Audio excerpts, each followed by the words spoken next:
Take a moment right here, feeling like it's out gear. Driving towards the sun with a rose and a gun. Feel the wind in my hair, going nowhere I swear. Like an outlaw on the run, dangerous but it's so fun.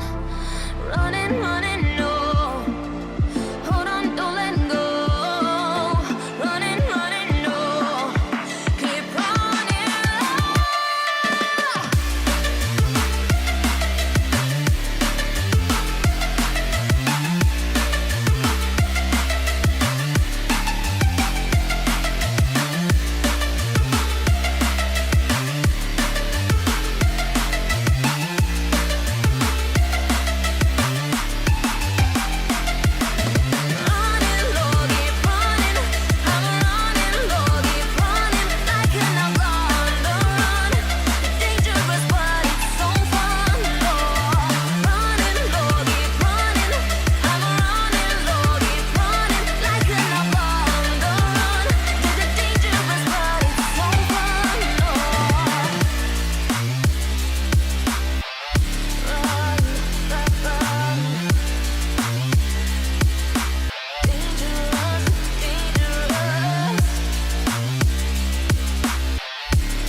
Told my boss that I'm done. Had no luck with my mom. Say, what will you do with your life? You know it's hard to survive. A cigar in my mouth, maybe guilty but proud. Now I'm an outlaw on the run. Dangerous but it's so fun. Running, running, no. Hold on, don't let go. Running, running, no. Keep running.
Good evening, good morning, good afternoon, good wherever you are in the world right now, and welcome to another day of the LPL English broadcast. My name is Rafa. I'm joined for the first time together in the caster booth by my man Bloxer. Dude, what's up, man? Hello. Oh, I'm super excited for this one. I mean, we had a great time yesterday, another one of the 0-2 teams, but it was such an exciting matchup. Really fun to watch the way that it actually unfolded, so I'm really excited for this one here. Yeah, my man Bloxer working back-to-back shifts. I hope you're getting paid overtime, you know? They're working you hard out here, but it's a bright early morning from where you are. And to remind everyone at home what the heck is going on in the LPL first split of the 2025 season, we've got 4 groups of 4 teams each for a total of 16 teams playing for the chance to advance into our playoffs bracket, which will be an 8-team bracket. Now, we've already had a few deciding moments of the matches where seeds have been at least decided for a few of our groups. Anyone's Legend already taking the first seed decidedly and will not be matched. Group B, JDG and Weibo both grabbing the first 2 seeds of the group. D has Ninjas in Pajamas advancing for sure, while we're still waiting to hear whether it will be Invictus Gaming or Royal Never Give Up potentially advancing out of the group, or I'm not going to even entertain the chaos theory. That's for another day. And of course, Group C, BLG and Thunder Talk Gaming securing the first 2 seeds, but they have not determined whether who will be advancing as the first seed, and that will be one of our exciting matches later on in the week. And I have to say, Bloxer, there's been a lot of matches and outcomes that we were definitely expecting, but there's been some shakeups. I think the Ninjas in Pajamas roster has really proven to be one of the most exciting stories we've seen so far this split.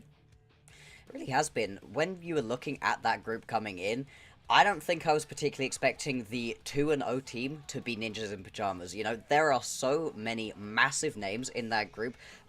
The other 3, honestly, any of the other 3 being that top name, and I would have been a lot more on board with that one. But instead, Ninjas in Pajamas, they've been playing just incredibly well so far, and it's been really exciting to see the way that they've done that. Like you said, it's not all locked up. They will be moving onwards, but, you know, that group isn't fully worked out so far. If they are able to win their final matchup and actually come out of that group 3-0 as the top seed, that will be just an incredible story for them. Yep, and we still have plenty of games over this week, and I think bleeding into the next week as well, where we will finally determine not only the remaining standings of the group, but also who will be advancing as which seeds. And remember, in our 8-team playoff bracket, those who advance as the first seed will get an extra life by playing in the upper bracket, whereas if they drop a series, they'll still have a chance to play through the lower bracket, whereas our second seeds advancing from each of the 4 groups, they start in the lower bracket, and as soon as you lose a series, your split is over, and you're going to have to wait until the second split. Yeah, it's so important to be able to get that first seed, like you're saying. And so for some of these teams, just being one of the teams to make it out feels really good. The Thunder Talk versus BLG matchup, I think, is a great example of that, where if Thunder Talk can take that first seed, it will be such a massive upset. But even just getting out of this group, they've been performing on such an upward trajectory that it will be really exciting to see them in the playoffs regardless. Whereas for some of these other teams, I don't know, I feel like Weibo are going to be pretty disappointed with the fact that they weren't able to get that first seed coming out, that they're going to have to play in the losers bracket. Same for whoever's coming out of Group D as that second seed. Yeah, there's obviously a couple more matches that is going to be super important in determining the fates of teams. As you saw after the Thunder Talk and BLG series, IG FPX will definitely be one we have to keep our eyes peeled to, as if, even though FPX losing their first 2 series of the split so far, if they were to upset IG and then, let's say, Ninjas in Pajamas beats RNG as expected, then we have ourselves a 3-way tie, and then that's where things get super crazy, but all in due time, and making sure that you stay tuned to our socials here on LPL English. We're streaming live on both Twitch and YouTube. We also have a Twitter where you can catch our live updates as well, so make sure you're catching all the action. But of course, for tonight's show, we're actually going to be taking a little preview of OMG versus Ultra Prime. And unfortunately for these 2 teams, they are not in contention for the playoff brackets, as they both lost their first 2 series of the split. But this still gives them a chance to flex their muscles and continue building upon, you know, what these 2 rosters are capable of. And For us, Bloxer, I think we're both in the mindset that there's a lot of potential in a couple individuals on both teams here. Yeah, it really is. I think yesterday's matchup, EDG versus LNG, these two teams had a really bad time of it so far. It wasn't particularly a matchup where I was like, right, I've got lots to build on with these two teams. Very different today. I think both OMG and UP have had incredibly fun splits, despite the fact that they haven't actually been able to pick up wins. And like you said, a lot of that is on the individuals. For OMG, Linfeng in the mid lane has been just on an absolute heater, has had some incredible performances. There was an Ambessa game that was possibly one of the most interesting games I've watched from a mid laner this split. And they've just been really fun to watch, pushing JDG to a 3-2 all the way to 5 games. It's been a really fun time for them, even if, yeah, it hasn't quite worked out in the way they would have hoped for in this split one. Yeah, and, you know, I think the JDG series is probably the most heartbreaking one that OMG took away from the split. For anyone that didn't get a chance to catch the broadcast all the way through, I know there is on socials on OMG side circulating, you know, some clips of Linfeng being super emotional after the team's loss against JDG. And for me, it really touched me because I was like, wow, you know, this is just your first split as a starting player for rookie Linfeng, as well as Starry, who have both come up through the OMG Academy system. I figured that, you know what, you know, taking these matches, yeah, you know, the losses are not necessarily fun to have, but I figured that, hey, you know, like this is just, you know, your first year as a starter. There's plenty more games to, you know, being able to improve upon. The fact that he took it so hard, it makes me really want to root for this guy. And there's already so many clips that we have from the first 2 series of Demacia Cup that there's clearly something special about this guy, that if he can build upon it and really just lock down a lot of the, you know, inconsistencies and just kind of the early jitters that any rookie would have coming into the tier 1 play that is LPL, I think Linfeng can go far, especially considering if you look at Cream and how his career started coming up through OMG before now, you know, playing on top esports. Yeah, it's very high expectations for him, but I think that's a apt comparison. The way he's been playing, the way he's been trying to carry his team has been incredibly impressive. It's felt like he's putting a lot of pressure on himself. It felt like he really needed to get those leads, and when he did have them, was playing in such a nice way. There was an unfortunate set game in the JDG matchup where it just didn't work, but this player, there's so much to be excited for. And to be honest, there's so much to be excited for across the rest of the roster too.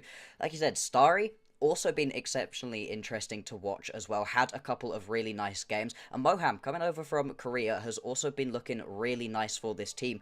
This mid and bot sort of set of lanes has been really, really interesting. The top jungle, it hasn't quite been the same level of hype for me personally, but at the same time, it's not like these players have been playing badly, and this whole roster, when they picked up their wins versus JDG, looked like they were working great as a unit, and obviously, we're still really early on in the year. The way that this split is formatted, only playing 2, soon to be 3 best of 5s, that's not a huge amount of competitive experience up against high-level opponents. Yeah. And so, I think there's a lot to be built upon. There's a lot for this roster to be able to do once they get a little bit more time under their belt.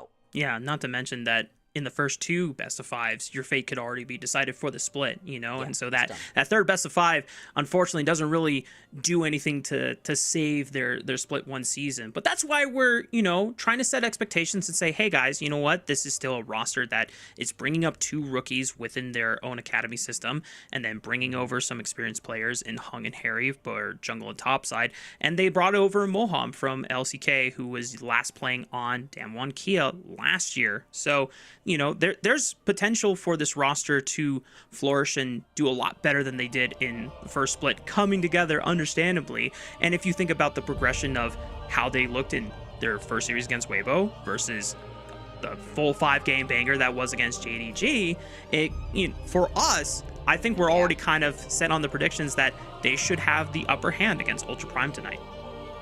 It really has been such a nice upward trajectory. It's what you want to see, right? You don't want to see teams come out looking the same in that second game as they did in the first one, and because there are such a limited number of games, it can be tricky to be able to continue on getting better. We've also had a little bit of a gap here between the last set of games and this one, even more time to really be able to refine what you're doing, so it's very exciting to see what they're going to be able to do.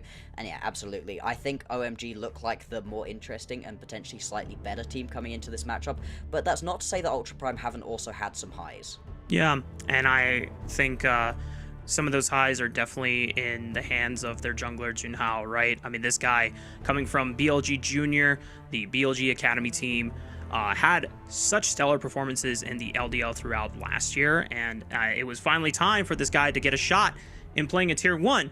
Unfortunately for, Junhao, not able to play on his main org that he was developed in because, you're behind both Shun and Wei at the time. You have to go where there's an opportunity to play for, and in Ultra Prime, wanted to give him a shot, and, even though Ultra Prime have not won a single game yet of the split, it isn't to say that Junhao hasn't had some good looks, or actually, my apologies, I think he might have won one game. Yeah, he did win one game against Weibo, the Viego game. But, that one game, it was because, he kind of carried on Viego. And so this is the kind of, star power that you can develop and have flourish in Tier 1. Yeah, it's definitely the main place that I'm looking as well towards Junhao for the jungle. Like you mentioned, that Viego game genuinely was incredibly fun to watch. The whole team, off the back of an incredibly impressive jungle performance, was able to do so very well. Waker was on this Kalista, one of those top priority champions at the moment, and the way that they were able to balance this early game aggression and then turn it into late game success, to be honest, throughout the entire game, Weibo felt like they were on the ropes. It was never really a moment in which Weibo looked like they were going to be able to win that game too, and it wasn't the only competitive game in that series. It was actually an incredibly competitive series overall, despite the fact that the score lines look very dominant, 1-3 and then 0-3 for them in their two matchups. I don't think those scorelines fully reflect the way that this team has been playing. It's not been quite as impressive to me as the way OMG were able to come up against their two opponents, but the way that they were able to stay competitive for a very long time, keep it close in almost every single one of their games, was great. I think the only thing was in game 1 up against Weibo, I think it was, they were down massively. But in the rest of their games, they were actually able to keep it very competitive, very close. Yeah, and I think if we're going to look at any player that we had higher expectations for coming into the split and hasn't really fulfilled those expectations, is Jung in the top lane. This guy made a name for himself and a reputation in the prior PCS league, being able to rack up so many solo kills. I mean, for any LTA fans that are, staying up super late and watching this guy, you can think of him as almost like a general sniper. The fact that he got so many solo kills within his first split of Major League play. And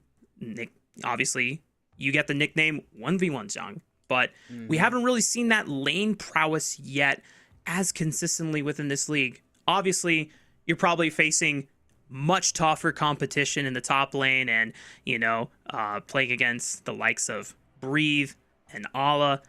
You're going to have your cut of competition set out for you. But, maybe against someone like Harry, who's been really put on tank duty a lot of the times this split so far, this could be the chance for Jung to really step up. It feels like this is going to be the matchup in which he's going to have the best chance to really show off that 1v1 potential. Like I said, there's been a ton of tank duty, and to be honest, Jung's been put on tank duty a little bit as well. In their win was on the Galio in the top lane, so really wasn't able to show off that full 1v1 potential as you would really hope, but this could definitely be that matchup. Yeah, and for the rest of Ultra Prime, we already mentioned our spotlight also on Junhao and just talking so much praise about how this guy, if he's in a position to carry, he does not waste really a second of it. But even if he's not necessarily on a quote-unquote hard carry champion, if you give him any of these fighters like the Xin Zhao or the Lee Sin or the Wukong, this is where he can really flourish. And I know this is something that you mentioned even before we got onto the pre-show. It definitely does feel like when Junhao has the lead, he is the one hard dictating the pace. And that's really promising for someone who is making their first official split in the LPL as a jungler. Yeah, it's one of those situations where it feels like he puts a lot of pressure on himself. If he feels like he's in a good spot in the game, calms down a little bit, is able to play these out a little bit slower, a little bit happier perhaps, whereas once you get into a situation where the team's behind, things are struggling, maybe the first couple of ganks didn't go as well as you would have really hoped to, feels like he puts a lot of pressure, and all of a sudden he's trying to overforce, he's trying to make things happen just a little bit too much. But to be honest, this is the way I would rather young rookies be. I would rather your rookie be a little bit too hyphy with it, a little bit too excited to go in and try to carry the team, rather than passive. I think you can rein people back in a lot more than you can teach them to be more aggressive than they naturally want to be. Yeah, and I think that's why when looking at how well Junhao can succeed is how well Rosie Love is synced up with him, who is, you know, one of our other rookies on this roster making their debut, who has come up naturally through Ultra Prime's own academy system. And the fact that Rosie Love is able to find such nice engages with Junhao. Obviously, this Nico Viego combination was such a highlight in their series against Weibo Gaming. You know, just because it was their only win doesn't necessarily take away from any of the other brilliant moments that Rosie Love was able to find in that series alone. It just goes to show that if these two can get on the same page towards the early and the mid game before prior objective setups, then that's the recipe for success, and that should alleviate a lot of the pressure for the rest of the map in Ultra Prime to really succeed. Yeah, I think something I found very interesting about this sort of situation that they've got going on is that Rosie Love's been really impressive, but not necessarily in the 2 lane with Waco. That lane hasn't been able to really get individual leads for themselves. It's been when he's been pairing up into the jungle with Junhao. So if you're able to actually get this bot lane working for itself and then roam away, that could be an even better way of being able to use the powerhouse that you've got for yourself in that bottom lane. Well, we are just a few moments away from getting to our, not only our walkouts, but also our side select 1v1 matchup. I know a couple things that you were mentioning before our broadcast with Live Bloxer is that you're a big Warwick fan yourself, and you're a Warwick enjoyer. I for anyone that has tuned in throughout the entirety of LPL English, even during the Demacia Cup, I've been pushing for Warwick, so it was much to my surprise that you're a Warwick enthusiast yourself. I don't know if we're going to get him in, you know, a competitive match today, but maybe, just maybe, we might get into 1v1 today. It would be very exciting. I've never gotten to cast him. I would probably lose my mind a little bit. I think it's unlikely, though. To be honest, a lot of the 1v1s that we've gotten to see have been not the most interesting, potentially. I think the one yesterday was Garen Riven, and it was them just staring at each other until the very last moment. I think of all the things I would like to not see, it has to be the Tryndamere. That's been popping up quite a lot across 1v1s on different regions. Not my favorite thing to have to watch. What, you don't like a guy spinning to winning and going into the Undying Rage and being invulnerable? Not a big fan? No, I'm sorry. Boring, I know, to not just want to watch the spin to win every time. Well, for your sake, Bloxer, we're going to pray for no Tryndamere in this 1v1. And it is going to be the top laners facing off against each other for the prowess of being able to net side select for their team. Harry on the blue side, Jiang on the red side. And so far, pretty standard bans going across the board. The Darius, as soon as we saw it once, it seems like everyone has been respecting the power of, you know, Darius using Ghost Snowball. I've been such a big fan of that tech, and it just gives you so much gap closing ability. But obviously that power has been showed one time, and one time was enough for everyone else to respect it. Never again. It's felt a little bit like the Skarner, although that one hasn't been let through a single time. Just on the ban phase, don't allow it to go through. It will just wreck you. But there are still some of those high priority 1v1 champions still left available. The Bruisers are so much fun. We've seen a lot of Jaces as well. That one gets taken off of the board again. No, don't do it. Riven. Okay, this is better. This is better. The Riven yesterday into the Garen was awful. It was no fun to watch because they refused to fight each other. I think that's going to be different in this one, though. With Harry right here going to be taking the Varus, you can get more aggressive. You can constantly poke out this Riven. It's going to be very much on you to go leaping in as the Riven to make this 1v1 work. Otherwise, you're just going to get poked down, and it's going to be a slow death. Yeah, it really is a war of attrition from the Varus perspective, because if you can, as you said, chunk out the Riven before she gets to the point that she could just try to force an all-in on you, then you always have that health advantage, and it just really puts the Riven in the spot that you actually don't want to commit. But my fear is if the Riven survives long enough, builds up items, gets enough ability haste in her stack before, you know, the PUBG Ring of Fire starts enclosing on both of these guys, then it's like, oh shoot, I've got nowhere to run, and Riven is now full health, and as soon as I'm in range, she is just going to pretty much broken wings all over my face, and that point is just doomsday for Harry. So we're going to see how well he's able to control the lane, try to weave in those auto attacks, and space those arrows so that Zhang never really gets a chance to exert that all-in threat. Yeah, you do have to be very careful in this one. I think this is a very fascinating match. We often get to see two bruisers, or we get to see two ADCs. Don't necessarily get a lot of the split between the two. And so the way that Harry and Zhang decide to play this one out is going to be fascinating to see. As Harry, I think you need to press this early advantage as much as possible. Like you're saying, later on, once a couple of items come through, that's the point at which it's going to be much harder to play out. So right now, getting good push going, taking up all of the relic space and being able to push that one through is also going to be important to the outcome. I like the opener from Zhang there, just taking push control and already proccing the bone plating. However, I don't know how much he's going to be able to actually capitalize on that, because now that we're into the laning phase where Harry's already getting a decent push on the minion wave, it's hard for Zhang to actually challenge, because as soon as he auto-attacks Harry, that's a bigger minion wave that you fully tank the aggro on, and it's just so hard to reliably weave in some harass. And now the experience lead has already come through for Harry, so I imagine that Zhang is just playing it back for now. Yeah, I don't think that Zhang's going to want to step up really at any point until at least you've got that level 6. And mainly until you've got a couple of items. It may well be, like you said, that PUBG Ring of Fire that has to force these two together to make sure that they actually decide to fight at some point. Although, Harry, if you can use that level 6 to your advantage, really get yourself a good ulti off, you might not be able to get the full kill, but at least get Zhang low enough that you can just poke him out and maybe just about hit a snipe to be able to get that final kill. And the war of attrition is already starting to take its toll here, Bloxer. The first rune relic acquired by Harry. Zhang not able to get into that circle to collect any of the sustain, but, you know, he's doing the best that he can by trying to weave in the Shield of Valor to absorb any of the harass, the poke that comes in. I like what he did earlier with that first snowball cast, as he's just going to weave a lot of his mobility in, gets a decent chunk in, but as I say that on the way out, I mean, it's just painful, man. Yeah, that full combo is gonna keep hurting, and you really don't have the individual CC as the Riven to be able to stop Harry from being able to pull that combo out every single time, even stopping the recall right here, and he can keep doing this until the point at which Jiang decides to step way further back. It depends on if Harry wants to keep him around here, decides not to in the end, so you are at least going to get a couple of extra items. It just depends on how much Jiang's really going to be able to actually use these, and Harry's also going to be in a big advantage once he goes back to base and spends his gold, having been able to pick up a couple of turret plates as well as far more CS. He's up by a huge amount at this point.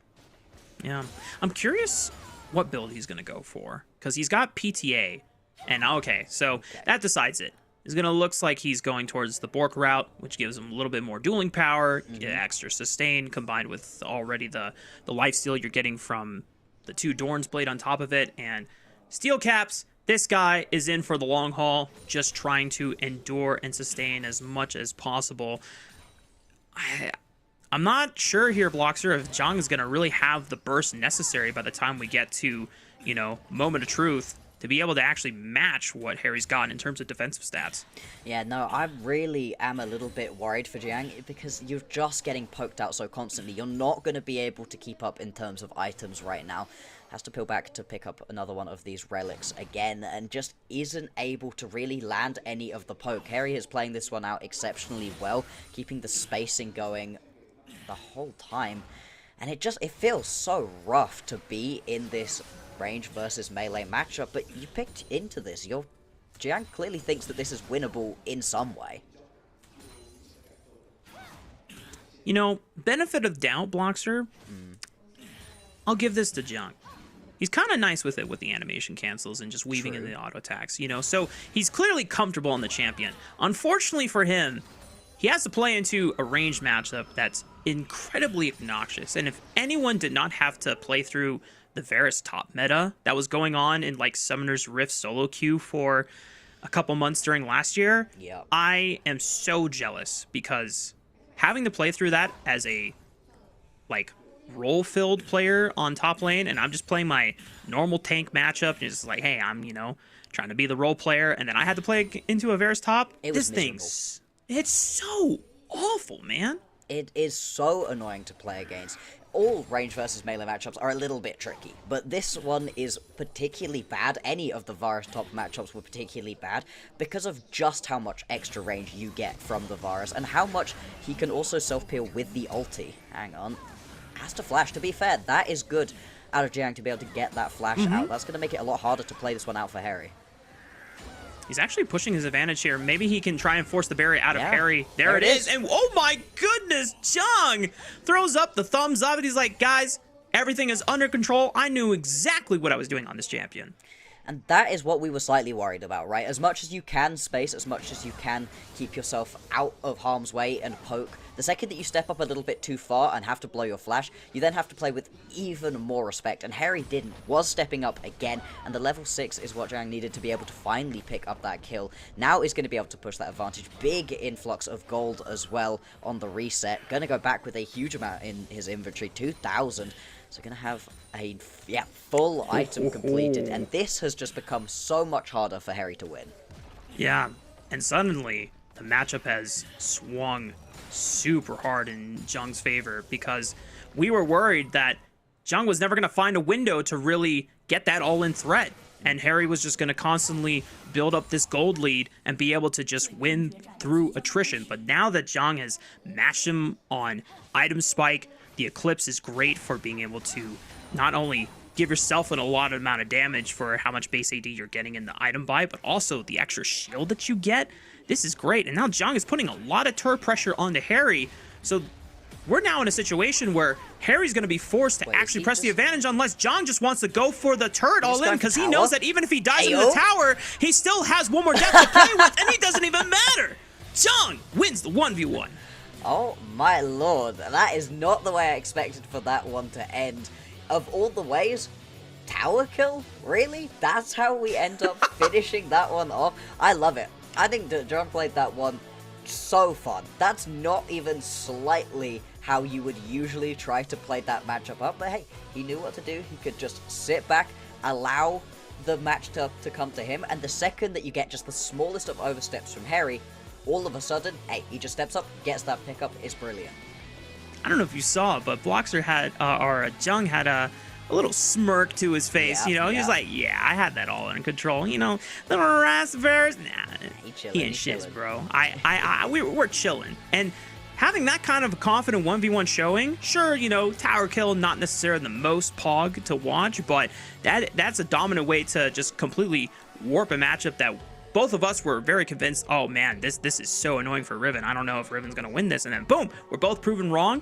And we're going to see if Jung can actually carry this kind of momentum and confidence into the series, because we were talking about how much we were really putting OMG on a pedestal just based on series score strength versus what Ultra Prime have showed so far this split. And I mean, Jung clearly very good at those 1v1s, was able to pick up his last one versus Zhao Hu in the Weibo game, so he's good at these 1v1s, and hey, maybe he can, like you said, carry that momentum into this top lane matchup. I would like to see this top lane matchup be exciting, be explosive, get to see these kind of 1v1s. I'd be very surprised if it ends up with a Varus. That would be crazy. I don't think we're going to get to see that up in the top lane, but beyond that, if you can actually find yourself a more aggressive pick up in this top lane, we've seen a lot of the Rumbles. That could be a way to get yourself some solo kills, really get yourself onto the map, and begin to take over this top lane matchup. And I think that gives your jungler a lot more space, a lot more time to not have to worry about top lane. Hey, they're winning by themselves, now I can focus elsewhere, and it unlocks you, gives you a lot more ability to move around. Yeah, and like we said before, you know, the previous two series that Ultra Prime had to play against, your top lane 1v1 competition is against Breathe and Ala. So not the easiest opponents to try and match up with, but you know, no disrespect to Harry, but has mostly been on tank duty. And if well, with the fact that Ultra Primer's taking blue side, doesn't necessarily mean that Jung is going to get a counter pick of choice. But as you said, Rumble has not been banned so far, and there's still so many priority picks that both teams will want to grab. Callista, a lot of the marksmen. It looks like the Rumble's not going to hit the table for our first pick of the day, but Callista, I imagine, should be the grab here for Wako. Yeah, just slam it. It's been the best pickup that we've seen for Waku so far this split, and it's just the best ADC in general. It's so very strong. It can pair so incredibly well with the very tanky, engage, focus supports. You can also pair it up with things like the Nico if you want to. If you can fire a Nico into the backline for the Pop Blossom, that's a great way to get an engage without the Nico having to turn into a minion and sneak through the backline. You are leaving a couple of other big priority pickups available though.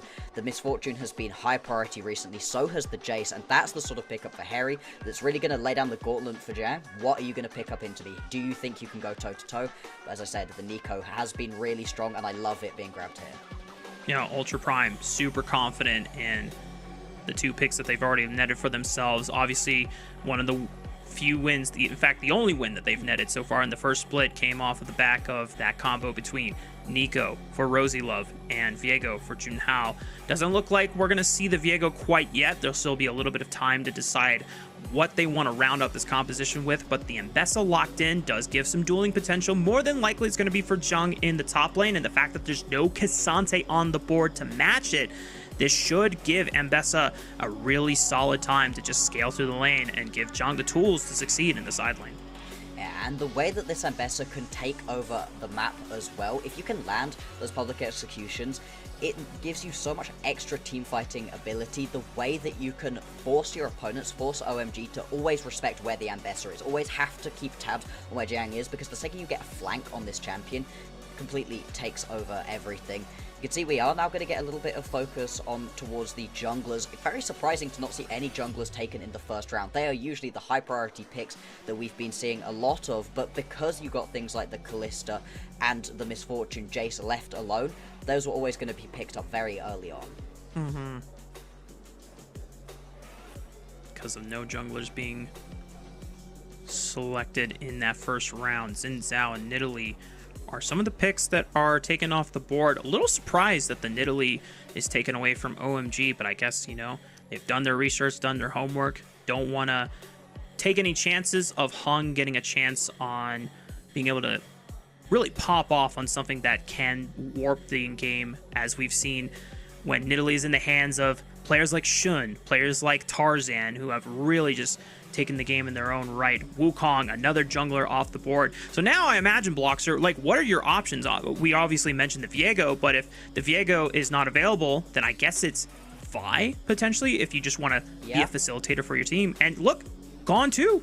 Vi gone as well, so you're kind of running out of facilitators like you said. It means that maybe the look is going to be more towards these damage-based junglers. Things like the Zyra and the Nocturne, the Lilia, those have all been popping up quite a lot recently.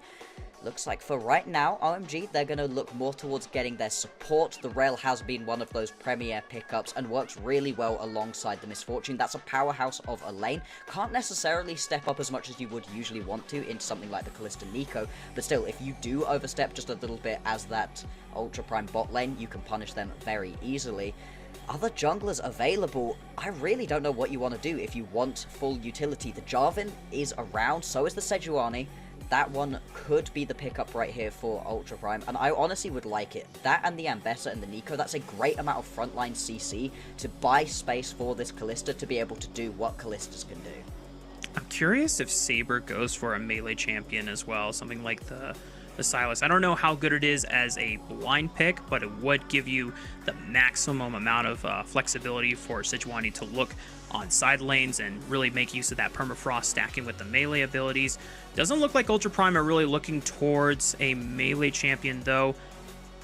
Looks like they're gonna settle on the Talia instead. So a little bit of extra setup there. You know, the Vi Talia combo not available for the guaranteed seismic shove, but anyone that does get tagged by a Pop Blossom or a knockup from the Fate's Call Glacial Prison from Sejuani still can connect for the Taliyah full burst. Yeah, these front-to-back team fights for Ultra Prime are going to be incredibly strong right now. It's not to say, though, that OMG can't go toe-to-toe with the composition they've drafted themselves. Going to grab the Ahri too, so potentially a little bit more focus on trying to get an initial pick between the Jace and the Ahri and then turn it into a full team fight. But anytime you've got yourself a Misfortune and a Rel, that is the sort of wombo combo composition that can just work at some point. If you can land a really nice Magnet Storm engage, that is a great way to just straight up win yourself a team fight, and a lot of the time into this Misfortune we've been seeing the Braum that can just shut it down. There's not that in this game. If you are able to space this out correctly as Starry, then you will be able to find these big engages potentially, find these big plays. That being said, I think I prefer what Ultra Prime have drafted for themselves. I think it's a little bit easier to execute, a little bit more front to back, nice and easy, and for teams that have been struggling a little bit with team play, I think that can be a very nice strategy to go for. Yeah, and I want to zoom out even more on both of these compositions and kind of check in with how the first 5 minutes we should expect to be played out. Obviously, when you have something like Nico Kalista as a double range bot lane into, you know, any AD carry with a melee support like Rel, that's always a harder time to manage in just a straight up 2v2. Do you think we see OMG trying to force a lane swap and see if they can unlock the Rel early for a little bit of roam potential here? I think it is definitely a potential option that you can go for. At the same time, there is also a situation in which you can just sit in this lane and hope that you can get a little bit of attention out of your jungle just to try to make this work in the individual 2v2. I think swapping away, whilst it is good for your bot lane, will really hurt in trying to get your Jace into a nice spot. You can play this Jace into Ambessa matchup quite aggressively if you want to get yourself to the point at which you're very tanky with this more tank Jace build, and swapping away from it, putting him in a risky position to potentially be dove, potentially be put massively far behind, I don't think works for the way that you want to play this game out. Sure. And you know what? Now that you mention just trying to play for having your jungler visit you, there's no better jungler that you can probably play into a Kalista lane and gank for as Poppy. You just pop that W, immediately flash right on top of Kalista, and she can no longer hop or skip or jump away out of, you know, danger there. I think it would have to come at the cost of a flash just to try and escape the range. As we load onto the Rift, there was not necessarily action, but it definitely Ultra Prime trying to get into the noses of OMG on that topside jungle. Yeah, trying to at least spot out where it is the Junhao's gonna be starting up. Are potentially looking at something a little bit funky right here out of OMG. I do think they're just going to head down to their bottom lane, not really look for anything too much. Yeah, it looks like the lane swap is not going to happen, and I'm not that surprised by it. Exactly like you said, if you can get this Poppy into this bottom lane, that's a great way to shut down what Wacko wants to do. And beyond that, if you can get Lingfeng unlocked from this mid lane at some point, try to roam first. Of course, the Taliyah will be able to follow you. That's one of the best parts of playing Taliyah in the mid lane, but you can still try to get into this lane just a little bit quicker, push her in, then make the move. Then Lingfeng joining up with Heng on a play around the bottom lane. That would be a great way to get a couple of kills and really allow Starry and Moham to be able to play this one out a lot easier, with a lot more breathing room than they're probably going to have in these early levels.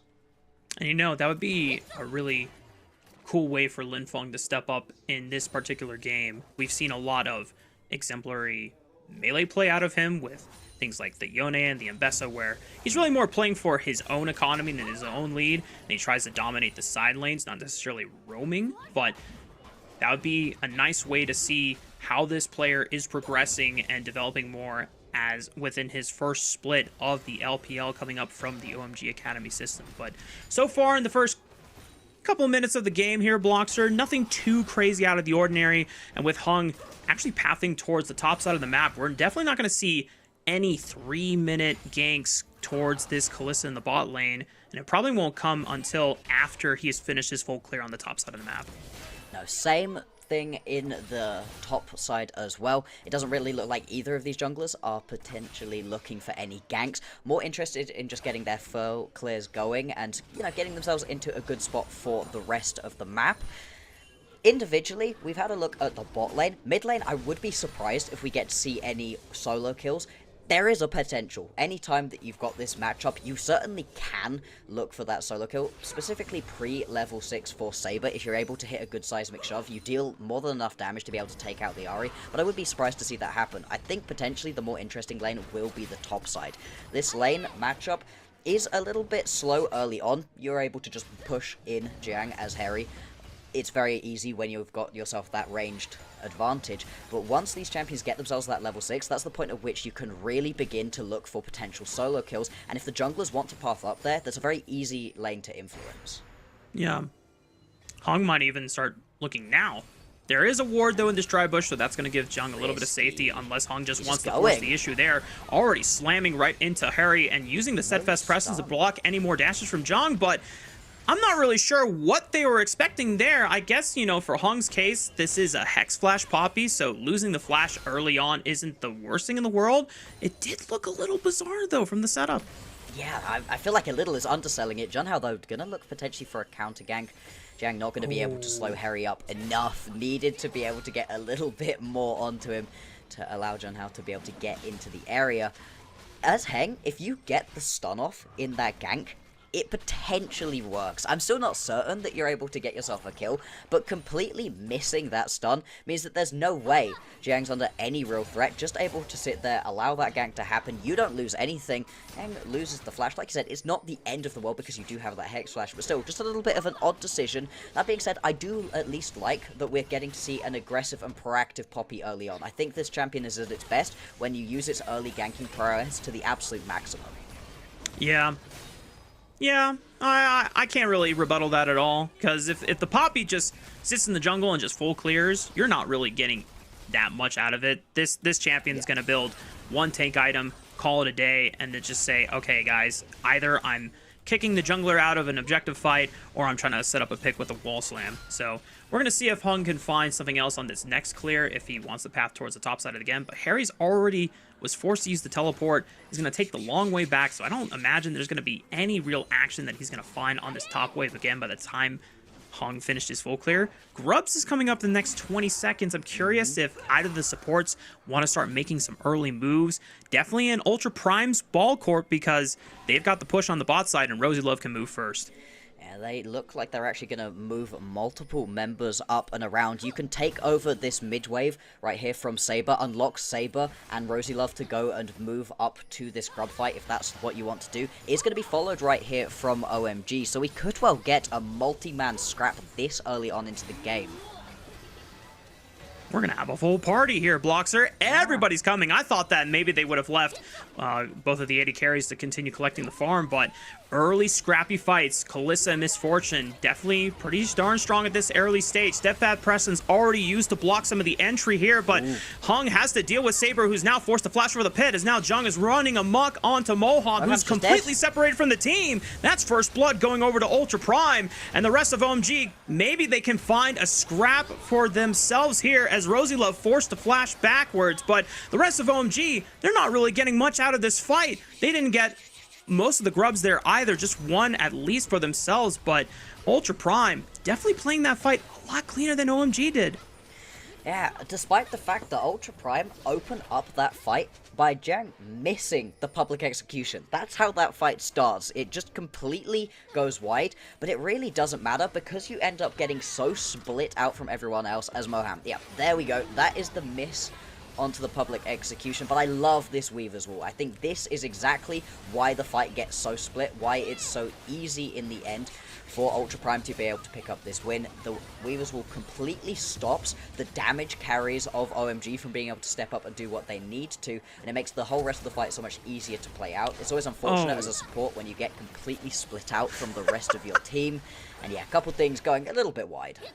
You know, I said Ultra Prime played that a lot cleaner, and then watching the replay back, I realized how there's a lot of missed skill shots there. Yeah. So I don't feel like I was the most truthful in my assessment. There was just so much going on, and the fact that Ultra Prime walked away with more of a net win, it just seemed like I guess they played better than OMG, but even with the mistakes that Ultra Prime made, there's just not much that OMG could do just because as you called it out, the Weaver's Wall just preventing OMG from really capitalizing on any of the missteps here. But not to fret for the side of OMG and any OMG fans in the chat, as there's still plenty of objectives to fight for, and, you know, a couple hundred gold lead, totally not the end of the world here. No, and the fact that Heng manages to actually get... Harry, does he have the punt back? Okay. He's alright. Harry's just going to be able to survive. All good. I'm slightly worried for his continued existence on this plane for a second there. Anytime an Ambessa starts dashing like that, doing that kind of damage, it always feels a little bit risky. Oh boy. I feel like I've seen this one before. Well, let's see. Jung doesn't have flash this time, so it might be an easier time to land the slam. And you know what? Leading with Keeper's Verdict, definitely better. An easier execution there on the top dive. Well played by OMG. Makes it significantly easier to play that one out, especially when you then don't actually have to land the heroic charge. Potential here for this top lane matchup to begin really swinging, because you get a massive wave push right under this tower. Going to force that teleport out of Jiang because he has to blow it right here. And now you're going to have so much more map movement available to OMG very soon. That second teleport is going to be back up and available for Harry very, very soon. Junglers, they're going to fight over this Scuttle Crab. Who gets it? Who gets it? Oh, unfortunately for Hong, I think he was trying to smite steal the crab, but he smited Junhao instead, so it does not give him the ability to yoink that away. I like the spirit, though, you know. Gotta get in the face of the battle pig, you know. Try to swing your hammer at them and show him who's boss. Exactly, exactly. Now, 2 grubs to 1 means that the feat didn't go over to Ultra Prime, so that is something good for OMG as well. And they've managed to get themselves a very mild gold lead, very mild indeed, about 100 gold. These two teams are incredibly close at 10 minutes into the game. I do wonder if we're going to get to see the same level of aggression for this second set of grubs as we did for the first set. As Ultra Prime, if you're able to get all 3 of the next one, not only is that a step towards another one of the feats, it's also so good for this composition to be able to push down these towers even faster, and really to be able to stop OMG for having any of that early tower aggression too through the extra set of grubs. And indeed, right now, it seems like everybody but the ADCs is going to be in the area. Not sure if we're going to get to see them join, but it may be a 4v4. Yeah, there is a lot of... Oh, hang on. Hang on. Waka's going to try to put the pain on Dastari. Already forcing the cleanse around. I don't think he's going to get enough damage as he already preemptively used the E earlier. Oh, that's a glacial prison that probably hit my fridge on the backside. I'm going to have to check after this game to make sure it's okay. But OMG, now knowing that, you know, confidently, Ultra Prime are down an engage tool, only really having to worry about public execution and a pop blossom if they want to contest for these grubs. But Hung is chunked to below 50% HP, trying to regen using the power of that red buff. Junhao just going to already go in and try to secure one of these grubs with the smite combo and the permafrost. Nicely done. And now, for Ultra Prime, if they can get one more grub, they'll at least have access to Void Mice. But so far, OMG, they can count their ultimate abilities that Ultra Prime have already used, and they feel pretty confident in being able to secure the last 2, and it goes pretty even. And Moham just using the crash down over the wall. Public execution for the engage on the Hung, but he slams him into the wall, and the damage from Harry and Hung is enough to really put Jung into the ground. And now Ultra Prime gonna have to be careful, because here comes Lin Feng looking for another engage. The flash charm hits the piggy, and here is the Magna Storm to pull him right on back. Pop Blossom is going to stop the engage though further, and suddenly OMG are realizing, wait a minute guys, we went way too deep. And here comes Ultra Prime for the counterattack, and they got 2 kills off the back of it. Oh, Rafa, if you thought the previous fight was a mess, then this one takes the cake. I mean, that one was a complete and utter disaster for both teams somehow, and because of that, it actually ends up being pretty even overall, 3 for 3 in terms of the grubs, kills relatively even too, and it all starts with Zhuhang feeling himself just a little bit too much, right? Thinks that he can go in, but you're up against a Poppy as an Ambessa. If any champion is going to be able to stop what you want to do, it is this Poppy with the steadfast presence, and I understand completely why it is that OMG decide they want to go in here, but they over-aggress. It's the point at which Rosie Love gets this next Pop Blossom off really nice in terms of the bop back out of Saber into the Pop Blossom that gives them a ton of extra damage, and then they're able to chase forwards for another kill. And I like the way that Ultra Prime were willing to go back in onto this fight, but I feel like there were multiple opportunities for both of these teams to back out throughout that fight. You know, if we remind ourselves that the stakes of this series are not the most existent, I think it can kind of shed light on how and why these teams are being super scrappy, as Harry might have overstepped his welcome here. Junhao just waiting patiently for the Jace to overstep and try to get that crash onto the wave, and unfortunately, as both you and I know, Bloxer, anytime a top laner is trying to crash that wave so he can get the bounce back, that's an easy target to pick up.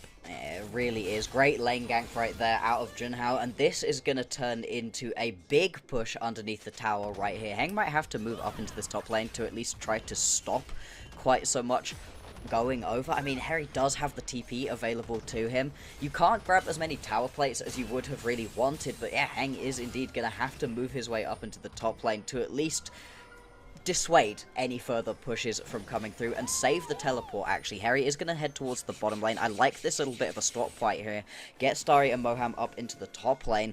Nice play, and anytime you've got yourself an Eclipse on the Ambessa completed, you are such a threat at this point to a relatively healthy Jace, but especially to the squishier carries like the Ahri or the Misfortune. If you can get on top of the Misfortune during these team fights, that's a massive line to success for Ultra Prime.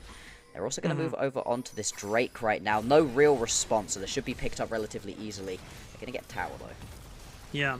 OMG. Oh my goodness, Hong. Okay, it's okay, guys. It's you know, we're limit testing game one. You know, that tower was nowhere close to killing Hong. Your eyes deceived you. I promise Hong was totally fine. OMG. Good. Trading first brick for the second dragon of the game over to Ultra Prime. This does put a little bit of a, how should I put this politely? A little bit of a time limit on OMG if they don't want to run into Ultra Prime netting Dragon Soul, which is now potentially the next 10 minutes. And it is Cloud Soul, which a lot of these champions are really going to love having for them on the side of Ultra Prime. On top of that, you're now also 1-for-1 in terms of the feats, and whoever gets this next big Drake objective is going to put themselves in a great spot to be able to pick themselves up that. In fact, if Ultra Prime grab the next big neutral objective, that will be that. Junhao, though, going to get jomped. And he has no flash, no way out. The bullet time, man, guys, I think that was overkill. I think you already had him, but you know what? It's time to send a message. OMG netting a big kill onto the jungler there. Unfortunately for them, no big, actually, I take that back. Big objective just spawned in the Rift Herald, so this is great time to not only secure this objective for themselves, but as you called out earlier, Bloxer, that should be 3 feats completed for them, and OMG will get the feats of strength awarded. It's just so... Oh, hang on. Actually, they're not going to let this go without They fight. don't want to let it go, but Moham hits the sickest Magnastorm ever. Public Execution does not really connect, but it doesn't matter because Waka's got enough damage in the back pocket to take out Moham, but now they have to deal with Hung and Starry, who are now leading the charge. Lin Feng, Charm Flash right onto Wako. They slam him into the wall. Beautiful combo between the OMG mid and jungler. They turn off the Rift Herald as soon as Ultra Prime were trying to challenge them, and they showed them that was a big mistake. Yeah, but still, it buys enough time for Junhao to be able to respawn, get back onto the map, and you are at least going to dissuade the play onto the Rift Herald. So overall, I don't think you're particularly mad about that one as Ultra Prime. Obviously, you would have liked to have picked up a couple more kills, not given over a kill onto your ADC.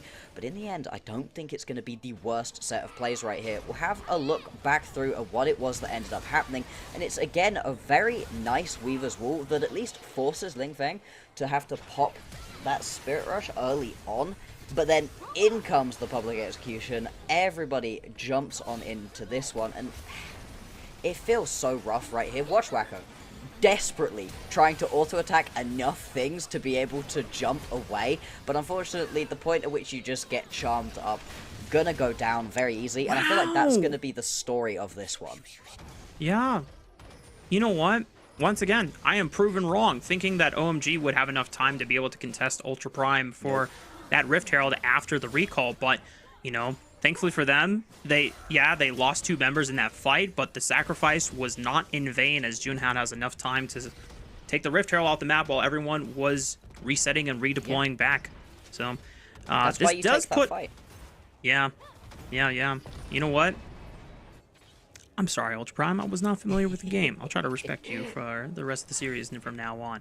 But at this point, 18 minutes into the game, a couple minutes before Otacon does spawn, I want to check in on some of our kind of individuals that we're hyping up so far. Lin Feng was having a little bit of a quiet game up until that last fight where he was able to really shine as... Hold that point. Weaver's Wall for an attempt. He hits. Uh-oh. Well, Moham, I don't think you're getting out of this one. No flash available. It's just be a couple more rocks. Good night, Moham. As we check back in, you know, Lin Feng having a pretty quiet game on the Ahri, but really coming alive in that last fight. We didn't really get a chance to see any early roams, but you can already see how the clocks are working for OMG as Ultra Prime really trying to force this second turret for themselves here, but at least the tier 1 turret does not fall in the mid lane just to crash. I feel like if anybody that we highlighted earlier on is having a particularly exciting game, it has to be Rosie Love so far. Been a couple of really nice pop blossoms. The one in the top lane Skirmish is what turns around that fight and allows Ultra Prime to be able to get themselves a couple of kills back and not allow the fight to be a complete success right here for OMG. Like you said, hasn't really been the levels of roaming out of lanes particularly that we were expecting, but this point where there's the first item just about going to be completed onto Rosie Love, that's where you really begin to pop off as a Nico support. In the mid lane, you know, you kind of want the 2 to 3 items. You're fine with just the 1 as a support. You deal enough damage with the Pop Blossom innately that it's fine to just use it for the CC and the little bit of extra that you can do. And it's going to be really interesting to watch the pairing between Rosie Love and Wacko, where it is that you're going to be going towards. Do you decide to use that ulti from Wacko defensively? Or do you want to use it a little bit more offensively and try to get Rosie Love into the backline for that big teamfight-altering Pop Blossom? And with the Otacon spawning on the top side of the map, it puts a little bit of hesitation in both teams in wanting to actually posture for the third dragon, since completely cross-map and giving either team an opportunity to just completely blitz the Otacon objective this early into the game for free is not in either team's best wishes. So that's why you're seeing both of them posture heavily for mid control, try and see if they can bully the other back into the recesses of their jungler or jungle, and hopefully that's enough time to try and blitz for one of these objectives, which OMG, even though they got pushed back, this is now their time where they're going to try to pull the Otacon and force Ultra Prime to respond. And I mean, the response is going to come through. Immediate TP going to be called, but you are ADC-less for this one still. Otacon takes a long time and does a lot of damage, so you are going to be hit as Ultra Prime. Junhao, be quite miraculous if you could get in the pit, they just but it doesn't look like he's not even going to take a chance on it. Wacko signaling to the rest of OMG and confirming their suspicions that he was not with them on that play. Securing the third dragon for themselves, and it puts them at Cloud Soul Point. However, Otacon is secured for OMG, and now there's a chance for a fight. Rosie Love is heavily chunked. Bullet Time is just going to force him to get saved by the Fate's Call. Thankfully, Wacko was in range to bail out his support. That could have been not the most ideal situation for Ultra Prime on the back end there. No, but still, very interesting decision right here out of Ultra Prime. Hey, we're perfectly happy to just move closer to getting Cloud Soul. Now, it feels a little funny to say, right? Cloud Soul, for as much as it is great, it never feels exciting. It doesn't feel as exciting as picking up Otacon, but the Otacon buff has been changed. You now give over more gold. You also have the buff for a lot less time, and so it isn't actually as strong as it was previously. It's still a good buff to get, don't get me wrong, and it allows OMG right now to play with a lot more confidence they would be able to otherwise, but I do understand the reasoning from Ultra Prime on why they decided, nah, we're fine, we're just going to pick ourselves up the Drake, but it does put a lot of pressure on them being able to pick up the next Drake and actually secure that soul.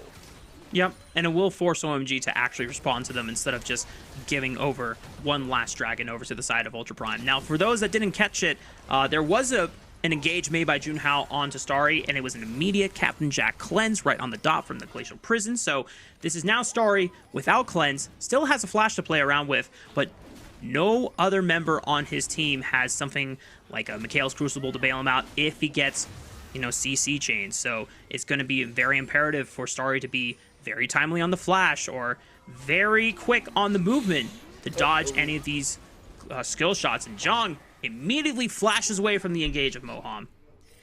Yeah, I was slightly worried right there for Jung's life, but he is able to get away just about. Losing that flash, though, is big. That's a big repositioning tool, and a lot of the threat onto Starry that would have been available to Ultra Prime in a team fight has now disappeared. With 2 items completing, I think Ultra Prime have got themselves pretty much into the strongest position they're going to be in overall. Neither of these teams have massive late game scaling, and to be honest, this is the point at which you really want to be using your Callista to its greatest effect. We've got ourselves the Baron spawning in a minute and 20 seconds time. And that is going to be a big thing to try to play around. How's the setup going to look? Because I think for OMG, because they've got some more long-range poke, and they've got some very tanky champions in Moham, it's a little bit easier to check brushes, right? You've got all sorts that you can use to be able to do so. I mean, hell, even Make It Rain from Your Misfortune is available to check brushes. It makes stepping into these teamfight choke points a little bit easier for OMG than it is for Ultra Prime. They need to set up first. Well, Ultra Prime going to try to get the jump first onto works. OMG, as Hung might be in a bad spot here. He still has a flash, but he's just speeding away thanks to the power of that phase rush, and good patience from him. Doesn't cost his flash at all. And Ultra Prime, they were trying to fish for something to see if they could really net a win there, but all it is just a little bit of HP off the top of Hung. Yeah, the fact that Hung is just going to be able to survive that. I mean, the Koenig Rucken is doing so much for him at this point. His item makes you so tanky, especially into the amount of AP damage that Ultra Prime do have available to them. As we set up right here, back and forth push happening around the Baron pit, 10 seconds until that one will spawn. I don't think anybody's going to look to rush it on spawn, but potentially right here, OMG, because they do have that fast track to the pit, because they've got the push going on in the mid lane as well, they can at least threaten onto the Baron to try to draw Ultra Prime into them in a bad situation. Yeah, I definitely don't think that they would want to commit to the Baron unless Ultra Prime give it over to for free. It is a minute on this Cloud Soul, and Ultra Prime have to be very careful about how much they want to commit, because if they lose this fight, then they lose their opportunity for a Cloud Soul after the Baron is taken. It's already down to 5,000 or 6,000 HP. Lin Feng trying to threaten with the flank, but he gets caught up by the Pop Blossom and the Public Execution. That forces the remaining cast of his Spirit Rush and his Flash. Now OMG have lost the Baron, or at least it has reset, and now Ultra Prime have an opportunity to try and pick off any stragglers here. Flash immediately out of Harry's, he dodges out on that Seismic Shove and the Glacial Prison. OMG still alive with all 5 members, but Ultra Prime, they definitely have their turn to play the map here. Oh, that sucks as a TP that you have to make right here from Lin Feng. Just has to rejoin the rest of his team, though, otherwise the mid lane tower would have definitely gone down. Might still be chunked out. It's a bit risky to try to step up to fully finish that one off. Indeed, mid lane tower is just about going to survive, and some resets are attempted right here from Ultra Prime. But with the Drake spawning right now, I don't know if you have time. I don't know if you want to risk giving over this Drake. The Baron may take a while to pick up, but that's not the same for this final Cloud. Ooh, Junhao, a lot of damage taken. Yeah, really good charm onto Junhao, and even though he's not in danger, he loses a lot of HP. Good slam onto the wall on Jung. There's the CC chain. The bullet time rips through. Good night, top laner of Ultra Prime, and now with the numbers advantage, OMG might feel a little bit more confident about pushing forward. Wako is next, and without a marksman, I don't think there's any hope for Ultra Prime in the remaining parts of this fight. Saber gets caught out. There goes Rosie Love, and the Cloud Soul is denied by OMG. And that's what OMG were looking for when they started up the Baron. They draw out a couple of the key ultis, manage to just about survive, and the second that Ultra Prime step up just a little bit too far, they lose out on this Drake that they've been angling towards so heavily, and they're likely going to lose the Baron for it too. Great plays from OMG. I love the way that the flank, the long flank, was happening from Moham, so the second that that first kill is picked up, the rest of the team can immediately engage onto Moham's flank, and they're able to pick themselves up 4 kills, Baron and Drake off the back of it. It definitely felt like watching a case of dominoes there from the side of Ultra Prime. As soon as one target gets picked off, the rest of Ultra Prime are undecisive of whether they want to bail out their top laner or if they need to retreat. And the fact that they couldn't commit to either decision just makes it so easy for OMG to collapse and punish on the remaining members. It's a great catch at the beginning of this fight. The fact that you're able to just about manage to stun up Jang against the very skinny part of that wall in the mid lane is great from Heng, and usually you'd criticize a Misfortune for your ulting onto one person, that's not exactly the way you want to be using the Misfortune ult in a lot of situations. It was the perfect situation right there, because the second that the Ambessa's dead, that is so much of the key frontline and backline threat that Ultra Prime have just gone, and you can then just jump the rest of their members. OMG, after what was a quiet early game, jump out to a massive gold lead for themselves, about 7,000, and now it's potentially just going to be a bit of a wallet diff in these remaining fights. Junhao didn't, I think, want to get bopped over that wall, is at least going to survive, and now we've got a two-man push going on. We've got through the mid lane and the bot lane right here for OMG, and it doesn't really feel like Ultra Prime could step up very easily at all to clear out these Baron empowered minions. And that threatening flank from Moham just gave me the biggest sense of dread for the Ultra Prime under that tower. As soon as Moham showed, it was almost like in the Super Bowl halftime show, Kendrick just saying, "Say Drake, can you just say Ultra Prime? You want to step up to that tower, bro? You know, like I don't think you really want to defend that tower." No, indeed. They had to just back straight out of this one. Just about going to be able to clear out some of these Baron-empowered cannon minions in the bottom lane, not lose themselves that inhibitor tower yet, but the mid lane tier 2 does fall, and this is a huge swing off of this power play. 2,400 picked up so far, and they've only just about gone through half of the Baron buff at this point. The pressure continues. Ooh, good engage. I like it. Right onto Hong, but he's super tanky, and the Keeper's Verdict is going to punt the front line away. Rosie Love with the Pop Blossom, but there's no real follow-up that they can go for. Ooh, and Wako gets clipped by the charm into the bullet time. Good night, Marksman, once again, and Linfong still has the Spirit Rush, so he can safely escape over the wall. OMG get a decent amount of damage on that pod turret, but now no one's really defending the mid lane, so Linfong and Hong turn their attention towards the mid inhibitor tower. This inhibitor should fall quickly short next, and Ultra Prime down without a marksman means that this base defense is just that much harder. Yeah, I don't know that they're going to be able to hold on to this game for too much longer. At least not going to lose right now. Potentially a little bit of a wasted teleport jumping in from Harry. Everybody, is just going to have to wander back out and reset. Harry potentially thinking that the team was going to go for the end right here. But now it's all about trying to push through this top lane, see if you can't pick up the remaining inhibitor and pin the members of Ultra Prime into their base. That would be a great way to secure yourself at the next Drake and keep that coveted Mountain Soul out of reach, something Ultra Prime really tried to index into early. And I really want to take this time to kind of just review what a lot of the great moves that OMG made to surmount this impeccable lead now that they have for themselves. Almost 10,000 at 30 minutes. OMG might not let me have the chance to talk about it, though, because the flash from Junhao still makes sure that he is clipped by this Magnet Storm, not able to escape from the engage. That charm actually went through a clone. Unfortunate for Linfong, but he still has a couple Spirit Rush casts to see if he wants to go forward even more. OMG have the numbers advantage, just need to wait on this next minion wave, but you know, depending on how well they're able to find picks on this base defense, it could be the end of the game, but Ultra Prime going to try to play it as safe as possible. Yeah, OMG, they've got a minion wave pushing in through the bottom lane. You're down a member already as Ultra Prime. It's so tricky to try to defend your base. They're going to lose this inhibitor tower, likely the inhibitor to boot, and now it's so tricky to try to actually leave your base. Hand goes in. There's the slam from Hong as he tries to find Saber. Immediate flash to respect the engage and at least postures himself defensively to be able to hold the line here, but all three inhibitors have now been taken here at Bloxer, and that means you're going to have double super minions pouring through the base.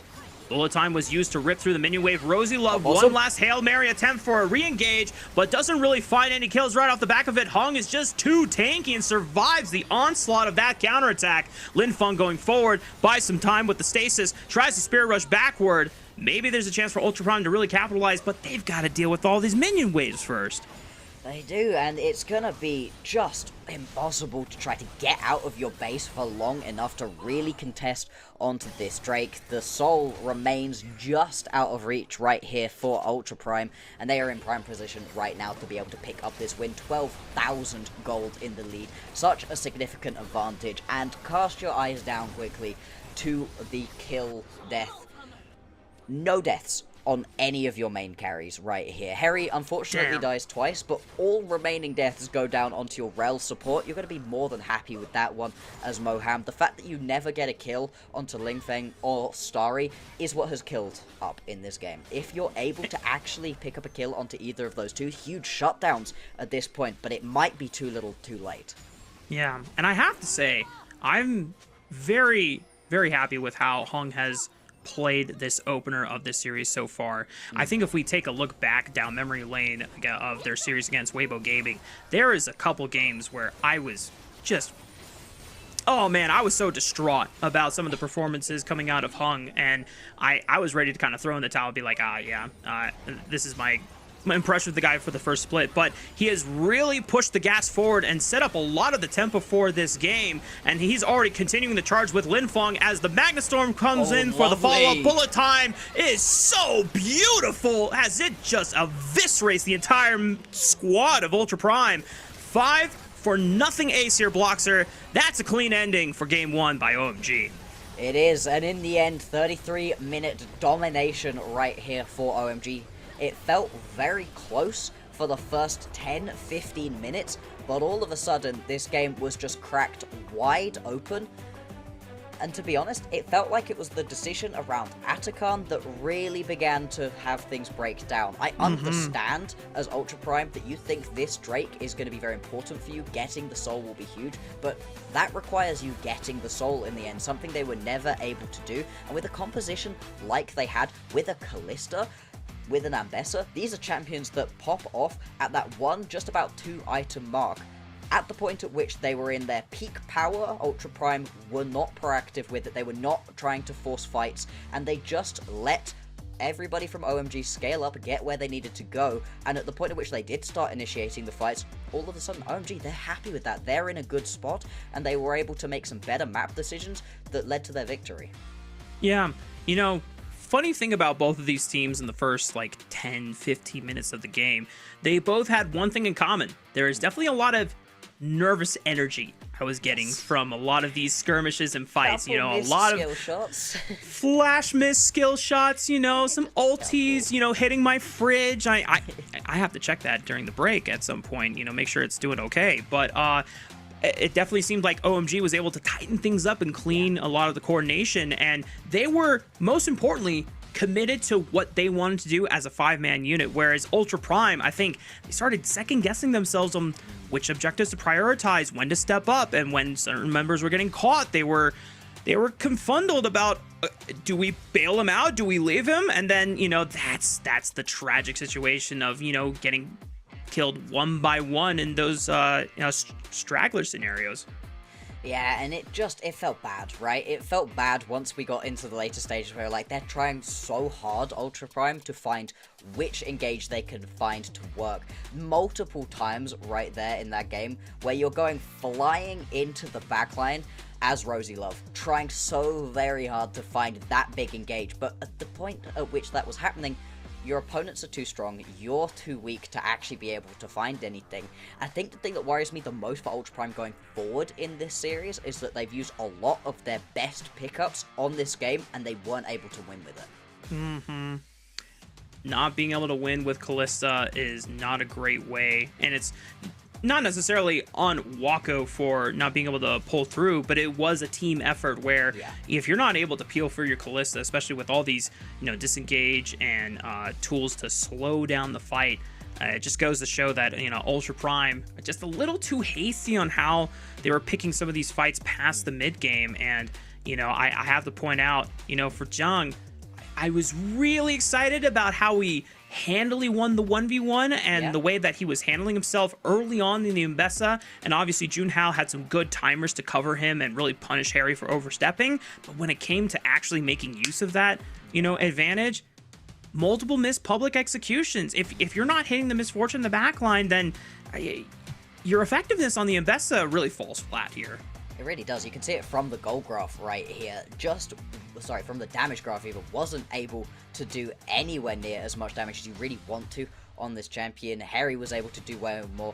Linfeng, huge damage on this Ahri was incredibly effective. I love the way that this one was played out, and you can see it with the gold graph too. It was close for a little while, and then all of a sudden OMG, once they get themselves into a good position, completely take the reins. And that's what we were talking about in the pregame as well.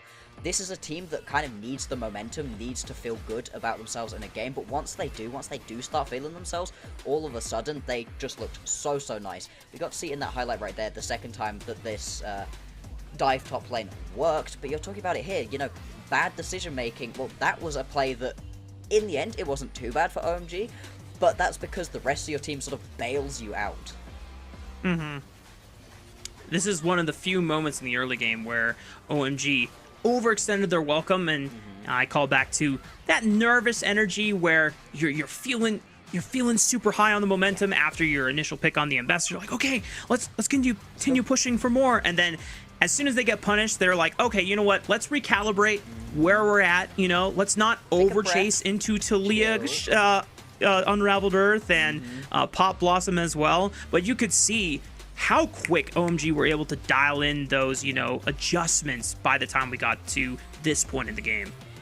And I think after what was certainly an iffy dive, first of all, from Heng, the rest of the game, the rest of the Poppy performance, I thought was very impressive. Multiple really nice keeper's verdicts that were able to buy a lot of space for the team, get rid of some of the key carriers or the key front line before the team fight even started, and then multiple times was able to hit stuns onto very little slivers of terrain to start off team fights, and really just the champion innately itself as well, able to stop a lot of what the opponent's champions wanted to do through that steadfast presence. I think the Poppy was a great pick. Obviously we won't see it again because of Fearless, but I was very impressed by the way that Heng was actually able to play that one out. The way that this game was executed, I think, was really nice from top to bottom once we got past the first 15 minutes.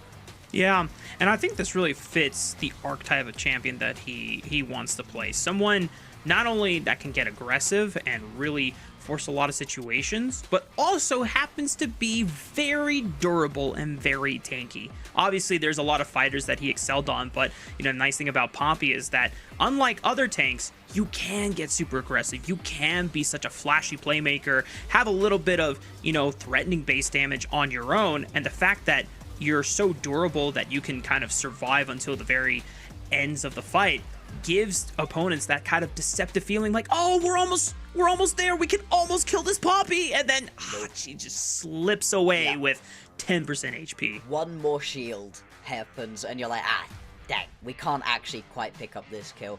Obviously with the Poppy off the board, it does mean that we're going to have to look towards the other sort of priority pickups in that way, and you're going to have to stop banning quite so many junglers. There are a lot of junglers taken off the board because they were picked second round. I doubt that will keep happening for us. I'd be very surprised. I think it was just because the Kalista was left available in the Nico that all of a sudden Ultra Prime were like, yes, we have to go towards this one. Now, we're going to have a look at what it is going to be for the player of the game. You know, Stocks might say Linfeng just because he had the BM book. And, you know, not to take away from Linfeng, you know, I think we were genuinely very surprised with Heng's Poppy performance, but it was the really quiet but sudden awakening of Linfeng in the mid game. As we alluded to before, the early game, not really super proactive on, you know, early roams, and anytime that OMG were trying to play for objectives, Linfeng never really overextended himself, but once the fight started breaking even and just closer to, hey, this is a for sure winning fight, Linfeng immediately stomps on the acceleration pedal, does not waste a moment, and just starts popping off with plays, using the flash super proactively along with the Spirit Rush to lock down key targets. And I think, to be honest, when I have an Ahri in a game, I'd rather it was this kind of slightly quieter Ahri than constantly hitting that one big flashy flash charm, but beyond that isn't really dealing the consistent damage. Whereas Linfeng in this game was constantly just hitting as much as possible, dealing so much damage, being that consistent DPS that Starry wasn't necessarily able to be, because you have to be so much more careful on this Misfortune, just mainly using the ulti. And that's not to say that there weren't some great charms being hit as well. There certainly were. A deserved MVP right here for Linfeng. It's going to be really exciting to see what he does in the next couple of games we're going to have, because the champion pool right here, I think the Ahri is one of the least interesting pickups that he has in the mid lane. Yeah, to be honest, I didn't even know he had it in him to play an Ari like that before, you know? Obviously the mages is something that he was working on a lot during his last year of play in the LDL before being promoted up here to Tier 1 in LPL for OMG. But yeah, for us as casters, a lot of our research really pointed him in specializing in a lot of melee champions. That's why we're really hoping that we get a Yone game, you know, or another, you know, melee. Yeah, something along those lines, right? You know, hopefully if he runs back the set, it's a lot more rewarding than the one that was shown against JDG. But that's going to do it for us, at least until we get to game 2. When we come back from the break, we'll have that draft on your screen ready to go.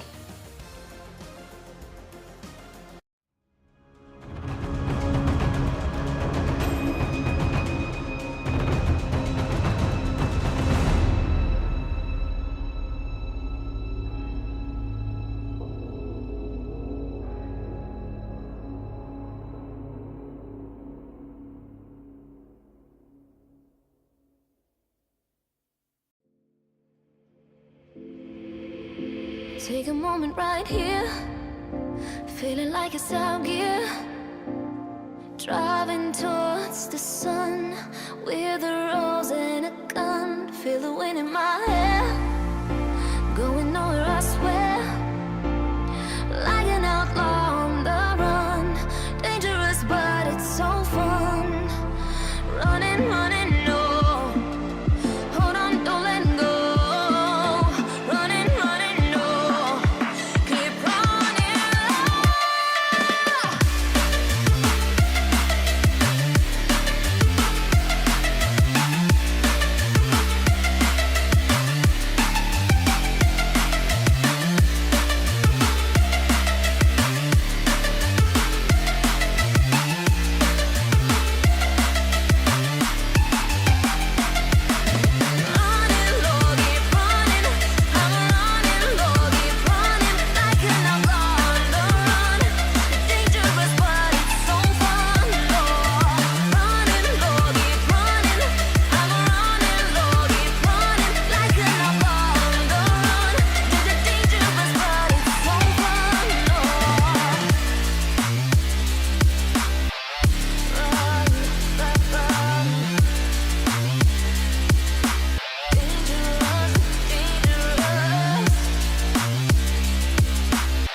Told my boss that I'm done.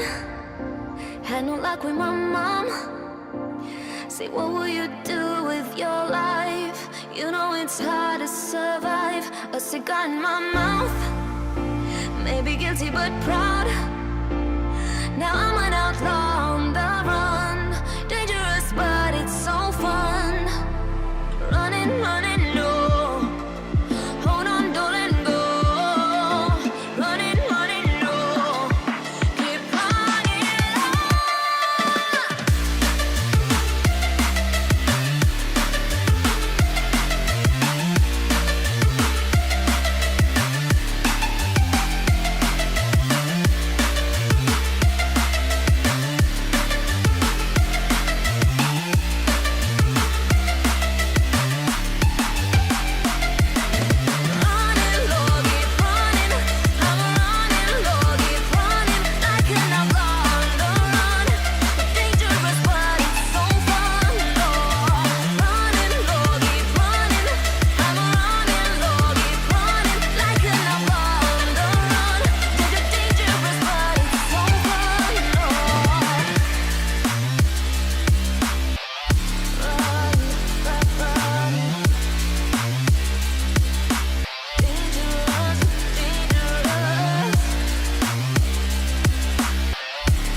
Bienvenidos and welcome back, y'all. And as promised, Draft 2 right on your screen, and we're getting right into the thick of things. Remember, this is Fearless Draft, so the 10 champions you saw previously in Game 1 are no longer available. And if you didn't see Game 1, well, they're right there at the bottom of your screen.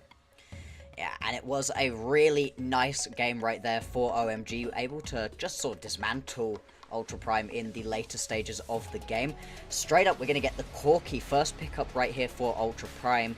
And I think this champion has been so incredibly strong at the moment. You can roam it around, mainly been seeing it as a bot laner. The response are going to be the Zyra. Now, this is one of those junglers that I think Hung has had the most nice, clean looks on, the most success with, really. And it's so strong in the meta at the moment as well.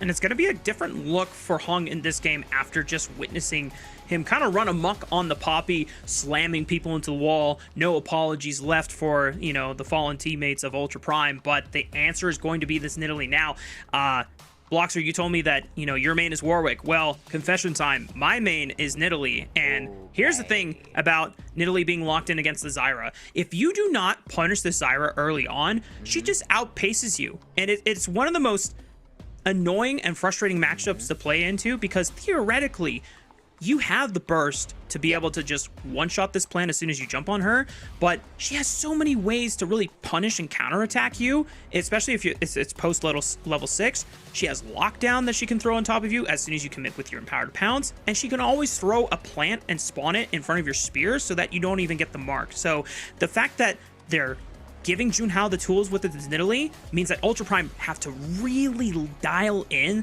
the early game invade plans and stopping Hung from accelerating on this Zyra. I think the early game plans are going to get even more impactful right here as we get to see the Smolder locked in. Starry has pulled this one out before. You could see what he was trying to do. I mean, we're assuming here is going to be in the bot lane. To be honest, I've seen Ling Feng pull out things like the Smolder before. Could technically be moved around. I'd be surprised though, because we were talking about wanting to see Ling Feng on this Yone. Well, it's going to be picked away right here for Saber. Saber had a pretty quiet game previously, had a couple of okay looks on the Talia, wasn't really able to take over though.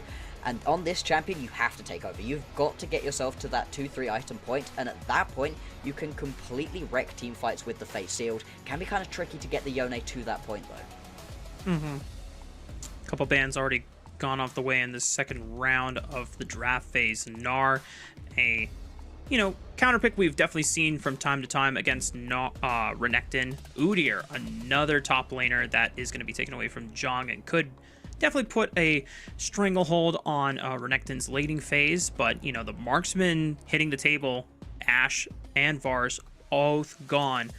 And this definitely puts Ultra Prime in the suspicion that they thought that this was going to be Smolder for Linfeng, and the Ezreal just could be the lock-in for Starry. Yeah, I was, as soon as it locked in, a little bit suspicious of this being in the bottom lane. I think, to be honest, in terms of being able to just get yourself to the point at which you have enough stacks to take over as a Smolder, it is slightly easier to do so in the mid lane. Mid laners at the moment are not the big solo kill machines that they used to be.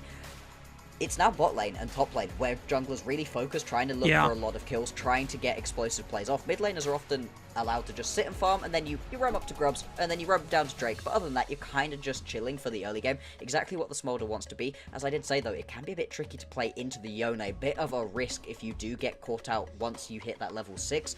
Saber can try to punish right here. We'll see what the rest of the draft is going to be for Ultra Prime, though. The Gragas locked in here. Again, more movement abilities, more ability to bop people around, try to stop this nice, easy front to back that you would want to play through for OMG. And if this Maokai is locked in right here, that would make the team fights out of Ultra Prime so scary to play around.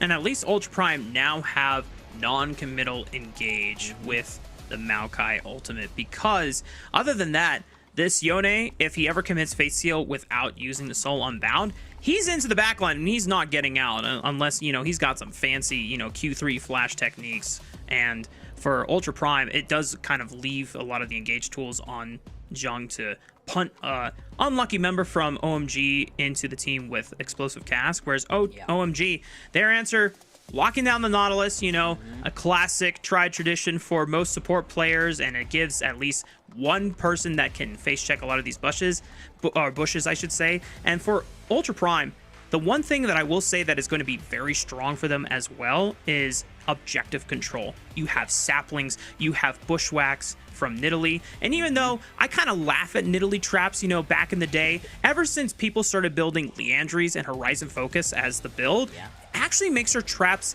kind of like an empowered sapling if it had Leandries attached to it. So it is, you know, something that you have to be mindful of, and it's an effective way for Nidalee to poke you without having to actually land her spears.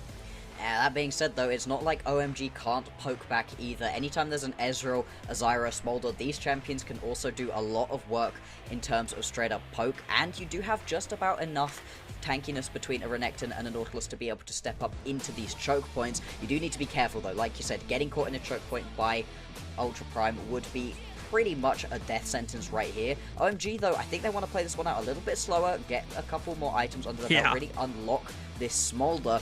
Being said, the Zyra can also be a very effective ganker early, and there are a couple lanes you can try to influence. Potentially top lane could be somewhere you want to look towards, and if not, if you can actually get a gank off onto this mid lane and slow down this Yone, that could be huge, because anytime you're trying to play a game out slowly and you've got a Yone on the other team, it's a little bit risky, right? You're giving him time to scale up to the point where he's really strong. Well, put him a little bit behind, and that's less of a worry. And I think Saber really is the only threat that can put disruption into OMG, even though they have, you know, what we believe to be such a much more terrifying scaling backline threat than what Ultra Prime will have to offer as the game goes on. Yone is kind of your one, you know, cheat code to try and just completely neutralize something like a Smolder and a Zyra from just wrecking your day. Now, Ultra Prime, we noted at the top of the draft, once this Nidalee was locked in against the Zyra, you want to really try and decelerate this Zyra from just snowballing out of control. So far, not really able to do one of the first things that you can do, which is interrupt and stop her from spawning, you know, these plants so that she can really just get ahead of the pace with this jungle clear. So Junhao is going to have to rely on other methods. Maybe he goes for an early invade since he's starting on the bottom side of the map on this red quadrant if he wants to try and catch Hung as he's traversing towards his blue quadrant. Or the other option here, Bloxer, is for Junhao to just start driving in some oppression into one of these lanes. Yeah, potentially that's the way that Junhao's going to want to go. I think I'd like to see some early aggression right here, especially with the way that this split has come through, the way that we've got a lane swap coming out. It does really unlock you to be able to really try to go for a big dive, big play potentially into one of these lanes. You could even try to influence onto the bottom lane. You do have enough damage between the Gragas and the Nidalee early on to be able to pick up a kill here onto Starry and Moham if you really wanted to. I don't think that's the way you really want to go for right now. Jen, just going to take a lot of damage right here. Top lane though, teleport already coming through. Harry, interesting. Okay, just decides, you know what, need to go catch my wave, but didn't want to be in that lane early on. You know, there's a couple things that were in motion for OMG, and I thought this is what the play was actually going to be. The fact that Jung got chunked out so heavily by the 2v1, Harry already stopped mid lane, and then had the collapse on through to play potentially towards bot lane, but the fact that he just goes to collect the top side of the map shows to me that once they saw that Rosie Love had backed off and left Corki to his lonesome, that a 3v2 dive against potentially a Maokai showing up on that timer would have probably been a little scarier than they wanted to opt in for, and this Renekton does need to get some gold at some point. He can't just continue to share XP and gold with every round of the lanes. Now, Hung might try to put some pressure down here, but he's just going to make sure that Jung and Rosie Love don't get a chance to move, and Hung will have full control of this bottom side river. Yeah, there's very much a full split on the map right now. Junhao fully in control of this top side. It's so tricky, though, to really try to push the advantage of this split, because these champions are very good at being resistant to dives. Renekton dives are always going to be very tricky. Like you said, having a Maokai in the area makes a dive onto the bot lane so much harder as well. And it means that despite the fact, yeah, you've managed to get yourself into this lane swap split situation, there's not really too much to really use it for. You're not really able to push that advantage, at least for now. The Grubs will spawn soon, and then the Drake as well. And that could be a way to try to play this one out. Yeah, and the one thing that Ultra Prime will have as a, potential bonus for them if they want to fight for these grubs is normally at that 6-minute timer, both of your top laners, if this were a normal laning phase situation, they would be level 6, and Renekton level 6, always such a classic to really not want to underestimate just the power that Dominus giving you so many base stats and just makes fighting for grubs so much harder. I don't think that's going to happen this time around, given the fact that Harry had to share XP in the mid lane and was late towards the top lane on that first couple of waves. And even if he does arrive, you're not going to be arriving at a high health bar, constantly getting poked out right here by Waco. More... Ooh, hang on. Rosie Love takes a huge chunk there, gets ignited, should be able to get away, but still, it's going to be at least forced back underneath the tower. Yeah, I don't know about you, Bloxer, but Maokai Gragas as a duo lane is pretty hard to fight into as long as you have a ranged champion. And they're doing the best that they can, and they have ways that they can try and interact by collecting minions with that cask. But now that the wave has been pushed a little too far up, and it's still pushing into OMG, means that Ultra Prime now in a difficult spot where Starry's going to get a lot of solo XP. Moham is already backed off, and it's really hard for Ultra Prime to step off and try and correct this wave because Hong is already back on this side of the map. So now, I'm curious here, Bloxer, if OMG don't even want to necessarily correct this wave and just use the pressure, and as I speak to it, they already got to the point. Yep. They're using that pressure to get to that dragon. Go straight towards the Drake. It's an Infernal. Why not? You'd be giving up some free stats to not just be able to take this one. And Zyra is one of the better champions at being able to just take that one completely solo in a reasonable amount of time early on, using those plants very effectively. As you can see right here, doesn't even lose particularly much health to it. Hung is going to be able to pick that one up for the team. Helps towards the feats as well, considering we've got no kills and not too much pressure onto towers at the moment. It is going to be very important to be able to pick up as many of these objectives. That being said, let's have a fight now potentially around these grubs. Junhao not going to underestimate OMG's ability to contest with these grubs. He already smited the first one, so Hong gets the smite on the second one, and then everyone backs off from Ultra Prime, so it is 2 grubs to OMG, 1 to Ultra Prime. They did not want to disrespect the potential that Harry not only had TP, but also was level 6, and even though didn't have a chance to buy items, you still just don't want to mess with a crocodile coming at your face with Dominus in his back pocket. A nice dodge there from Saber. Saber potential engage there from Moham. I think even if you manage to actually land that hook, it's a decent chunk of damage potentially onto Saber, but I really don't think that Lingfeng right now has the damage to be able to actually pick up that kill.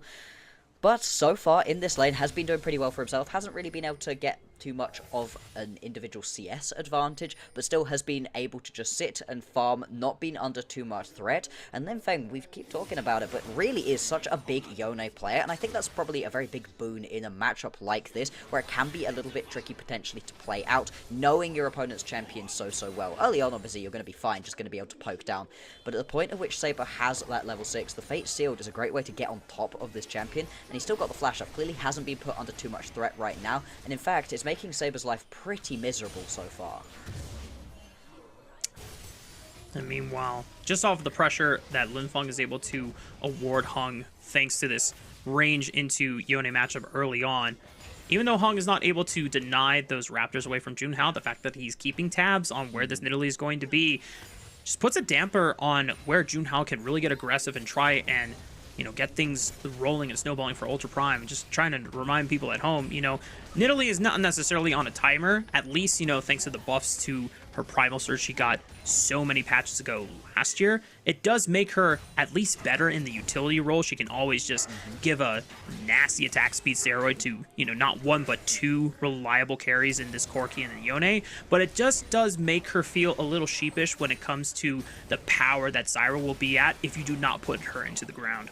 Exactly. If you are, as your best trait in the later stages of the game, an attack speed buff, that's not exactly the best look, right? You are going to be a lot more useful as the Zyra later on. In fact, going to get chased a little bit right here. I don't think Rosie Love is actually going to pull the trigger on trying to go in, and in fact, Linfeng feels more than happy enough to keep on stepping up. But it does mean that Junhao does need to get things going at some point early on if he doesn't want to fall behind. And Italy that's even just in a okay spot, but not particularly ahead, can still fall prey a little bit to not feeling like you're providing too much real utility to your team, but you know, beyond that attack speed steroid and those spears. And beyond that, we've been talking about how Junhao looks like a much different player from an ahead position. When he's in a good spot, really can take over the map, doesn't feel so much pressure to have to keep pushing forwards. Ooh. Hang on, uh-oh. Oh, this is such great tracking, knows. but even Good. greater sense from Wako to realize, hey, wait a minute, I just saw Moham and Hung walk into our top jungle thanks to that control ward on the top side river. I wonder where they could be. And definitely dissuades a potential pick that might have given OMG a nice lead to start working with and really put, you know, restrain on Ultra Prime and that extra pressure for them to say, hey, we have to really get things rolling. But objectives are spawning in the next 30 seconds and a minute respectively for the second rotation of Grubs and the second dragon of the game. OMG really have the pick of the litter since they have push in pretty much every single lane. I imagine that Grubs will be the focus here, and I'm curious if Ultra Prime will find a way to contest. Yeah, if they do, they don't have a teleport out of Jiang, so he's not going to be able to come and join the rest of the team. Henry, though, could come and join up. There could be a 5v4 potentially end up happening. Right now, OMG, they've got the fast track towards these objectives, and it feels like Ultra Prime kind of in no man's land because they've got Ling Feng sat beneath them. They aren't really able to just set themselves up in a good position right now. They're at least going to have to walk into this one late. Mohammed's, or I should say, Rosie Love throws out the ultimate for the engage, but here comes the counterattack, and this is what happens when you walk into Zyra plants and a Stranglethorn. You just get blown up, and the rest of OMG completely punish Ultra Prime. Yeah, they were able to net one grub for themselves, but it's still 4-2 and a kill to top it. And with the mid wave pushing in, they're going to get a lot of damage onto this mid turret. Yeah, the fact that they're able to pick up a couple more of those grubs as well. Unfortunately, they're not able to get all three. Would have been a nice move towards those feats, but they're going to be more than happy with what they get on the back end of that play. A couple things to note about that one. I really liked the way that Moham just stepped up. It's the great tech that you have with the Nautilus into the Maokai, is you just step up, hit your shot. Hang on, Starry should be fine. Has flash, has barrier, has Arcane Ezreal Shift might be off cooldown. Oh, it's only 4 seconds. There it is. He just walks in. He actually just walks out. That's really... the fact that Waco didn't even want to blow anything either, knew that it was very unlikely Starry was actually going to die there. Very funny to just watch an Ezreal walk away. But no, as we look back at this fight, I love that Waco just goes straight in. It's exactly what you want to do in this play. And yeah, like you said, you're stepping into Zyra plants. You're stepping into both a Ezreal and a Smolder. That doesn't end well for you in real any situation. What you want as Ultra Prime is to have your setup first and force OMG to walk into you. They're going to be okay at being able to do so, but it will still put you in a much better position. But because of the pushing lanes we were highlighting before, it meant that OMG had that fast track available to them, and it made that play a heck of a lot easier. Right now, though, they're going to look for a potential dive. Rosie Love is in the area, though. Tries to spot out OMG's dive before it can really happen, but Saber might still be in trouble as Rosie Love, all he can do is just W1 target where the Stranglethorns locks down Saber, gets the Fate Seal, but doesn't get a chance to finish the channel because he gets denied and deleted off the map. But here comes the counterattack. Ultra Prime trying to punish the overextension from OMG. That's 2 kills going over to Wako. That's 3 total for Ultra Prime as the turret ramped up a lot faster than OMG were bargaining for, and it's just a great collapse from Ultra Prime. And Ultra Prime are going to get even more out of this. OMG bring Harry up to that top lane play, and it means they're going to lose a ton of XP and gold over to Jiang in this bot lane as well. What a play on the counter that was. It always felt like a little bit of an odd dive. Driving into a Maokai, into a Yone, not particularly easy. You do at least get that initial kill onto Saber, but the counter is here from Ultra Prime. I like how quickly they're able to get onto this one, and the Nature's Grasp makes this dive so tricky. The disengage almost impossible, and you can see just the tower dealing so much damage, and then you add Corky damage on top of that. It felt like a very hard fight for OMG to have won, and that's something we have seen from OMG, right? Where they go over aggressive, try to push their leads just a little bit too hard, a little bit too far, and end up making slight mistakes, questionable decisions, let's say. And you could see that there is at least some honest efforts in trying to deny as many bodies dropping in that turret dive. Hurry trying to flash in front of that Maokai ultimate to block for Hung. Unfortunately, his plants had spawned and drew aggro onto the collapsing members of Ultra Prime, so he was the first victim to fall to the ramping turret shots, and the rest of the frontline members fell very quickly. Lin Feng was the only survivor of the casualty on that top dive. And Ultra Prime now have the map to be able to secure the second dragon for themselves, but maybe a pick here from OMG. Rosie Love could get caught here. No flash available. A couple more auto attacks and a Mystic Shot is enough to do it. The Stranglethorns is what secures the dead tree in the bottom red quadrant, and Ultra Prime now going to have a chance to see if they can find a way to defend this tier 1 turret from falling. That was a lot of abilities used right there to be able to pick up a kill onto the support. Still, there isn't really any big objective spawning. I'm getting jumped, though. He's just dead.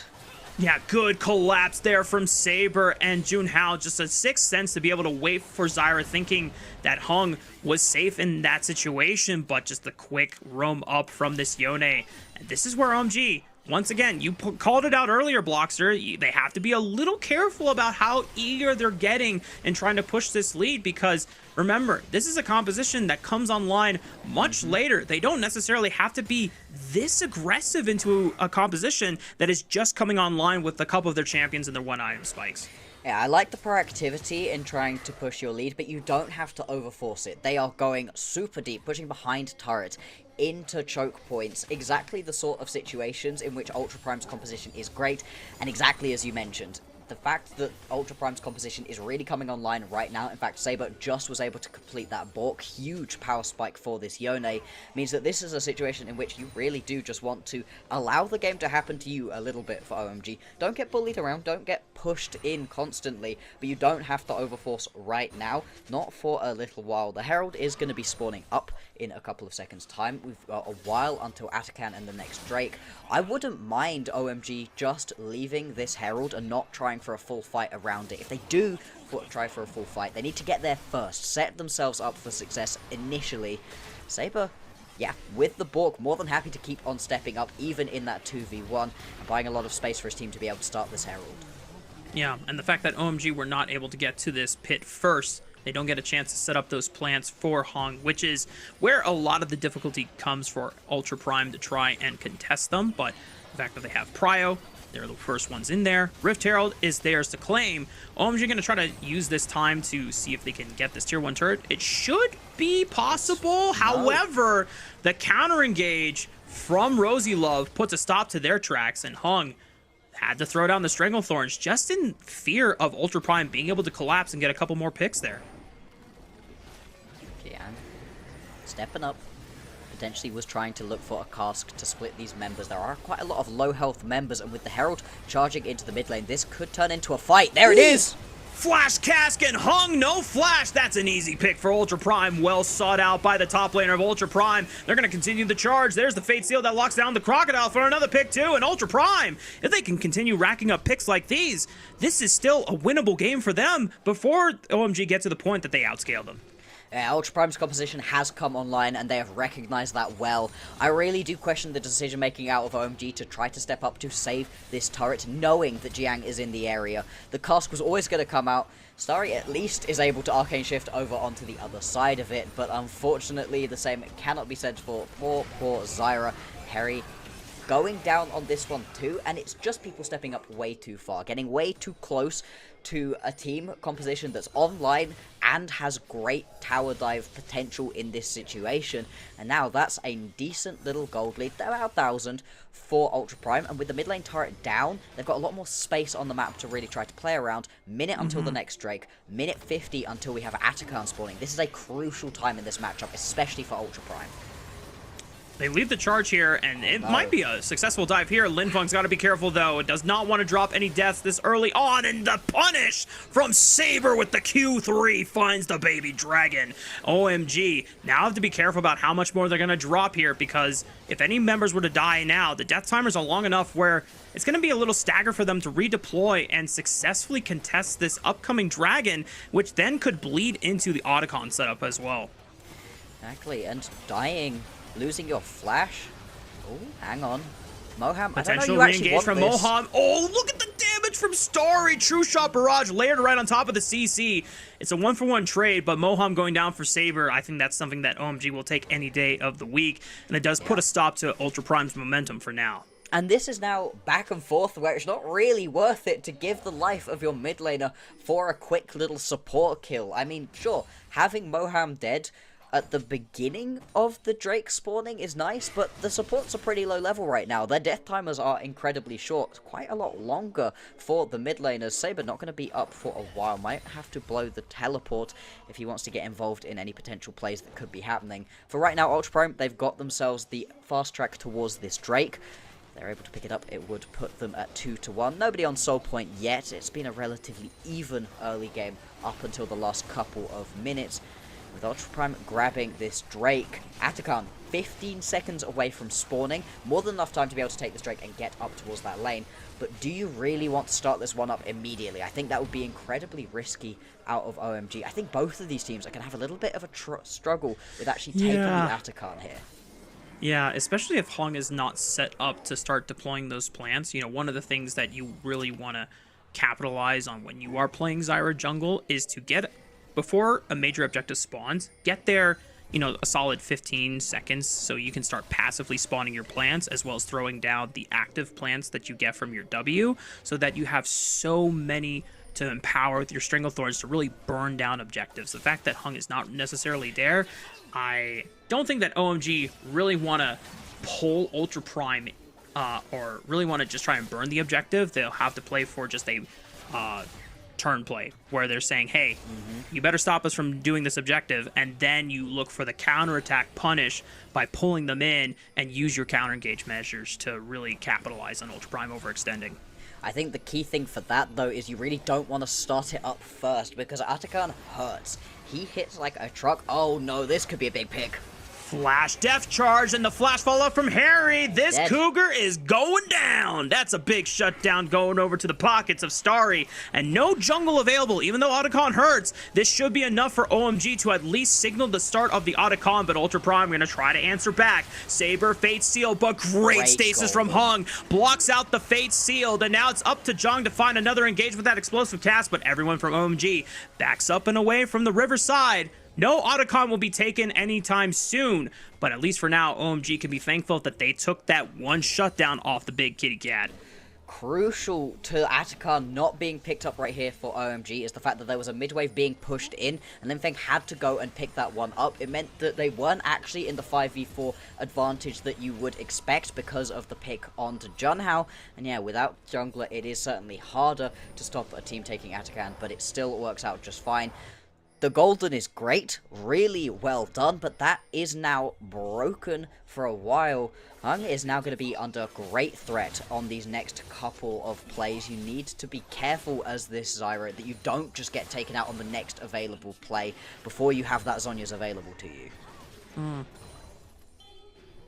I think the saving grace for OMG is just, even though they're not able to get any immediate objectives off of it, we have to remind ourselves and all the audience at home, it's just all about the scaling, trying to make sure that you can get Smolder online to these stacks. I didn't get a chance to see how many he was at. Oh, wait. It's on the middle right. I forgot that they have that counter for us. This is really nice. And he's already at it, 228. So Smolder's online here, Bloxer. He really is. Going to be getting to the point where the executes not just are available, but are beginning to really hurt. And if you can protect Ling Feng, that's going to be the key to success. Pretty tricky in this composition. Ultra Prime have got a lot that they can use as threat onto this relatively immobile little Smolder. But if you can protect him, if you can get enough space to just be able to sit and hit, this champion does so much damage. Harry getting chased away from this tier 2 tower right now. I love this play from Ultra Prime. Just decide, snap play, go pick yourself up a ton of gold. And at this point, OMG, they're still sort of just stood around the Atakan, thinking about taking, but not really being able to do so. We've actually been here long enough that the next Drake's going to be spawning in a minute and a half's time. Remember, we were thinking about Drake when Atakan first spawned. Ultra Prime, they're going to start it up here, but I really don't know if they can actually finish it off. I mean, they're trying to force it because they saw Hung clearing the minion wave mid, but they have to be careful. This is Smolder at his best. He has the execute available, and Saber already knows he needs to get the hell out of there. Fate's sealed already to disengage, but he goes back in for Starry, looking for that Q3 flash, forcing Starry's own flash to respawn. But Ultra Prime, they've run out of engage tools. They have to be playing on the retreat. And now OMG, they're playing for this Otacon, but Linfeng is chunked to below almost 80% of his HP, so he has to be very, very careful. Still has the flash, but this sapling is going to push him out of the tri-bush, and the Otacon is still at 4k HP, and Junhao is in range to try and smite steal this away. 2600, and it regens, and I think that's what OMG want. Just let it reset. They still have an overall health advantage, but the flash body slam onto Harry, and he goes down thanks to the burn of Junhao's Liandry's Torment, and I think that's enough for OMG to realize that this fight is probably lost, but the Otacon resets once again. Maybe if Hung can be a hero, but it's gonna be so hard because he has no flash. He would have to walk up and just, you know, pray for his life that he's able to smite steal it away, but I don't think anyone from Ultra Prime is gonna let that happen. And Feng has actually reset and is just walking back into this one. Is going to rejoin with some extra damage in his back pocket and a full health bar here. Close. Oh, the explosive cast doesn't put it back. Hung, does he secure it? Oh, it's a little too early. It goes over to the hands of Junhao. Now OMG have to run for the hills. But Junhao has the power of that GA, so he has full confidence to just try and jump in and clear as many kills as he can. But Linfeng will clear one of the GAs thanks to the power of the execute. He's just going to tangle with Wako, cakes him out. Look at Linfeng popping off on that baby dragon. He's not a baby anymore. But here comes Zhang. Body slams him into the tower, but he still lives thanks to the power of the grass. Procky, oh, he stepped on a trap. No! Oh, Linfeng, oh no, it was going so well. I don't think I've ever seen someone actually die to a niddly trap before. It's a rare occurrence, but it's so funny when it happens. It's like the smoke screen from Graves and Ultra Prime. Now they smell blood in the water. They are not going to stop. They turn straight onto the Baron. There's going to be absolutely no response whatsoever out of OMG. And Ultra Prime, they had a good early game, but this has been an excellent mid game so far. We'll have a look back at this one, and like you said, the attempt is so close, but the second that you do actually pick yourself up the Otacon, this is huge. You can just jump forwards. Now, I do question a little bit Ultra Prime going forwards quite this hard. You're very low, you're up against a Smolder, and you are still giving 200 gold over to the Smolder every time you die. This is not an insignificant amount of gold that Linfeng gets to pick up off of these 3 kills. The fact he dies here isn't ideal either, but still, like, I think Linfeng's going to be happy enough with the fact that he gets all of those kills, quite a lot of gold. This is devastating, though. Oh. The thing I'm just realizing now is he had autoed it. So shouldn't he have known that it was there? He tried to step around it. He misjudged how big the hitbox is. You can see from his character movement he's trying to step around it, and he accidentally gets a little bit too close. A comedy of errors from the last few seconds of that replay sequence, but Ultra Prime reaped the benefits, taking that Baron right off the back of Linfeng's death and the fact that Hung was still off the map. They get the 3rd dragon for themselves as well, and now they're making the siege happen. Dead. Rosie Love! Good night, Rosie Love. Maybe, you know, a sacrifice worthy and won't be in vain, as it gives Ultra Prime the window to siege onto that tier 2 turret, you know. Sometimes supports just gotta die, you know, and just make sure that the rest, the team that can get something done, you know. I don't think Rosie Love would have particularly liked dying in that situation, but at the same time, not the end of the world. You do get that tier 2 turret. And looking at the overall state of the game, like you said, everything coming up at the moment. Ultra Prime having a great time of it at this point. 5-0-4. Boeko specifically is huge. Not being able to kill a Corki at any point means that he's just sitting there, landing rockets, being annoying the entire game. And it feels like right now Ultra Prime are in a great position to be able to win this one out. They are so strong. They're at the absolute peak of their power spike on the majority of these champions. 2 and a bit items right now onto the Yone. Once that's 3, this is the peak power that Ultra Prime are going to get for themselves in this game. They do have to be careful, though, to not allow this game to go on too long. Ling Feng has shown some great comeback performances in the past, not necessarily on the Smolder, but if any champion is going to allow you to do so, it would be this one.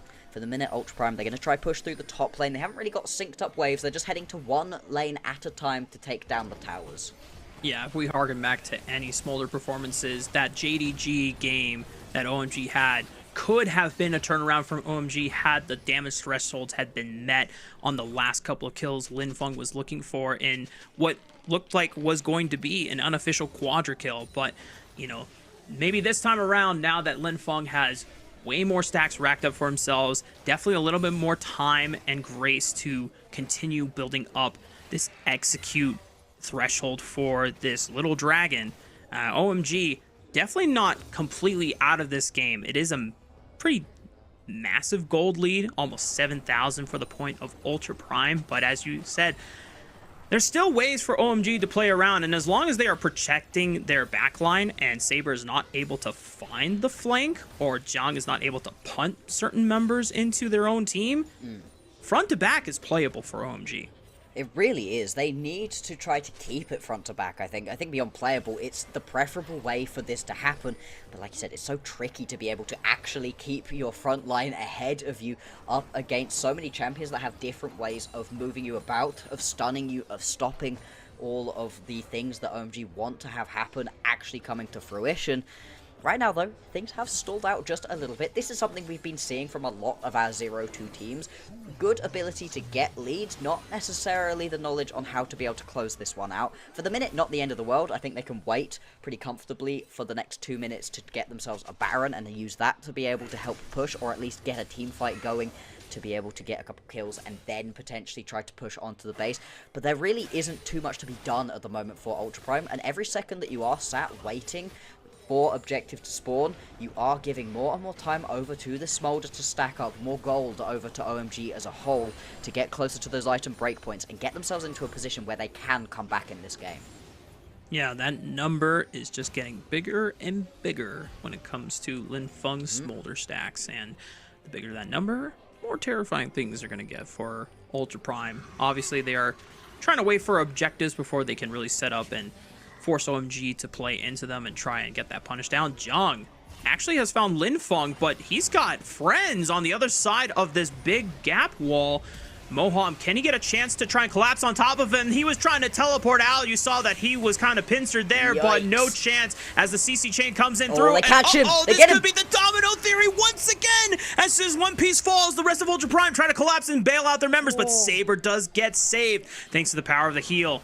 And the rest of Ultra Prime able to save the remaining members here, but it's still a 4v5. Moham was chunked in the exchange, but he can always redeploy back on the map. But now they turn, seeing Harry was isolated from the rest of his team. Maybe it's a chance to find one back as Lin Feng gets the execute on Rosie Love. And the numbers are dwindling here, and it makes the volatility even higher for both of these teams. Yeah, none of the big front line that you really need to play these fights out for Ultra Prime are available, but the damage carries are still up. You can see Saber head straight on over to the Drake, just going to try to pick this one up by himself. Bait in OMG potentially to a fight they can't win. Instead, lots of pings going on around the Baron. I don't think OMG are actually going to start this one up, but they are going to take this opportunity to at least clear out a little bit of vision, make this Baron area a slightly safer place to be hanging around. Oh, this is so risky right now. I held my breath there.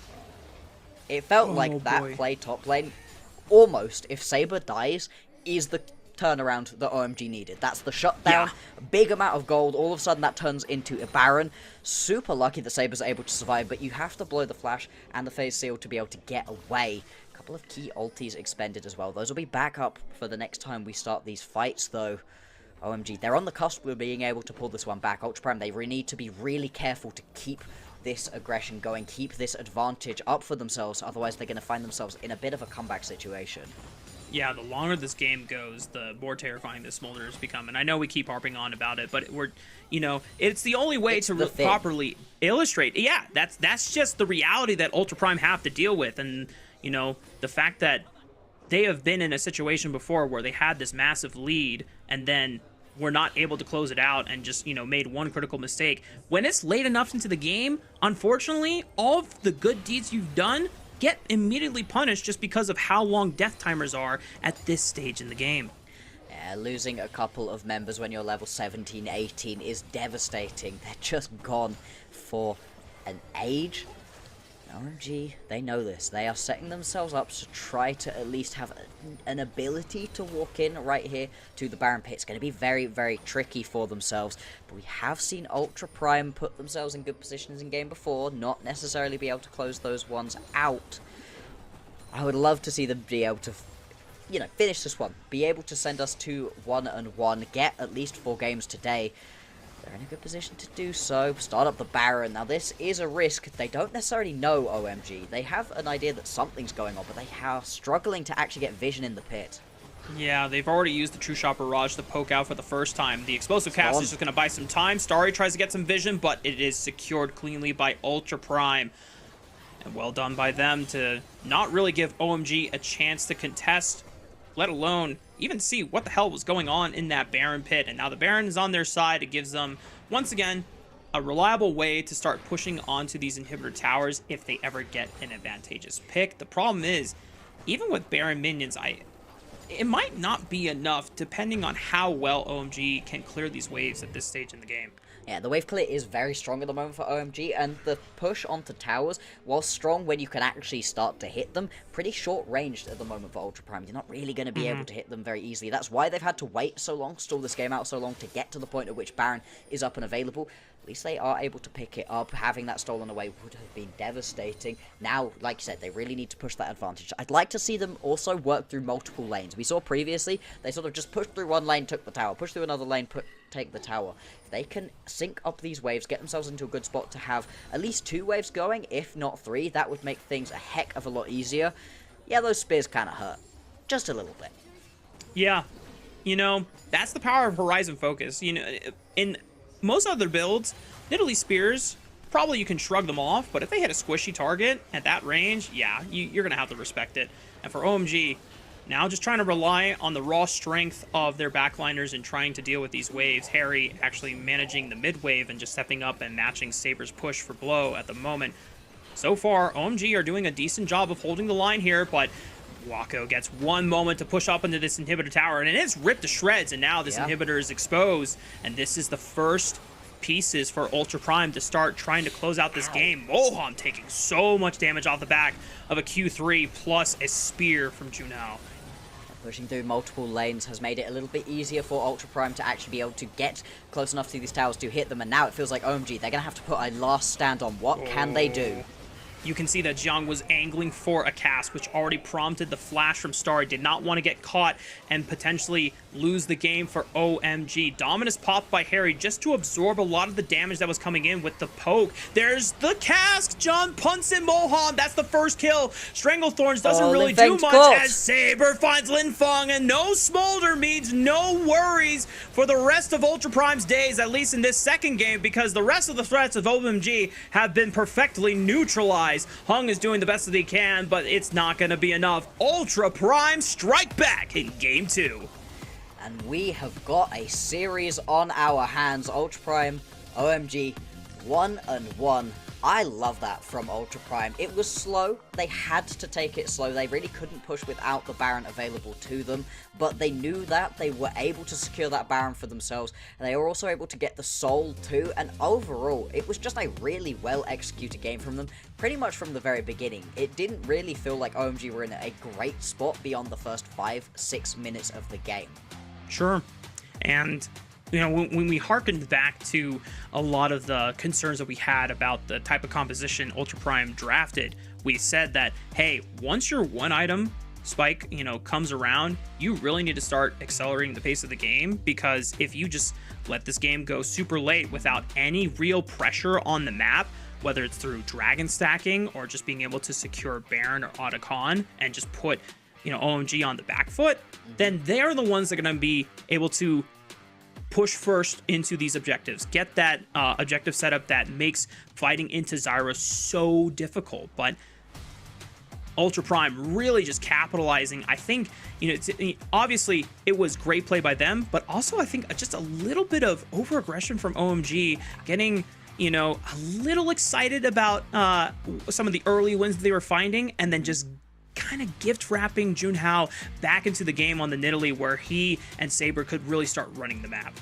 Yeah, because at the very beginning of the game, it was okay for OMG. They'd actually put themselves in an okay spot in the game, but like we were calling out, a little bit too aggressive here, a little bit too aggressive there, and occasionally they would step way too far forwards, and then multiple members go down, and all of a sudden, from your decent place in this game, you are behind, and they never really got back ahead. They managed to stall the game out, and that was okay, but you couldn't really play into this composition in the way they were really looking to. And I think a big part of that was Saber on this Yone, was just able to take up so much space from the opponents, able to get into the back line so effectively multiple times, and made it so that Lingfeng was never able to just sit and hit. Starry too, constantly having to run for his life.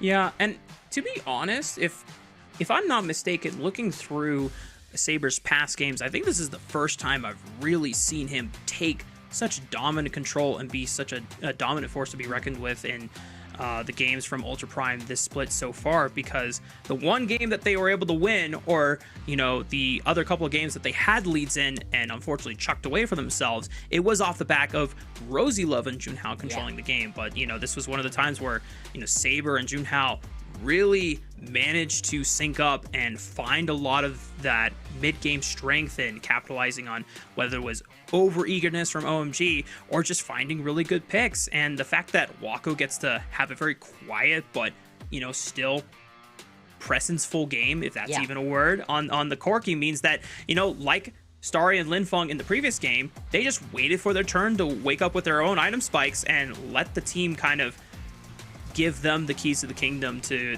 put in the damage afterwards.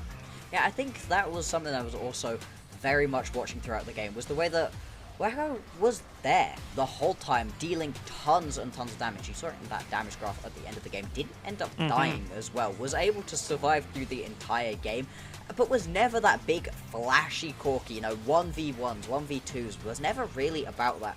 Just played one of the most solid, well-executed games of Corki I think I've seen in a very long time. Really impressive to see. Might not necessarily get all of the glory, although, never know, with no deaths, it is a very impressive-looking stat line. Sure. Could well be in the running for the MVP. I think, in my money, might well be the MVP because of just how consistent he was throughout the entire game. There was no point in that game in which I was like, he has not been useful in this fight. From top to bottom, a really nice performance. Yeah.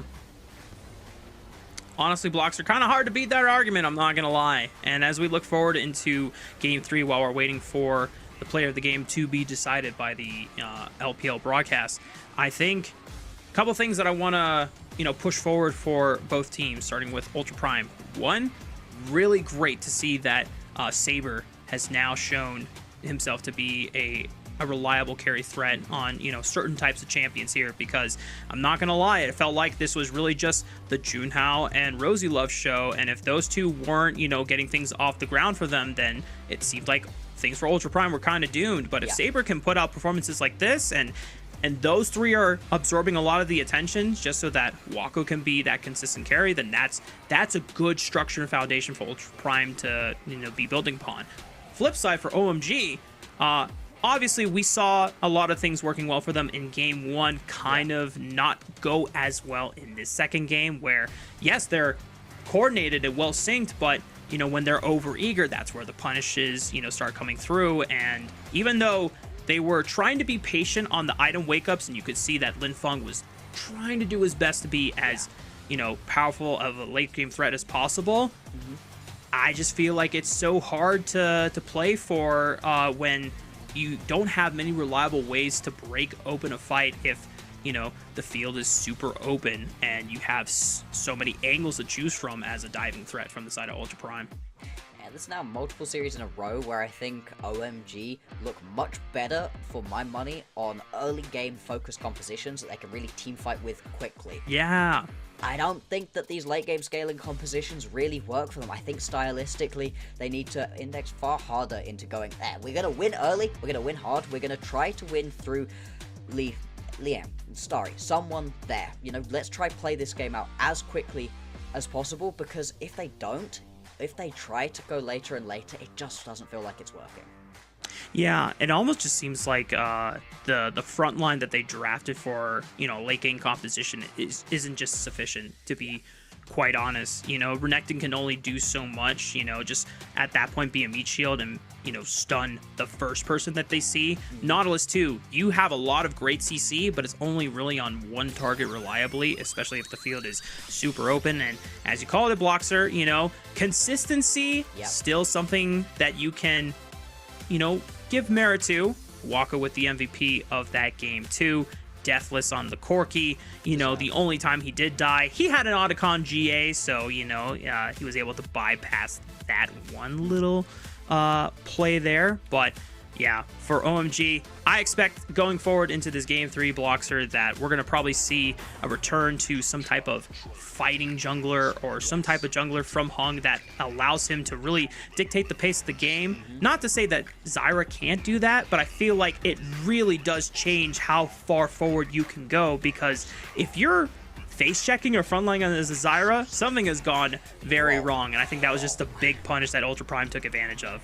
Exactly. I think for the way that you can really tell Hung wants to play, give him the sort of champion that can step up. We've seen how good the Viego is. Something as well, I don't know, even something like the Maokai that we got to see in this game could have been better right there. There's still things like the Jarvan available, Xin Zhao, those kinds of pickups, anything that you can just go in on as hard as possible. It will just be a little bit easier for OMG to play the game out. Well, you know, as long as Hong doesn't give us the Maokai that was in the Weibo series, you know, I'll be fine with a tank champion, of course, you know, if it does empower him to step forward for the team. We're going to be taking a short break. When we come back, Game 3 and the draft will be on your screen.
Bienvenidos, so welcome back, y'all. We got Game 3 coming your way in just a few moments here.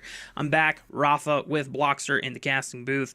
And between these two teams, as Blockster put it, we got a series on our hands. You can't see it, but I promise it's there. You just got to look really hard, or I don't know, maybe if I put my hand up to the camera and just really zoom that in. Actually, you're getting no light. Just take our word for it. There's literally a series right there spelled out on the palm of my hands. There is. We have got a series on our hands. It felt like in that first game, potentially, we weren't really going to get Ultra Prime showing up today. You know, that's fine. But this is way better. I'm very excited the fact that we've had now 2 games where we've got to feel really different styles from both of these teams. In game number 1, OMG, they showed us the early game prowess that they were able to just run straight through, take over the game, and really team fight in a way that was just better than what Ultra Prime could do. Second game, very different. Ultra Prime, they have themselves a composition really spikes in the early mid-game, and the second that early mid-game spike hit, they were able to use it to great effect, and we never really got that many big 5v5 team fights. It just felt like, for the most part, OMG were not allowed to step up throughout this game. It's going to be fascinating to see what it is we get in this game number 3 right now. We were talking at the end of the previous segment about how we'd really like to see OMG go back to having their early game focused team fight orientated compositions. Definitely looking forward to what we imagine will be a return to some type of fighter or frontliner for Hung, because we've now, seen both ends of kind of the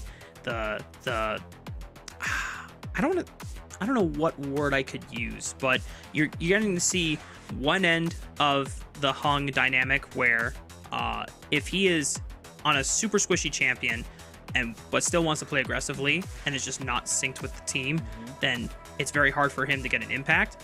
But on the other side, when he is playing a frontliner and is durable enough to just force plays on his own and the rest of the team is kind of following up on his engage, then he seems a lot more reliable and obviously surviving a lot more of those instances where he is picking those fights for his team. Now, with 3 or 2 games out of the way, 20 champions now gone from the available pool. This does change up what champions are going to be banned, and strangely enough, one of the first times we're seeing a Rumble being banned on blue side, but I think that's just OMG just recognizing, hey, we have something else that we want to prioritize for our first pick. Yeah, I'm fascinated by the Braum and the Rumble bans right here. That indicates to me that they've got something with the sort of ulti that you really don't want a Braum to be available for, and I think that taking the Aurora right here makes a lot of sense. It's been such a strong pickup for so many different teams so far in this split, and it can just completely take over the mid lane. Solo kills are plenty, so much threat onto immobile squishy ADCs as well. A response of the Galio would make sense too, because you really aren't under threat from the Aurora, at least not once you get your first item underneath your belt, but it doesn't really matter. You're not really looking to assassinate the Galio in this situation as Lin Feng. You're looking to go somewhere else. Right now, though, Ultra Prime, they could well look towards a very aggressive composition that sort of wants to go all in onto 1 or 2 champions. We've seen compositions with the Galio, the Nocturne, the Orianna, all of them together, jump one person, try to kill them. Same sort of thing with the Ashe as well. So we'll have to see if that may be the way that Ultra Prime are looking to go towards. Curious note here, the early Jax lock-in from Ultra Prime. Now, normally we would look at this and say, oh, okay, this is Galio mid for Saber, and it's going to be Jax top. Junhao has played Jax jungle during his come-up on BLG Jr. in the jungle role, so there's a chance that if the matchup is viable, this is a niche flex pick here option for Ultra Prime, and the fact that OMG are now locking in their top laner of choice, maybe this is a chance either in this third pick or going into the second round of the draft phase where they reveal the cards and say, haha, Gnar counter, here it is for Jiang. But it looks like that thunder has been stopped. No Jax flex. It is just a standard vibe for the jungle, and I think we can pretty much point fingers at where all these champions are going to go from this first round. Yeah, nothing too exciting, too flexible at the moment.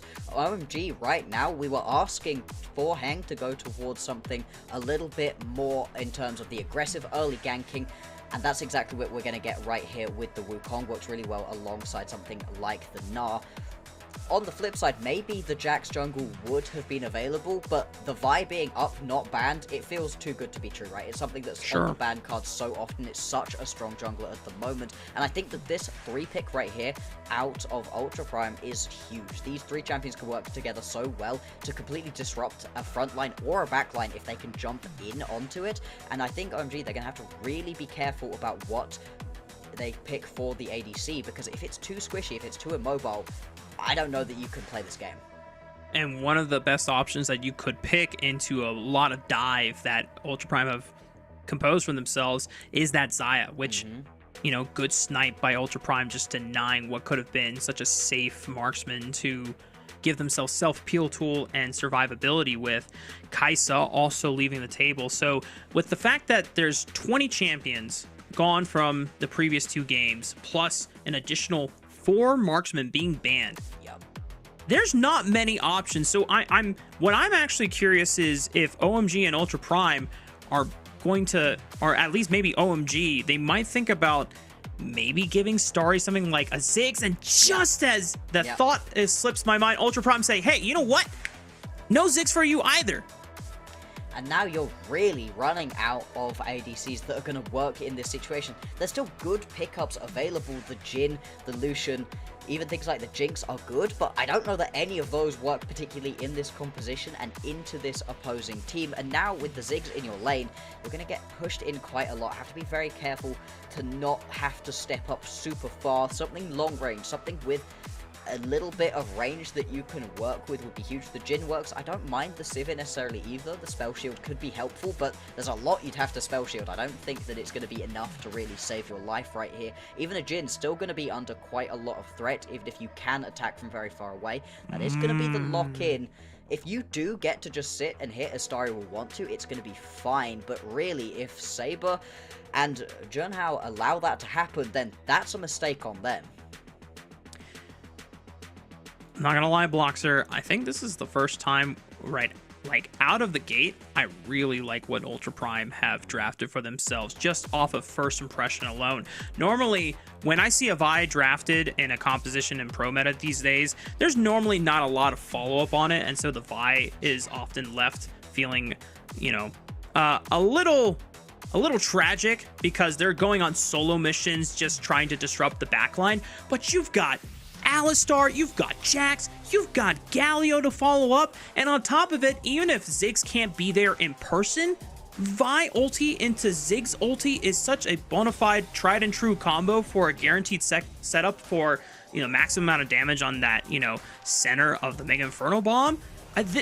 Everything in this combo and in the composition just harmoniously blends together. Whereas you look on the side of OMG, yeah, you have some threats that want to flank and try to pick apart the backliners, but other than Ziggs, everyone else wants to go forward, and that's not a fun time for this Jhin to play around at all.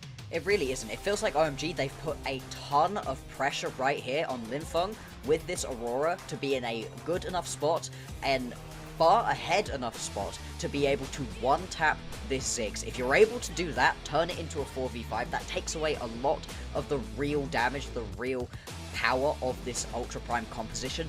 Then you can play this one out as a front to back. But if they try to do that without having assassinated Wacko first, then this game is going to be so unbelievably tricky to play out. So much going to be on the early game, and who can really get their solo laners ahead early? Well, if there's any resume that you can look at for Linfeng on his last Aurora game, it was the first opener against JDG, which netted OMG their first win of the entire split, and what almost could have been a stunning upset over one of the 2 seeds from this group here. And Linfeng being able to find so many crucial picks and just annihilating pays from those fights that we saw in that first game. We're going to see if Linfeng can live up to the task again against an opponent that doesn't necessarily merit the same amount of, how should I say, just kind of prowess that JDG has, the fact that Linfeng was able to pull it off against those individuals, you know, should give at least some confidence over to OMG that Linfeng can find some magic to replicate in this game alone. And I think confidence is a great word for this series in general, right? For a reminder, OMG, Ultra Prime, they're eliminated. They're not going to be continuing on with this first split of the year, but that doesn't mean that there's absolutely nothing to play for. As we do watch Rako just get a little bit of damage onto the bot lane. All good, all good. There's nothing to play for in terms of physical moving on, but there's so much mental, there's so much momentum that you want to carry into next year. You've still got plenty to prove, and just the good feeling of ending on a win, not being one of the 0-3 teams. Both of these teams are going to be putting their absolute maximum into this series. We've seen it so far, that's not going to change, and being able to carry the momentum into a game number 4 is huge. Going into game 4, knowing that, hey, we're one win away from being able to take the series, or even if we lose, it's not too bad, we're not eliminated yet. That is huge. Yeah, and to remind everyone at home, after this series for OMG and Ultra Prime, they're not playing another match until at least late March, if not April. I think that that while. timeline, yeah, it's going to be at least another month, maybe a month and a half in terms of time before, as you got, you know, end of LPL Split 1 taking place over the course of this month. Then the first stand tournament, which once the LPL crowns its sole winner of the split, will be sending their representative alongside all of the other single representatives of the other 4 major regions around the world, battling out in an international tournament over the course of a week in the middle of March, and then everyone gets a break, and then we're back at it again with the second split globally around that timeline. So OMG and Ultra Prime definitely want to make the best out of this and just give themselves as much as momentum and things to look forward to and build upon as possible in this last series. Absolutely, it's a long time between now and the next time you're going to get to play. Might as well end this one with a bang. The other game so far has been pretty chill so far. Both the junglers pretty much just looked to go for their full clears. Right now, we're watching Hung just be able to take this bot lane Scuttlecrab, top lane Scuttlecrab, going to be picked up nice and easily by Junhao. And the vertical jungling split map situations just happening pretty much once again. Junhao loves to look for these early dives top. Does he look for the Q flash? Oh, it's the counter-strike that guarantees the stun. Oh, and nice try by Harry to try and flash away and get another odd attack on Jung before leaping away, but not enough to outplay it. And first blood is awarded to Ultra Prime. A really nicely executed dive right there. We've seen a couple iffy ones so far in this series. That was not one of them. The fact that you're able to just walk in and not even have to flash to get that initial Vault Breaker off for Junhao makes it so much easier to play that one out. Does have to flash in the end to be able to fully secure that kill. Really not the end of the world though. More than happy to have secured the early first blood. Very important for Vi as a champion. She's always going to be able to give you some level of use, but when you fall behind on this champion, it does feel pretty bad. You're a glorified ult bot later on, and sometimes if you're not healthy enough, if you don't have enough items, on the way to your target with the ult, you end up dying. So it can be very tricky to play out Vi when you are behind. Early Flush Blood's going to make that a lot easier.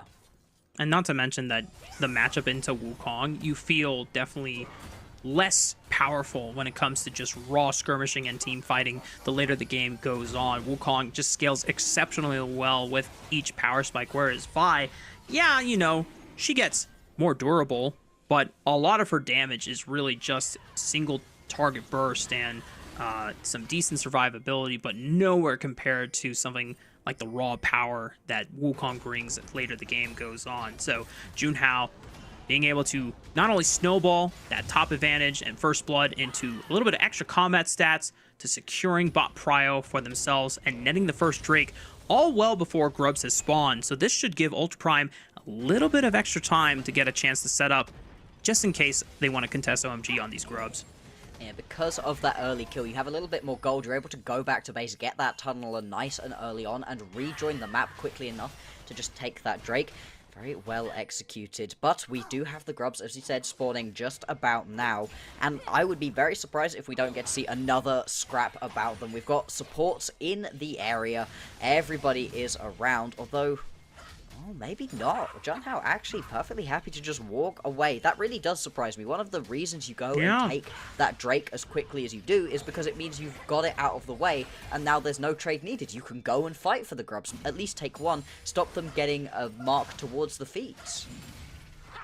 The only thing I can think of is Junhao and the rest of Ultra Prime trying to get some early aggressive vision on these next rotation of camps that's spawning on the red quadrant, and maybe that can land into potentially a pick on the Hung, maybe burning a flash off of him, if not a guaranteed kill setup, because I agree with you. They had a control ward, they had full vision of it, and they even had Rosie Love rotate onto the top side of the map and seemingly to contest it, but the fact that they didn't, and I'm just trying to check the mini map here as well, doesn't seem like there was any aggressive vision laid down on the red quadrant. So yeah, I'm not sure what made them decide not to go for it particularly, but you know, nice for OMG to not have to battle a Vi and an Alistar at the Grub Pit. It could possibly be just as simple as, I think we lose this fight, let's not try.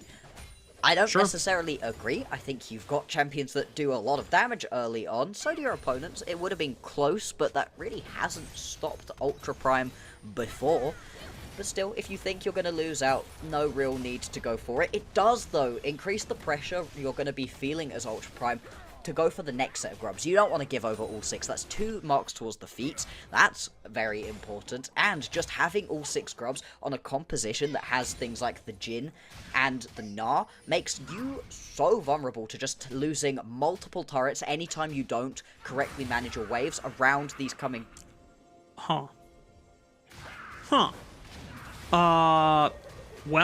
that's a Cyclone. Damn, that crab really had it coming, man. I don't know. He really had the Cyclone, that crab. Hey, sometimes the Scuttle Crab just deserves it, right? I'm sure you've experienced that before. You know, sometimes when I'm playing Nidalee and I'm throwing a spear and it just dodges it at the most random times, even when it's not like at the edge of the river, and I don't know if I've ever, you know, flash forward for a Scuttle Crab, but I definitely felt the need to just really show it who's boss, you know? Yeah. Oh, good. We'll track if that's actually going to be impactful, because that's a big ulti that's very useful to Hung. Just gone. Because the thing with the Wukong is that he actually struggles quite hard ganking pre-level 6. He doesn't really give you too much for the ganks. There's no CC really, a little bit of a slow, can dash forward, so he's a bit sticky, but it's hard to gank early on. Whereas the second that you have that Cyclone, it becomes so much easier, and it really unlocks what the Wukong wants to be doing. On top of that... Oh, hang on. Well, Harry might get some protection from Moham, but it's a Vi that arrived to the party as well, and waiting in the wings, Harry probably not expecting to deal with 2 people. Ho was hoping that Moham was the only person that arrived to this top lane uninvited, but that comes at a flash, or the cost of a flash for this Gnar. And with Grub spawning in the next 50 seconds, it's another tool that might be useful for OMG to try and contest them for the second rotation. Jiang also has to use it, though, so it's not going to be quite as impactful as it otherwise could be. But yeah, 30 seconds or so until we're going to get a Drake. Same about time for the next set of grubs. There is a world right here in which Ultra Prime decide that, no, they really don't care about giving away all 6 grubs. They're just going to move their way down towards the bottom side of the map, pick themselves up 2 Drakes, and try to play around Soul. Now, we've seen that happen before, and that only works if you do actually get Soul, and you don't constantly get pushed in onto the towers and have those Void Mites wrecking your structures. I think it's a very risky way of trying to do this, but for the minute, Junhao is on the bottom side of the map, clearly not too bothered about the grubs. Yeah, I think the only thing that he can try and do with his presence on the bottom side of the map is just deny CS and experience from Starry. Was looking for that one timer on the hover, but Starry had, thankfully for himself, had based and was just walking back, so there was no pressure of getting dove on the wave that was being pushed in. So Junhao, not wanting to waste too much time, immediately goes for the second dragon spawn, while at the same time Hung does go and complete the second rotation of grubs. And I have to really chime it in for the rest of the audience at home, Bloxer. The fact that you brought up that OMG are now going to have 6 grubs to themselves. They have a Gnar. They have an Aurora. These are champions that can really make use of 2 Void Mites crashing into your turrets, and if your win con is banking on a soul that you're going to stack up later on, you're not going to be able to do that if the rest of OMG are just pushing you on the side lanes. No, I mean, there's levels to the Grub game, right? Giving Grubs over to a composition that has something like a Gwen or a Yorick is obviously the worst decision you can possibly make, but this one doesn't feel too far off, to be honest. You are giving so much turret pressure power over to OMG, and in the previous game, OMG, they did have quite a struggle with actually being able to hit onto towers, take up as much space as they would otherwise want on the map. Well, now this is a lot easier. Ultra Prime, they really are having to focus their way down onto these Drakes. Potentially, they don't want this game to go super late. They'd like for it to be a little bit earlier of an end, and they'd like the Elder Dragon to be spawning quicker still to make sure that they can go on towards that one, use that as a potential tool to end the game. But that's a risk too. I mean, this is odd. We'll have to track through to see if it's actually going to work out for them. And talking of tracking things through, Hung has got the Cyclone back up. It didn't really impact onto anything. There were no skirmishes that happened, so clearly Scott Crab did in fact deserve it. And thankfully for Hung, I don't think anyone on Ultra Prime saw, or at least he wasn't in vision of the Cyclone being used, so not really something that they were able to punish, nor something that Hung was punished for. So, OMG, 3 minutes away from the Rift Herald spawning, as well as the 3rd dragon of the game. A lot of these champions on OMG side are hitting their first item spikes, as well as Ultra Prime. I imagine that it's a little bit of caution that OMG still want to operate around on this timer, since a lot of the tools that Ultra Prime have, we can't harken on it enough. They work so well together, and you just don't want to get caught up in that storm. No, the second that you get caught by one thing, all of a sudden you get dogpiled on by everybody, and there's plenty of long-range engage as well. Junhao can go in from very far away. If you step a little bit too close to Rosie Love or to Jiang, both of them can pull the trigger and get the Galio involved as well. And it really is great that Wacko can also join in from really wherever he is. Use that Mega Inferno Bomb to get involved. Junhao is going to pop up in the top side. There is vision to potentially spot out this play that it looks like he's going for, unless he goes for a really funky all the way around the back play. Now, he's just going to get spotted out right here by Hung. Actually goes in. Trades fists with the clone. Hung's clone is not going to appreciate that for now, but, you know, at least the real Hung is safe. Trying to clear out this blue buff, but Rosie Love is already on the move, and now Moham canceled his base. Hung is just going to give up this blue buff, but it might be a move for OMG to try and force a dive onto the bottom turret, and Wacko knows that he's all by himself. He's going to give up pressure for now. Blue buff at the cost of potentially first turret for the side of OMG. However, Ultra Prime are trying to match that pace and look for first brick of their own on this top side. And I think it's just going to go over to Ultra Prime because we're not getting any indication. Yeah, no, not even close. No, the issue is OMG's bot lane had to spend loads of time chasing Wacko away, and even when you do chase a Ziggs out, you can still clear out these waves super effectively. You can see the ulti has gone from the Ziggs, was used to delay onto those waves. Yeah, there it is. A little bit of a replay right here, exactly what we're talking about, and it means that sure, you lose the tower, but later, and that's to the team with the 6 grubs. Clearly, so far, Ultra Prime's decision to not go towards the grubs is working out for them. We do have Drake, though, 50 seconds time. Ooh. First items now completed, like you said, on the majority of the champions. Most importantly is going to be the Sundered Sky on Hung and Junhao. That turns both of these champions from being pretty squishy overall into the sort of bruiser brawlers that can just sit in these team fights for a surprising amount of time due to all of the healing you get. And you know, Bloxer, speaking of squishy champions, Rosie Love is 5 levels down Linfeng. So that's why that simple QE combo did 50% of his HP. So Rosie Love's been all over the map, but is definitely paying for it in levels. Yeah, it's not the most ideal position to be in. Obviously, it did give Ultra Prime a lot of map pressure in return for it. And it's not like Moham is, you know, caught up on levels either. He is, you know, level 7, whereas a lot of these players are at level 12 and level 11. Dive but potential. Maybe. Jung has no minion wave to be concerned about, but the rest of OMG are going to try and catch the incoming minion wave and make this crash fast. Or faster, I should say. The third dragon getting started up by Ultra Prime right now. And they're going to see if John can just survive the 1v1 or the 1v3 under the tower. Solar Flare right on top. There's the CC chain, and they break the tower. Wako teleports in alongside Saber, and John actually survives long enough. What? The dive! Holy camole, this is not good for OMG. Linfeng is going to try to salvage the play here. Wait, do they Maybe all live? this bullet from the curtain call no! Get better on Wako. How'd that happen?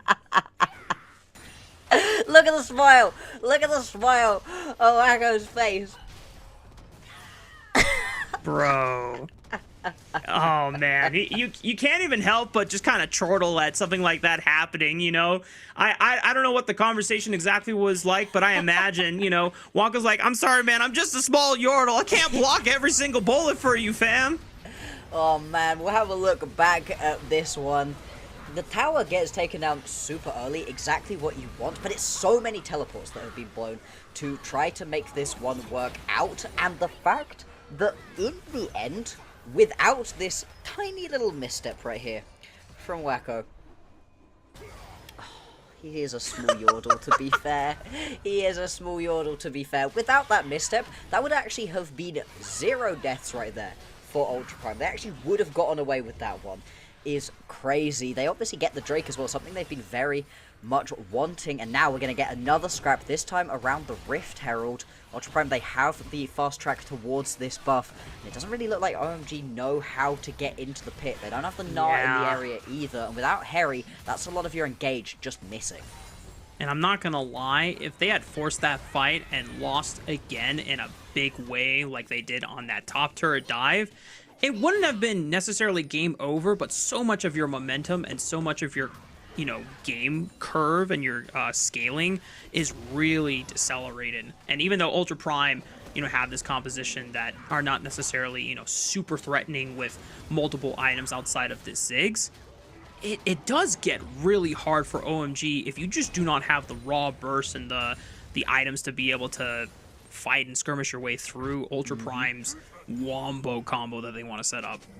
Yeah, exactly, and it feels like, as we were setting up before the game, Linfeng needs to get ahead to be able to assassinate onto some of these main carries, but this has been a quiet game to epic proportions. If we're saying Saber had a relatively quiet, quirky game previously, at least kills were happening, at least damage was being done. So far, it really hasn't felt like Linfeng's been able to get involved anywhere across the map.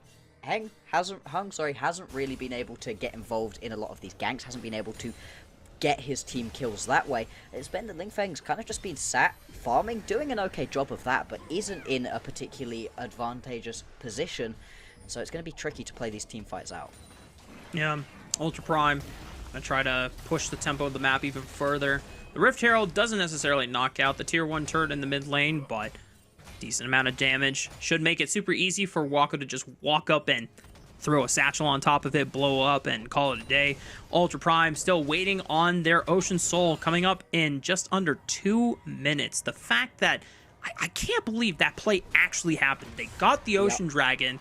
They stopped, not only, I mean, they didn't stop the turret from going down, but they completely punked the dive that OMG were trying to pull off. And, you know, yeah, one bullet from the curtain call did manage to slip past Wako, but I feel like that is, you know, almost just asking for too much for how many things that shouldn't have gone right did end up actually going right for Ultra Prime. So they're in a, you know, not to, man, I have to say it, to be in a pretty prime state for this dragon, as Rosie Love with the engage. Junhao's gonna follow up, and Moham might be in trouble, and the flash Zenith, unfortunately, I'm sorry, Moham, but unfortunately, Zenith Blade doesn't propel you forward, you know? That's the problem with Leona. Once you're in for the long haul. You're not getting out of that one, brother. Oh, Moham, that's not quite the play that you were really going to be wanting right there. Clearly thought that he was playing Nautilus, you know? Oh, I'll just dredgeline my way out. Dredgeline me out of here! Get me out! Oh, no, we don't need to see it again. We don't. There's no need. This is a play th- as well that OMG start. They go in onto Rosie. Oh no, the LPL observers, no. Oh, I love man, the that's LPL observers. They do not let anything slide. If you make a mistake, they will find it, and they will show it to us in 4K. Ultra Prime, though, they're actually teleporting on over towards this Atacon. Now, you're going to know that as OMG, because you just watched the orb fly top lane. But still, do they really have any response? No, instead, OMG are finally going to get themselves a Drake, but this is great out of Ultra Prime. I love it. They set themselves up like all they're going to look for is these Drakes. We have to go for the Drakes. OMG, they don't want to give over Soul. Finally, they have to go respond. And the second that they do, they're going to lose out onto this voracious Atacon. And this is a big buff for Ultra Prime, and I don't think they mind having to wait another 5 minutes for the Drake. As long as they get the soul at some point, I don't mind the way that they've played this one out so far. Yeah, and I want to go back to something that, you mentioned. Oh, wait a minute. Mohawk, the Hex Flash got interrupted. Solar Flare is going to try to stop them in their tracks, but he's got no way out. Oh, my goodness. Brother Mohawk. Finish your point. Let's move on. Let's ignore what just happened to Mo. As you were, you brought up in game 2, one of the things that kind of plagued Ultra Prime in prior series and games when they were in commanding positions was, their ineffectiveness in closing out these leads that they had. So far, the look is going good. As soon as Ultra Prime have this position where OMG are forced to take the dragon, otherwise giving up Ocean Soul, Ultra Prime do not hesitate, immediately blitz the Otacon. What is OMG supposed to do when they're not necessarily in a position to be fighting for them and not on the map to contest? They get this objective for free, and the curtain call now is a response trying to see if they can catch any members from Ultra Prime, I should say, and Rosie Love is going to pay the price here. That's the Otacon GA going down. But it was a couple of tools expended. No Between Worlds from Linfeng, no Curtain Call from Starry, and you already see OMG trying to see if they can catch any other stragglers here, but to no avail. And OMG is still going to have to deal with 4 remaining GAs from the side of Ultra Prime. Potential for a collapse right here. Jiang is going to have to turn tail and run right now if he doesn't want to get jumped. Moham is going to come around from behind. I was kind of looking mid lane too. Starry was walking up on that Jhin, and Junhao started walking forward. I was like, oh no, he's gonna get flash ulted right here. Starry immediately respecting that threat and backing off. Yeah, and the fact that nobody really dies there, you do lose Rosie Love, but like you said, only into the GA. And this is so tricky for OMG. They have to at least wait for the voracious Atacon to fall off. I don't think full engaging right now is a particularly good decision. That being said, OMG, they don't care. Yeah, Hong wants this full send in and try to see if they can burn any more GAs or at least take a kill off of Rosie Love, but forced to flash away as the re-engage from Ultra Prime puts this monkey back on the backspinner, and Zhang is able to punish, being able to dunk him with the lamppost, looking for another one. That's a double for Zhang, and the rest of Ultra Prime, I think they lost a couple of members, but remember, these are Otacon GAs being expended, so they don't lose much, whereas OMG, the gold deficit is starting to balloon. Exactly. This is exactly the issue with forcing fights into a team who has the voracious Atacon buff up and available. You have so little to gain and everything to lose. There are situations in which it does work if you're able to get all 5 clean kills, potentially, or if your opponents jump into you in a bad situation and lose a bunch of kills randomly. You do still get gold from taking these down, but the gold that you get right here by getting these kills is not real. It's not the same amount that, say, Jiang gets, jumping in, getting a double kill on the backside of this fight. That is real, proper gold that he's able to pick up for himself. That's a ton of extra power Jiang's now going to have going into these coming fights. And the thing with the voracious Atacon buff is, yes, it's really impactful, it's very strong, but it also doesn't last that long. You know, it's barely over a minute that you've actually got it up and available to you. You can just wait. OMG, I think their potions just ran a little thin, or once again, one of the things that we've criticized about this team, well, yes, you got 2 rookies that are, very exciting, and you have a little bit of experience splashed in through the top side of the map as well as support role in Moham. Sometimes it seems like this team is just a little over eager to try and jump onto picks and forcing, a play that should just take a few extra seconds to let the variables space themselves out and see if, like, hey, is this really a play that we need to do right now, or can we do this, you know, a minute from now, you know, or so. And for Ultra Prime, for it beforehand. Yeah. Well, Ultra Prime gonna get to reap the benefits of having a pretty decent gold lead right before Ocean Dragon is spawning once again, and it is their sole point. This time they are in position to contest for it. OMG, I'm gonna try to match them. Harry has stacked up the Mega Rage Bar. He's in Mega form. Can he get the Wombo combo? Saber's already popped. Lin Feng throws down the Between Worlds. There's a lot of decent burst damage, but Wako is still alive, but the rest of Ultra Prime's front line is falling. Zhang, you're going to have to pull off a miracle. Pops the stasis. Can he get something done with the counter strike? Looking for a leap strike, but he's just CC'd in place. Forced the leap strike back to his ally. Story flashing in. There's the last bullet. Doesn't even need it. It's just a couple of the normal bullets that takes out Zhang, and it's only Wako alive to defend the turret, but the rest of OMG, they've only lost one member. They're going to take their chances with this Baron. And this is the issue with the Ultra Prime composition. OMG, they want to straight up front to back, and Lin Feng, after what has been a very quiet game up until this point, all of a sudden pops off. That was a gorgeous ulti out of the Aurora, and you're going to be able to turn this one into a Baron as well, potentially even into the next Drake if you want it. Giving over the soul would kind of suck, but yeah, I think they're just a little bit too low health. That's not ideal still. Winning a team fight, getting a ton of gold, ton of big item breakpoints as well for OMG. They've definitely put themselves into a much better spot than they were in previously, and they might still be able to get here to at least try contest. I will say, if Ultra Prime do get this Ocean Soul, no, it's not ideal from OMG, but they've got the Baron buff, and remember, they got 6 Void Grubs, so if they can just try and delay Ultra Prime from being able to defend these turrets in the mid lane, or just go for an outright pick, that's a 5-on-4. We'll see how well Ultra Prime can capitalize on this. Zigs. There's the combo right into the back line. Starry is going, sent back to the fountain. Lin Feng, how much can he pull off and try and salvage this fight? He just gets blown up as he throws himself right into the minefield of Wako. And here comes OMG trying to just run for the hills. Ultra Prime really clowning the rest of OMG for just letting them have that Ocean Dragon and set up properly for a fight. And this, I think, is kind of the issue we've really been running into with OMG. You highlighted it just before these sets of plays started happening as well. A little bit overeager, trying to get aggressive. They clearly were following my school of thought, you know? Giving over Ocean Soul sucks, so we must go and fight right now. But they managed to find a great fight previously, and as you'd mentioned, Baron, 6 grubs. You can just try push through these waves. Yeah, sure, you don't have yourself as much as an advantage as you would have had if they didn't have the Ocean Soul at this point, but does it really matter?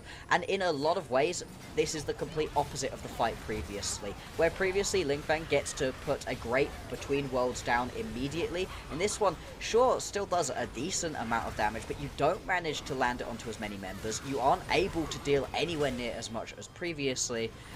Yeah, it just doesn't end up working out. This is the one in which, hey, it works out. You get these kills, you go get yourself the Baron. It's the second fight where it doesn't work. I do love the flash forward from Starry, though. Yeah, and this is the fight that you were talking about. They get really a fast pick onto Rosie Love, but it's the re-engage all week. We're back to live. Another re-engage. Junhao leads the charge, and he's still surviving through the onslaught of the burst that OMG had for them on the way in. And the fact that Starry gets popped in the initial round means that Ultra Prime clean through the support as well. They have the numbers advantage, 5-3. We're going to see how much they can get done on the map. Let's see. Now, I've never seen a team with a Ziggs struggle quite so much to be able to crack open the base. They have at least got the mid lane inhibitor down. Now they can try push through the top or the bot lane. Neither of these teams seem quite capable of being able to push both top and bot lane at the same time. Throughout the whole series, they've very much been focused on pushing down one lane at a time. It works. They are still going to be able to pick up this tier 2 tower in the bottom lane. Now reset, spend your gold, and come at it again. I would love to see what happened at the start of that fight mid lane, because we jump in halfway through, at the point where Hung's gone jumping into the back line with the Cyclone. I think we're going to get to see it now. So it's a push onto the mid lane, trying to get some use out of the Baron. Does Junho just immediately ulties straight onto Starry, and that's the point at which we then joined this fight. This is the way you have to play it as Ultra Prime. You've got to land that big ulti immediately onto the backline. If you can get the Jhin killed, That's what we were setting up at the very beginning of the series. This is where you'd love to have the Xayah, who can just jump into the air and run away. Jhin, he doesn't have any of that protection. Yeah, and credit to Ultra Prime for just not letting OMG disrespectfully walk up like that with the Jhin in range, but I just have to question if OMG are thinking clearly through some of the, siege points that they want to make here. Obviously, the 6 Void Grubs is such a strong point, but they haven't really gotten a chance to use that to full effect, and I wonder if that's what is kind of settling in as panic of like, hey guys, we just need to start sieging towers. We have 6 Void Grubs, we need to do something. But then once again, it comes down to the over eagerness and not really thinking through of, okay, well, how are we going to set this up? And I go back to the fact they got the Baron, and then they fumbled the advantage that they had with the Baron by trying to contest Ultra Prime. If you're gonna, stop them at the Ocean Soul, you either, trying to get there earlier and full commit, or you just say, well, we lost the Ocean Soul, there's no point, just try and, send Gnar in a side lane, send Aurora in a side lane. You have 2 TPs, try to push and make use and just pull them apart. But it's not really coming together the way that maybe it should have. This is something that lower level teams, and obviously this is still very high level, but not the best teams that you see often struggle with, is not compounding upon losses. We've made a mistake, we don't get the Ocean Soul, fine, is what a lot of the best teams will be able to do, or they're good enough to not make the mistake in the first place. But once you've made a mistake, don't compound upon it. Don't keep making that mistake worse and worse by trying desperately to rectify it without any of the proper setup. So much of this game is about how you can set up around objectives and how you then play out that fight. If you just try to skip straight to the fight part, it often does not work out. We unfortunately got to see that for OMG a little while ago, and now they're trying to pull themselves out of a deficit that they found themselves in. A decent chunk of gold down, 6,000, not massive for this point in the game, still doable, although there we go again. And then once again, Oh if Jhin Lord. steps up and is in Vi range, then it's just so damn easy for them to set up the combo for a Mega Inferno Bomb to just be smacked right on top of the sniper's head. And Hung can only do so much just to survive and deny Ultra Prime any more time to just get into this base. But now it's 5 against 2 here, Bloxer. I think this is prime time for Ultra Prime to send this to Game 4. It really is, and this is off the back of OMG winning our first game. They looked so good in game number 1, but it has been tricky these past couple. Ultra Prime, can they push through and end this one out? Only 2 members remain. It's a very hard base defense, and the fact that the inhibitor spawns buys them a little more time, yeah, A little more time, but Harry is still under fire. Goes Mega. Linfeng buys some time with the between worlds, but I don't know how much time that's going to actually buy. Moham respawns. Yeah, Wait a minute. Ultra Prime, they're not going to get a chance to end the game yet. Here comes the curtain call. There's no GAs. Can he find any targets here? But it looks like the last curtain call bullet is not going to go through. There's a teleport. Harry's just going to try to cut them off with the flank. Yeah, this is super scattered. Junhao is going to try to lock down Harry. He might have overextended for that play. And Zhang is just handling himself just fine in a 1v3. Here comes Wako once again with the bombs. And I mean, OMG, what else could you have done? They're down gold. They're desperate for a Hail Mary play. And unfortunately, it's just cheese side down on the griddle. Ultra Prime 5-4-0 ace. They're going to push this last minion wave in. They're going to go up 2-1 in the series and put themselves on match point. Ultra Prime, what an impressive look from them. Junho specifically looked great. That Vi, such a strong pickup. You were talking about how maybe we could get the Jax in the jungle. Well, the counter was Vi is this big of a champion, and clearly something that was just exactly what Ultra Prime needed.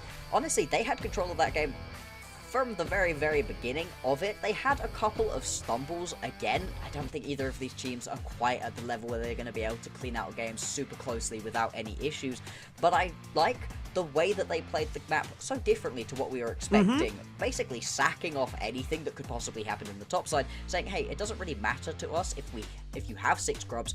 We have a Ziggs, A, and B, if you never hit a tower, it doesn't exactly matter how quickly you can take them. It seemed to work out. The focus on Drakes was great, and in the end, it's not like they won because of the Ocean Soul, but the pressure that was put onto OMG because of the threat of the Ocean Soul felt like it was a big part of it.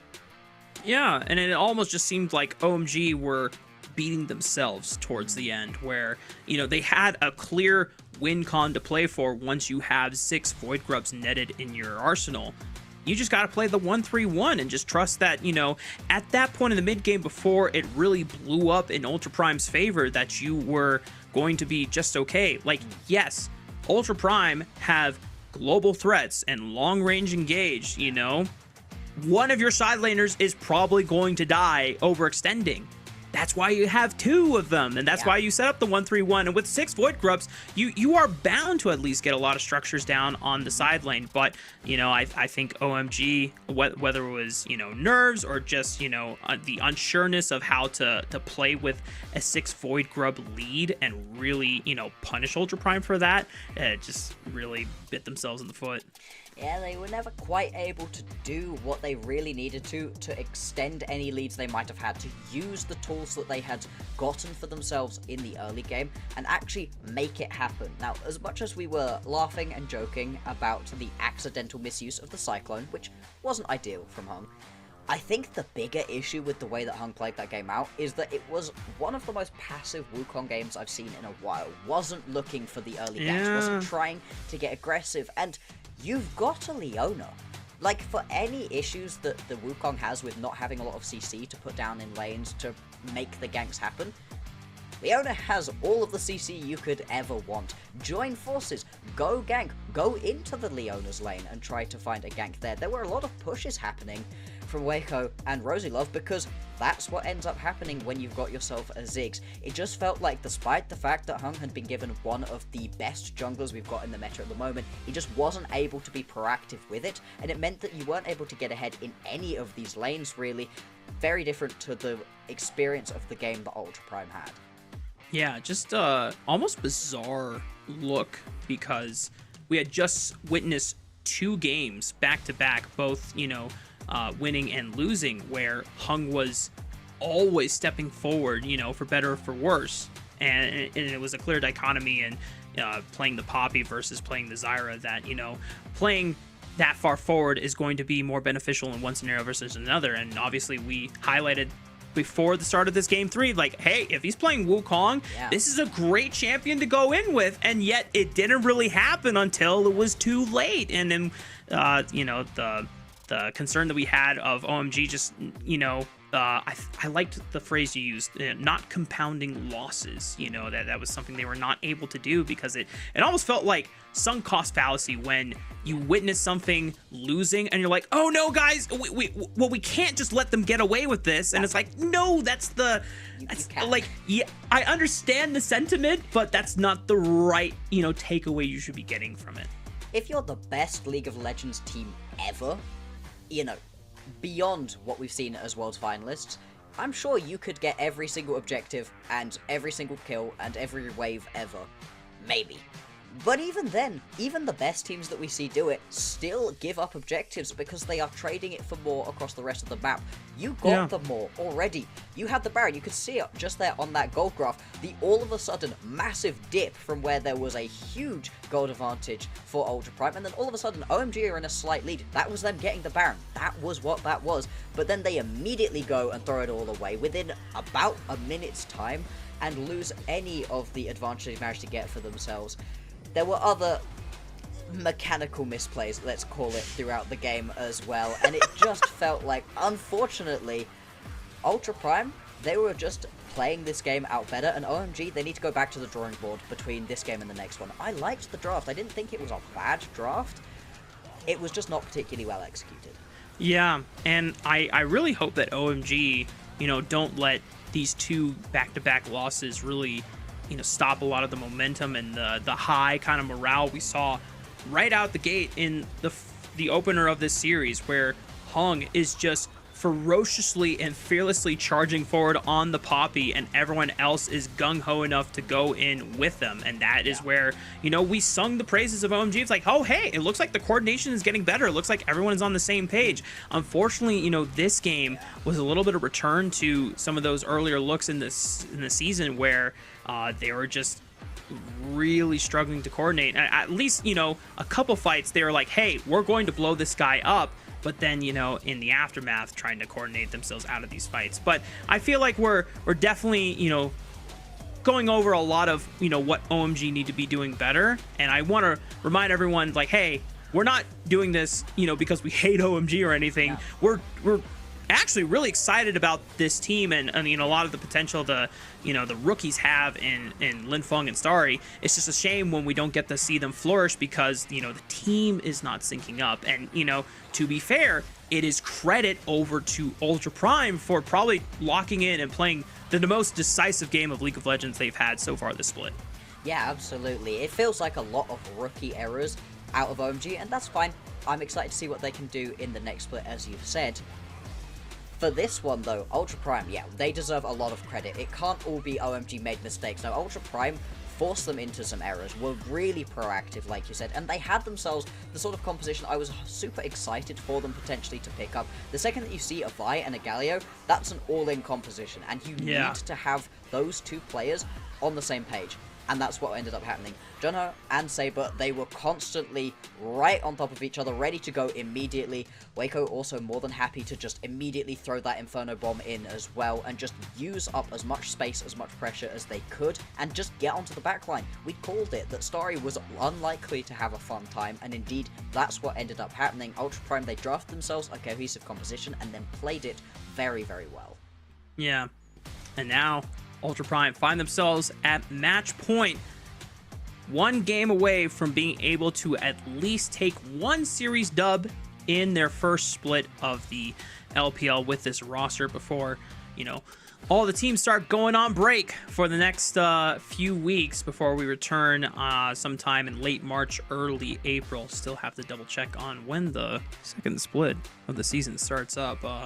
We'll definitely get to find out that information soon. But lo and behold, who would have thought Junhao with the MVP, player of the game, Vi, absolutely stellar performance. And when we think about the hype that was surrounding this guy on his come up through the LDL, coming from the BLG junior team, obviously it's a shame that he doesn't get to play on his own org coming up, but it's kind of hard to do that when you have to fight a spot with either Shun or Wei, who eventually took Shun's permanent spot, as now Shun finds himself on JDG. But Junhao is making the best of it here in his first official split of the LPL.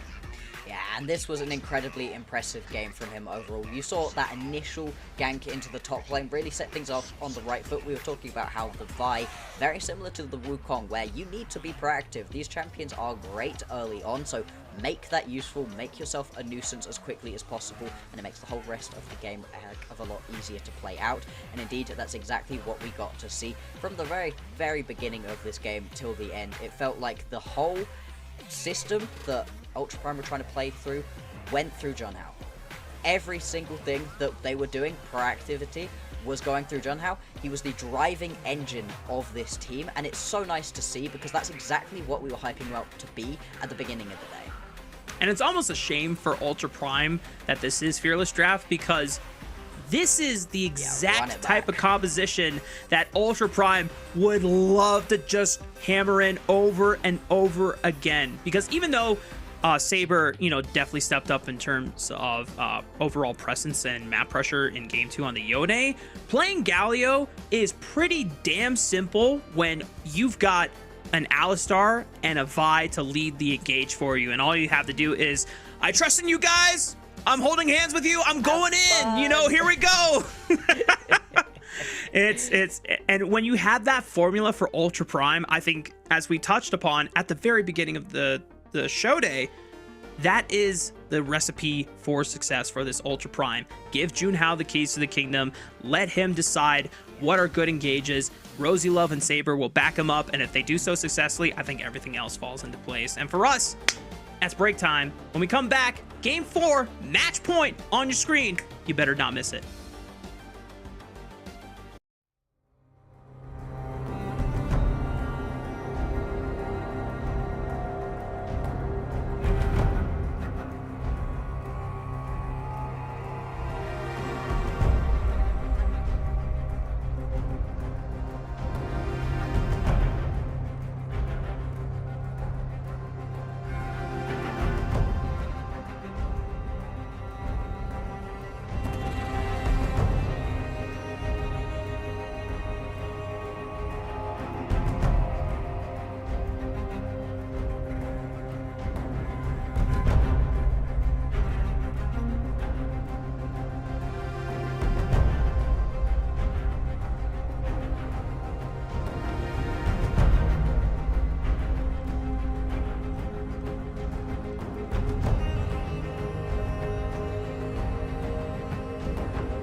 Boom. Welcome back, gamers. A little fist bump there.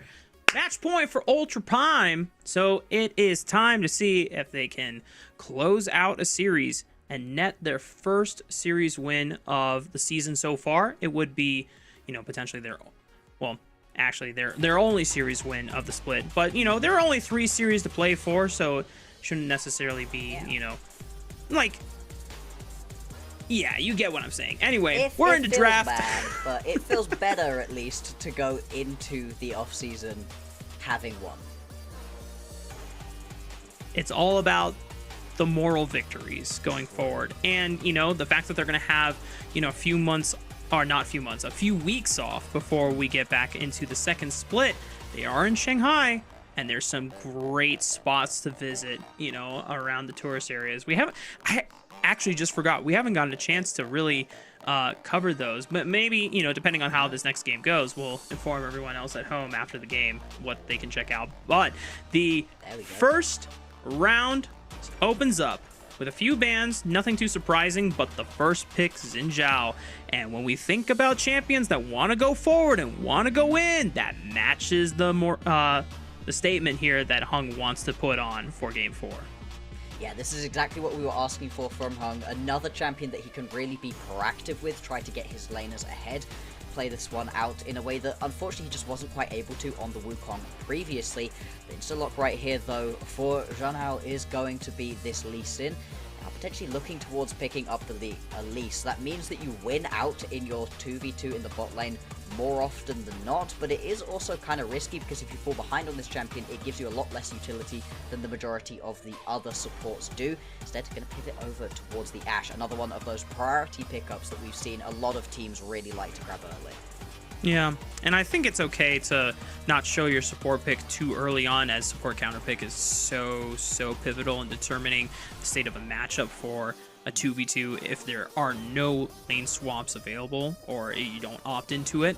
The Ashe also, as you said, is great utility to have, and I love the fact that you always have non-committal engage with the Ashe arrow. You just fish for it. If it lands and you get something out of it, cool. If not, well, no harm, no foul if you choose not to commit on it. OMG, their response though, they're immediately going to the Jinx, and because there's not as many champions within the pool of, you know, minus 30 champions that are now available, it's a lot safer to pilot something that wants to be a reset carry like Jinx. Absolutely, and you compare it up alongside the Braum. I think the Braum also a good take away.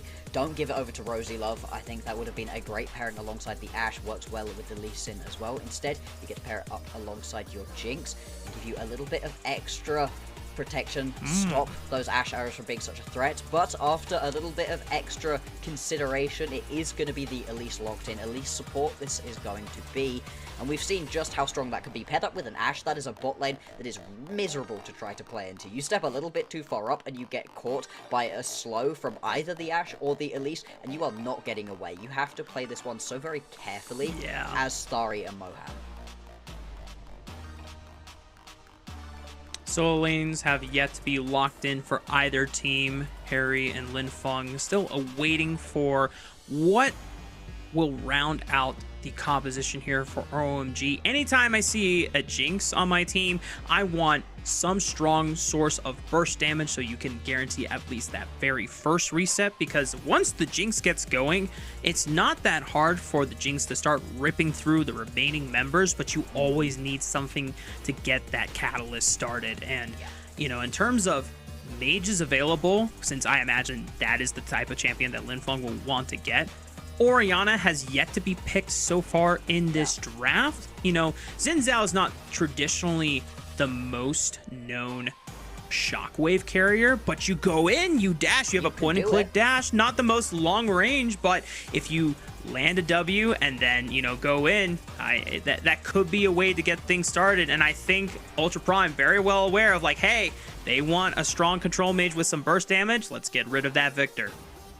Yeah, I mean, you have to be a little bit careful to not accidentally do the anti-synergy of hitting that crescent guard to push everybody away as you're all of a sudden attempting to pull them in with the shockwave. But if you do hit that correctly, you can also do some really fun moments where you pull everybody in with a shockwave and then bash them all back out again, grab whoever's closest to you. It does work out well. In terms of other things that you can try to look towards in the mid lane, we really are running out of quite a lot of the casters. There's always a possibility that you go for something like the Akali, just use it to blow up the Ashe as quickly as possible, and then move on with the rest of the team fight. Use that as the initial kill that gets the Jinx excited, then you can play the rest of this one out. Syndra also available. That has been sitting on the edge of pro play for a little while at this point.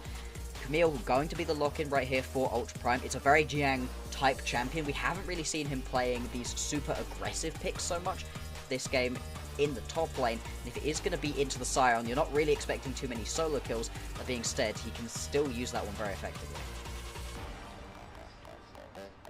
With something like the Camille, I mean, it just puts a heavier focus and emphasis on Ultra Prime being a single target pick identity composition.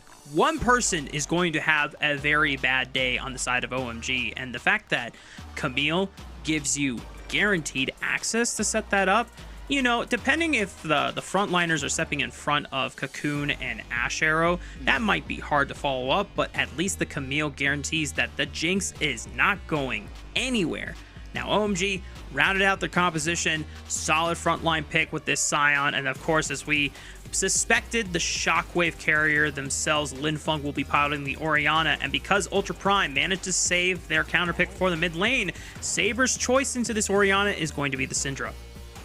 Yeah, and I was wondering if we were going to get to see a Syndra in this game. Potentially could have been over onto OMG. I think that the Orianna fits their composition a lot better, though. And so we are going to get the Syndra on Ultra Prime. That pairs up really well, actually, with the Ashe, because both of these champions can actually buy quite a lot of space for themselves. Yes, they're squishy and immobile, but with the Scatter the Weak and with all the slows that you can put down with an Ashe, it does help you with not having to rely so heavily on the rest of your team to buy you the space. Very important when you're in a game with a Camille, Elise Sin, and an Elise, all champions who can help you out, but aren't really looking to just be sitting there bodyguarding for the carries.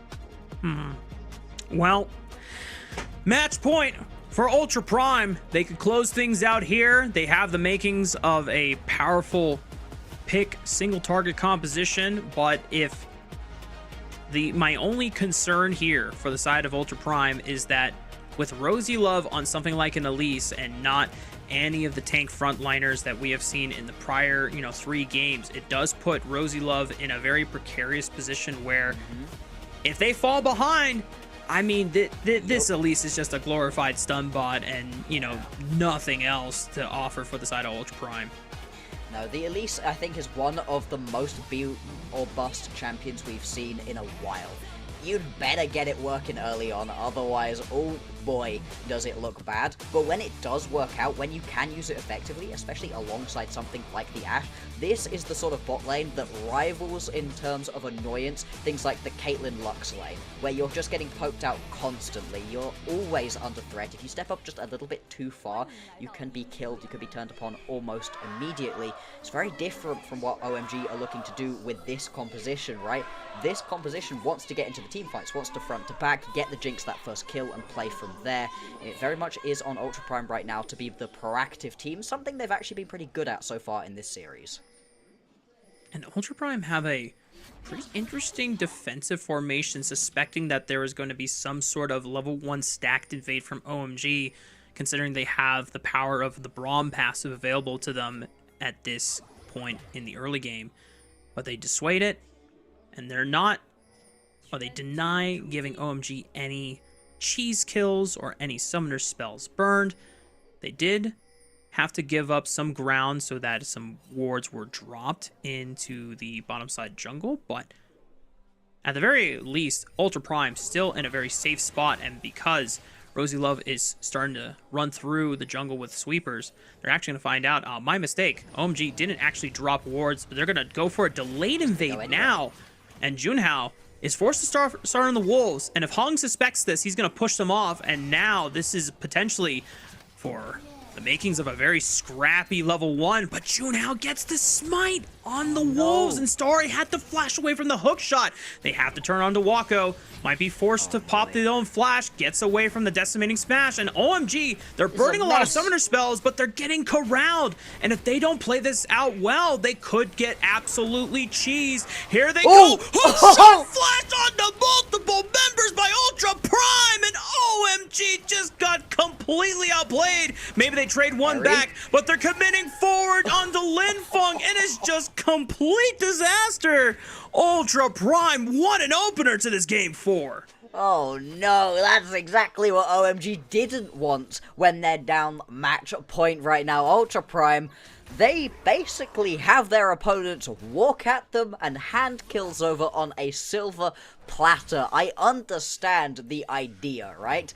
We've got a decent level 1 composition. We've got a Braum and a Scion. That's great. However, the second that you don't get that smite, and now Junhao is in a great position to just keep on walking forwards at you, it's so risky. And they're just hoping and praying at this point that they can get away. They can't. They're just going to get jumped by everybody. I love that from Jiang. Just goes straight in, manages to bop everybody back.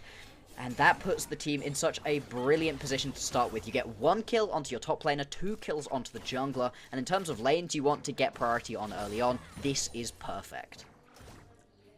I think that is single-handedly the best play Zhang has done this entire split. Obviously, there's a lot of great moments in the past couple of games that Ultra Prime were able to net from this series alone, but man, when we talk about the fiery confidence and the swagger that Zhang displayed in both of the 1v1s that they have secured for themselves in the side select match, especially in the Riven match that we just saw earlier, that hookshot flash, ooh, that was money. And speaking of money, Harry might be in a bad place. Junhao follows the flash with his own to land the Tempest into the crippling strike, and it's just too damn easy for the Ultra Prime top jungle duo. Yeah, and there's not even any follow-up right here. Harry not going to be able to use that zombie form to any good effect. And the way that this early game has gone makes the rest of this game so very interesting. We were talking about how OMG, they needed to just allow this game to happen a little bit, get some items onto your Jinx. You can be proactive through Hung and try to get into these lanes and get some ganks off, but that's not the way we were exactly talking about. Oh, that's an unfortunate way to have walked right as Hung arrives. Yeah, Wako doesn't have flash from the level 1, and at first, if you don't succeed as OMG, you persist through and try again, and try to capitalize on any missing summoner spells. And for Ashe, as you said, that is unfortunate way to find out, oh hey, there's a Xin Zhao in our jungle, guys. Yeah, that's not even really a gank working. The gank was about to happen. Instead, that's just unfortunately, Wako walks up in the worst timing. It happens sometimes. Now back out onto the map is he, and we've had those first couple of resets come through at the moment. Right now you're in a decent spot over the entire map as Ultra Prime, even with that accidental little bit happening. Before Ultra Prime, they needed to get ahead early. This composition couldn't fall behind, and they've managed to do that. Getting the kill onto the Lee Sin, I think, is specifically interesting, because all of a sudden, ways in which you would perhaps have a lot of pressure on you to try to get something going is already smoothed over. You're already 2 big components up right now, and it means you can step up a lot more confidently into 1v1s up against Hung, a matchup that's often quite tricky to win out on as the Lee Sin. I remember what we said at the end of game 3, like Ultra Prime seemingly have found the winning formula and the foundation for how these teams should be finding their wins. Give Junhao the lead. Let him choose and decide where they should be playing for on the map, and let Rosie Love and Saber be the ones linking up with him and following up on the plays. This is what could happen right now as Junhao baits them in, goes back in with the Sonic Wave and the Resonating Strike combo, and when you have the mobility and the flexibility of the Lee Sin to just push and pull these fights, Ultra Prime are just in such a winning state in the first 6 minutes of the game. Yeah, they are on top of this one massively, and I really don't think that it's likely they're going to be, put behind too much at this point. They can keep this pressure up. They've got the sort of composition that can just keep themselves ahead. Don't really need to worry too much about conceding map pressure right now to OMG.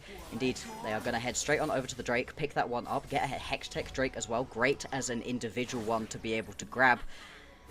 Just keep on stepping up. I like Rosie Love here, just harassing, making sure that you have to at least pause a little bit. Not quite going to stop the recall out of Starry, but it is going to delay the recall out of Moham, and that gives Wacko a little bit of extra time to be able to sit in this lane and not really have to worry about too much. The lane swap going to be delayed. Meanwhile, on the top side of the map, Hung trying to see if he can yoink one of these grubs before Junhao walks on over.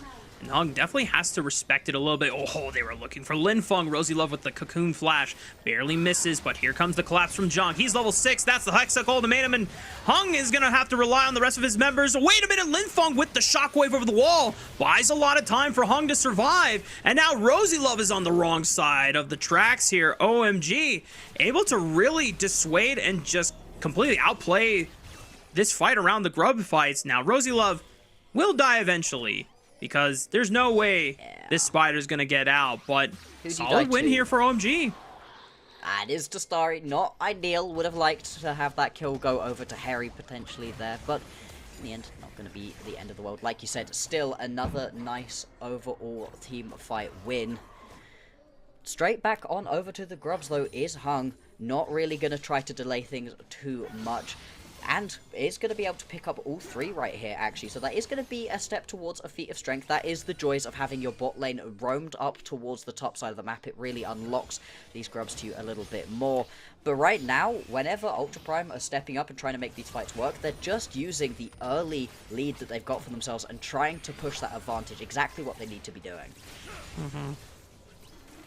Honestly, kind of shocked that OMG were able to really pull themselves out of that sticky situation they found over there. It really seemed like the collapse was there first from Zhang. They had the level 6 advantage on the junglers there. Everything was going to place, but maybe just a little too overeager, or just the way that things played out. I think that shockwave really disrupted a lot of time in that fight alone, and just bought enough for Hung to survive. Now Ultra Prime, the next objective that they can look towards is second dragon of the game. 2.5 minutes spawning. They've got Rosie Love and Wacko on this top side of the map, where Hung was hopefully waiting maybe something here to overextend, but he's got to take the base. He can't stay for too long. He's got to get back on the map, start clearing these camps, and make sure that he's not falling too far behind against Junhao's Lee Sin. No, you really cannot allow the Lee Sin to get ahead of you massively, because these champions are very similar in what they want to do. Obviously, different paths to really get there, but still, you're going to be trying to dive in, get involved. Oh, Linfeng, if he steps a little bit too far towards the bottom side of this map, there's still a potential for a ward hop. Yep, there it is! Woohoo! Kick flash! Right into Saber's full combo. He didn't even have to use the unleashed power. It was just the scatter the weak stun. That was gorgeous, Junhao. That was beautiful between the two of them. Saber knew exactly where to put scatter, and I mean, it's so nice watching that. You can see the play happening and unfolding. The only person who doesn't know that's about to happen is unfortunately Linfeng. You've got to have wards over the back of that chicken pit if you are up against the Lee Sin, otherwise things like that can happen. And this is Junhao in an incredibly strong position right now. Can just keep on making ganks like this happen because he does so much individual damage, and then you're adding on whatever damage a Syndra can do, whatever damage your top lane can do as well. Like you said, this composition has some good non-committal engage as well. They don't have to go flying in with their melee carries, and that means it's even easier for them to really set themselves up for success in these team fights. We've got just under a minute until the next Drake is going to be spawning. Right now, only one picked up for Ultra Prime. It'd be interesting to see if they want to once again move over and try to pick this one up, or if OMG are also going to be like, no, Drakes are our thing in this series, and we're going to keep grabbing all of them.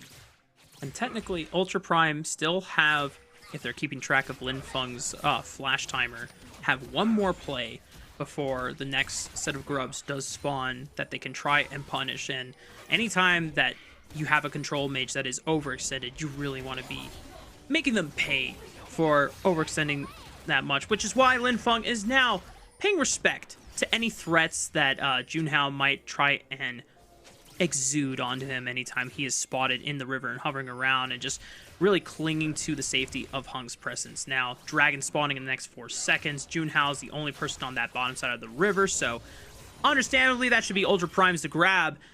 And they should, I imagine, have enough time, Bloxer, to maybe play for grubs, but that's why Hung wants the pressure for this tower on the top side.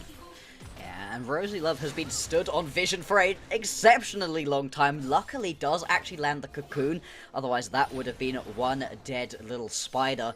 Still, they're going to have to step back a little bit. They know they're under massive threat at this point. Might be a couple of turret plates lost too if you're able to push this wave through fast enough. But you were right, more than enough time for Junho to be able to get back up towards the top side of the map and get involved with this play, potentially try to take some grubs. And Saber's trying to be careful to not overextend himself into vision. Hung has got to be careful too. He jumps onto Rosie Love, the flash backwards. The Glacial Fissure tries to break open the collapse from Junhao, but he should have the damage, but Hung buys enough time with that Crescent Guard. Now surely they should be able to get a trade in, but Harry is teleported in! Walks in front of Junhao and slams him into the ground with the non-stoppable onslaught. The flash over the wall trying to follow up on forward. Here comes the resets, and we talked about it before. Starry has the potential to take this game over, and that's a way to do it 12 minutes in. Oh, you got so low there as Starry, but is able to survive. Jiang actually potentially looking to try to go in here. I don't necessarily know that that's going to be a good idea. Just finds Harry in the bush, and that's the swing the OMG needed.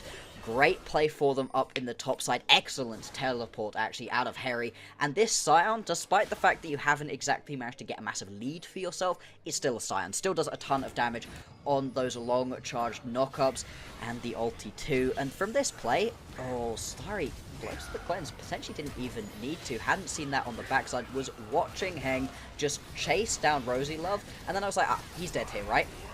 Right? Boom! Right? Dies eventually, but it's more than enough time for Harry to arrive. Like I said, boom. And that is going to be the kill pick up. That being said, it looks like it's still going to be Ultra Prime able to pick themselves up these grubs. So not the end of the world. It's not the full lead throne, although we may get another skirmish here. Junhao down a smite. Hung still has available, which is why he's not trying to put any more damage onto the grubs. Scatter the Weak momentarily stuns Hung, and now Junhao trying to reposition for a collapse here. Here comes the teleport. Oh, that was weird. Shockwave just pulls him in, and good night. I don't know what the hell happened to Jung. Junhao going to try to salvage the play. Finds Starry into the back line, but Hung is able to get revenge for it, and now it's all up to Ultra Prime to try and push OMG back into their jungle. Ah, that was so bizarre. I'm still hung up about the I don't know if it was a spectator bug or something, but it looked like Jung was not in the decimating smash, but maybe it was just the teleport particle. I don't know. Unfortunately, Jung got completely smashed, and Saber might have overextended his welcome. No unleashed power. Yeah, just stayed a little too long on that wave, and OMG are there to punish. This feels like a little bit of a throw right now. Ultra Prime, they were in such a strong position at the start of this game. Now, all of a sudden, Hung is sat at 6-2-1, has got that Sundered Sky available as well, which is one of the strongest things you can possibly have on this champion, and is just unlocked across the map, doing so well for himself. At the same time, Starry also has started joining in with these team fights and getting that first kill, getting excited. Collector available to him as well. Junhao going in a little bit onto Moham, not really going to get too much from that. And now we're just waiting the 30 seconds until the Herald, and less than 5 minutes now until Akshan is going to spawn. We're going to get him in the top side because we have had a lot of action up there. Yeah. It definitely seemed like after the level 1 fiasco, Jung is fine. It seemed like OMG were... that seemed like a demoralizing way to open up the game, but really credit to them for not letting that tilt them off the face of the map and being able to just recognize, hey, these are our windows where we can collapse. And if it wasn't for that top lane teleport collapse from Harry, I don't think Starry gets all those reset kills. I don't think Hong lives as long as he does. And, you know, it's a completely different game where, you know, Ultra Prime might have been a little too complacent or resting on the laurels of, you know, how well the level 1 fiasco went on in terms of their way. And now we're back to an even game state. In fact, one where OMG is starting to pull ahead now. Arrow coming in, does manage to tag, not exactly onto the member you're hoping for, and the tower gonna fall anyway. Ultra Prime, they continue to lose more and more. They at least get the Herald on the backside of this fight. But still, with a composition that really needed to get things going early, they were able to do so. But now, OMG, it feels like they're getting closer to their item break points. Still, one item, not exactly the point at which I'm expecting either a Jinx or an Orianna to really pop off. They need a couple more under their belts. But still, you're in a good spot right now. In the previous fight, it's also worth mentioning that there was a long time where Wacko was sat hitting opposition and just not really dealing that much damage. He was completely free hitting. Nobody was really putting any pressure onto this Ashe.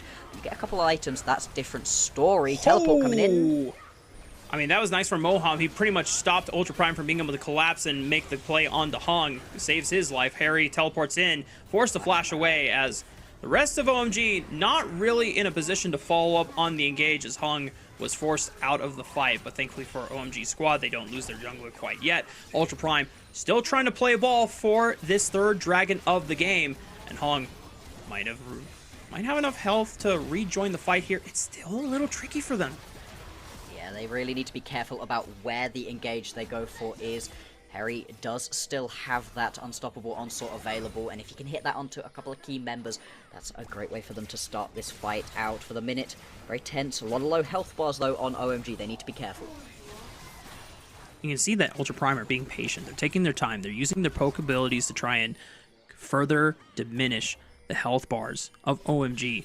Yes, they maintain mid control, but they're not really in danger or threatening this mid tier 1 turret. So OMG, they're going to have to give ground, and it's enough time where OMG just realize we're not going to get anything off of this push. We're just going to teleport back to the top side of the map, try and threaten the tier 1 turret on the top side, and that is third dragon of the game, going over to Ultra Prime. I think potentially OMG spent a little bit too much time trying to engage, could have been pushing a little bit further topside as well.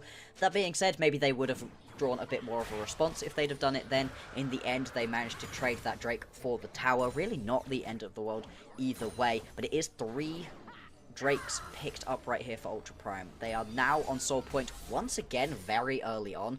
We're going to get the potential fight for that pre-25 minutes. That's when there's a lot of other big objectives available on the map too. And that could be a really interesting situation. If you delay Atakan long enough, you could end up where you've got Soul available, Atakan up, and Baron. And then what do you do? Where do you go? It makes playing the map state so very tricky. Obviously, we're still a little ways away from that right now. Plenty of League of Legends to play before we get to that point. Let's see if potentially Ultra Prime can find themselves a pick. They've got a great pick comp. We've seen it happen a couple of times, but we haven't really been seeing those enchanted crystal arrows from downtown that we really want to see to set up these fights. And I wasn't going to comment on this earlier because I thought the Collector was going to go into a different crit item. But this is full lethality Jinx. I'm now just realizing with the purchase of the opportunity as well. So I'm not gonna lie, I know I've seen this build pop up in a lot of solo queue games, but I thought it was that's the extent of it. It wasn't necessarily a competitively viable thing. It was just like a haha, you know, Jinx is building full lethality, but you know, I'm just excited. I'm not sure how effective this is, you know, and if this is just the most optimal build, I wouldn't know. So I'm here for the ride. Now, I've got to be honest, I'm a little bit suspicious of this one too. I think it's okay because you do have a Xin Zhao to give you that more consistent damage, and then you can just blow people up. Again, once you get that first kill off, it's pretty nice, and you're also not necessarily into a composition where you're thinking about taking out a tank. In fact, there are no tanks. There's nobody who you need to shred through with an on-hit based build. So if there ever was a competitive game in which to build the full lethality Jinx, it's this one. You know what? Sounds good enough to me. I'm rocking with it. Ultra Prime, 21 minutes into the game, still down about a couple thousand gold thanks to a little bit of the over-eagerness of playing their hand on that top lane play we saw just what seemed like eons ago. And now OMG are going to try their hand at starting up this Otacon in Fog. Linfeng clears up the top minion wave, gets it pushed in. There's a ward that's propped over the wall, so they have vision at least and know that it is happening. A teleport is coming in for Ultra Prime. Junhao Can he find a miracle steal here? 4,000 HP. They've got vision on it. He's in there. There's the shockwave and knocks him up. Junhao is gone, but here comes the rest of the collapse. Ultra Prime try to find their target on the Starry, but he steps back on up. And here comes the resets. They secured the Otacon, and the GA is going to give them life here to come back to the map. Ultra Prime managed to knock out the Otacon GA and all 5 members, but they lose 2 in the process. I honestly don't hate that. Obviously, you would rather pick up the Atacant in that situation, but being able to take it off of the majority of your members and pick up that 200 gold onto a few of your key members really isn't the end of the world. It was a tricky fight to try play out. As you go into this team fight replay, watch Junhao. Watch the way that he jumps in and then gets absolutely dogpiled. I mean, bursted down almost immediately, and that makes it a very easy smite secure for Hung at the end of this one. But then from that moment on, you can see, once again, as we were talking about in the previous fight, Saber, Wacko, they're getting a lot of time to just sort of sit and hit, not really having too much threat actually put onto them. Obviously, with the Atacant buff, it doesn't really matter, potentially, but if that trend continues for another team fight, now that you actually do have a couple of items completed on these carries, that could change things. And the big thing for OMG still is just how far ahead Starry is individually in terms of marksman power. Full 2.5 items, whereas Wacko yet to have completed his second item. So, and it nets into that 2.5 thousand gold lead you see on the bottom of your screen. Yeah. Ultra Prime. If anyone's a prime target, it's got to be Starry. And the benefit for them, Starry just burned both of their summoner spells in this Otacon fight. We'll see if that gets punished. Yeah, if you aren't able to punish that one, it may well spell disaster right here for Ultra Prime. Everybody's going to fight around mid-wave control. Nobody really cares too much about bot lane control right now. There are also a couple of deep teleport flank wards that could be used for OMG if they want it. That doesn't hit. No. Clear the way for the Scion train. Ultra Prime. You know, just give ground over to OMG. They get into the river. Maybe that's all that OMG wanted. You know, not the most ideal engage, but they don't really have any other engage tools. Maybe this Glacial Fissure. Well, we'll see. Oh, no! Wait a minute! That's the Shockwave delivery system we were talking about! Tried, true, and simple. Gets the job done, and no Wacko means no Ash Arrow that's going to be coming through anytime soon. There's no way they're going to keep trying to fight this one, right? Surely Ultra Prime just have to turn around and walk away. They're still trying to poke out. They're still trying to deal just about enough damage. No, really, the Junhao's going to be able to get in to steal this one. He might actually be given an opportunity. I mean, you can see Jung wants the pressure for Star. He knows that he doesn't have summoner spells. Rosie Love is going to dive on in, but they're getting bursted. The kick flash right into Saber isn't enough. Just one more on attack, but it doesn't have enough damage. Starry survives. Just ripping through auto attacks one at a time. Saber just did not have enough cooldowns and enough bursts on the damage that he had available. Oh man, that's just so sad for Ultra Prime, and OMG are rocketing ahead with this lead. Yeah, the early game was all in favor of Ultra Prime after a disastrous invade level 1. Beyond that though, OMG have been doing a lot to try to make up for the sins of that engage, and this one is gorgeous. Wacko, you cannot stand there. Wacko cannot be standing right there, and he just gets annihilated, doesn't he? Immediately popped, and that makes the rest of this team fight very easy to play out for OMG. And this is rough, right? You are up game point. If you're able to win this game as Ultra Prime, all of a sudden, look at you. You are 1-2. It's not the best scoreline, but you get a win going into the off-season. You have to feel good. And now, this game, which felt so in your grasp, you've gotten a lead with an early game-based composition. All of a sudden, you've fallen behind. You've got a Jinx who's up by 3,000 gold. And it feels like it's going to be almost impossible for Ultra Prime to win this one. If they can't get a big pick, that could be it. Connects onto Lin Feng, and there's the ward hop, and the shockwave hits no one since he was sent flying through the air, and the teleport. This could be sheepish. Thankfully for Harry, he's a big tank, so he's not going to go down that easily. Not enough for Ultra Prime to really capitalize on anyway, but they have the numbers advantage for the next 30 seconds. Can they really get anything done here? Maybe they push in this wave and get this turret down, but I don't think they can really start the Baron. well, you've just had to send Starry bot lane to try to catch the wave down there being pushed in by Jiang. There is a possibility to go towards the Baron. I don't think they have a particularly fast Baron take, not fast enough that they can just insta-burst it and not really have to worry about the follow-up. I think if I was Ultra Prime, I would want to go for that Baron. It feels like you're in the sort of situation where you kind of just need to flip it, but at the same time, that was the Enchanted Crystal Arrow engage that we've been asking for, that we really wanted to see for Ultra Prime, to be able to find those picks before the team fights to get themselves a good situation. Linfeng did have the flash available, didn't even use it. I'm not gonna lie, Bloxer, my mind just flashed back to the fact that Starry lived with 1 HP, literal 1 HP, and now OMG find themselves in a position to just start up and rip this Baron. Ultra Prime, can they even get in and just try and contest, or at least push them off of it so that the Baron resets and they can reevaluate how they look for this engage? Thanks to their wishes, the Baron is pulled off, and OMG returns to the mid lane. Now is going for a long flank. You see this? It might work. If Junhao gets spotted out here, that feels so bad. He's a little cautious because Moham started walking back. They knew from the OMG side that something was amiss.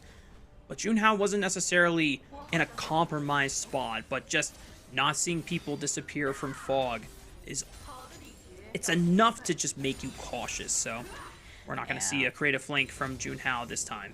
It would have been fun. It was worrying me a little bit in the same way that when Gwen first came out, the first Worlds after Gwen released, we saw a lot of top laners who were used to being on big tanky champions find gorgeous flanks.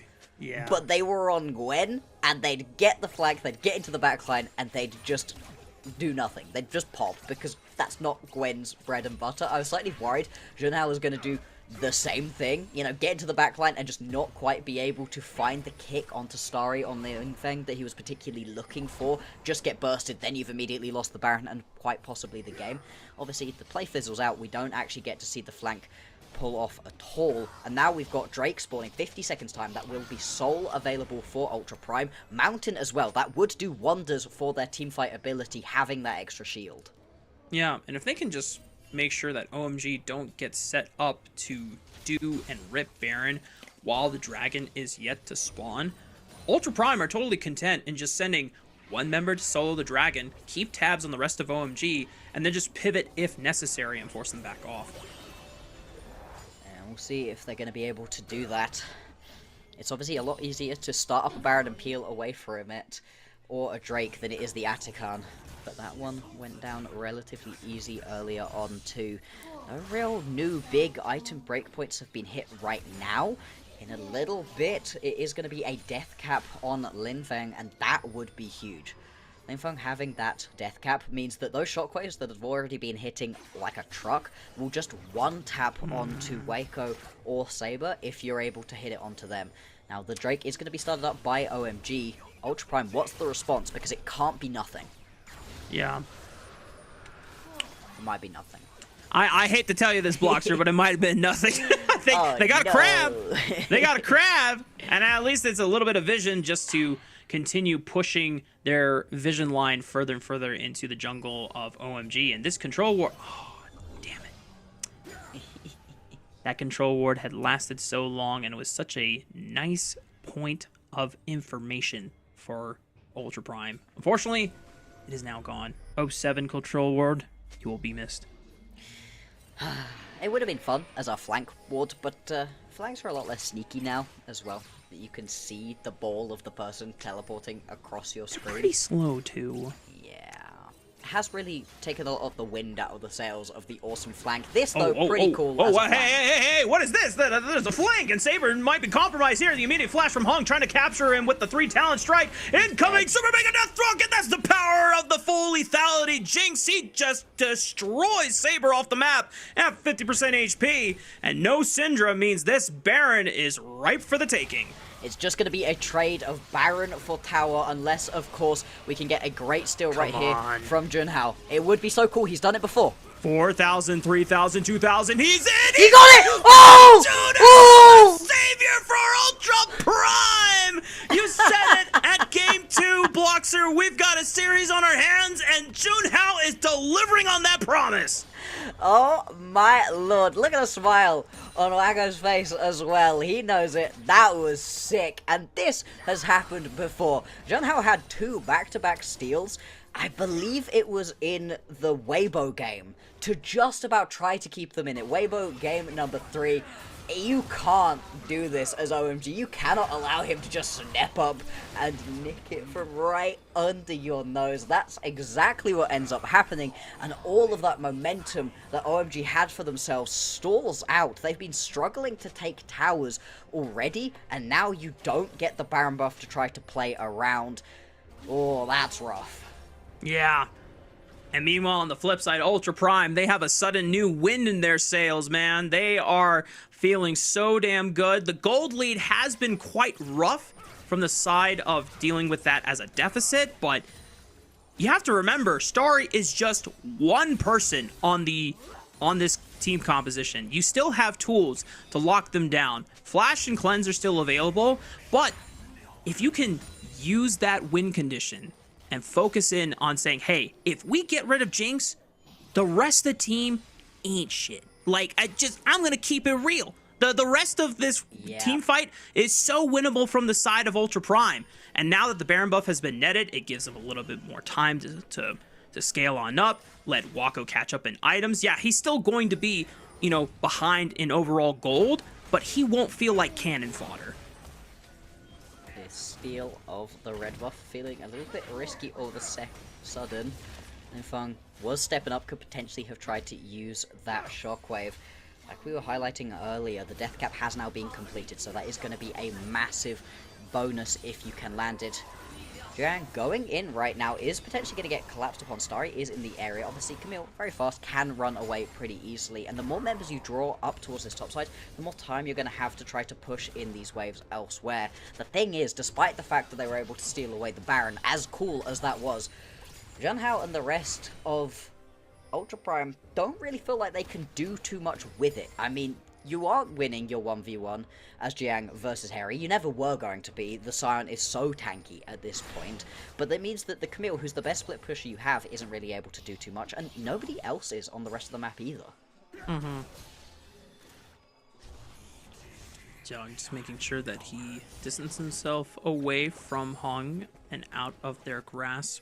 This Baron buff push hasn't really netted that much. Yeah, it's like a few hundred gold, but the overall goal for Ultra Prime was just to deny it away from OMG and not give them the tool to close out the game. Because now, Ultra Prime can once again try their luck at netting Mountain Soul. Now, OMG, they're going to play for the wave first, and that puts Ultra Prime in a bit of a pickle. They have to push this wave back. They don't want to give up any standing gold and experience that is free for the taking, but it also means that they're going to have to re-fight for control in this river. Well, big flank teleport. We've been talking about big flanks. This one is massive. Oh, if he can catch.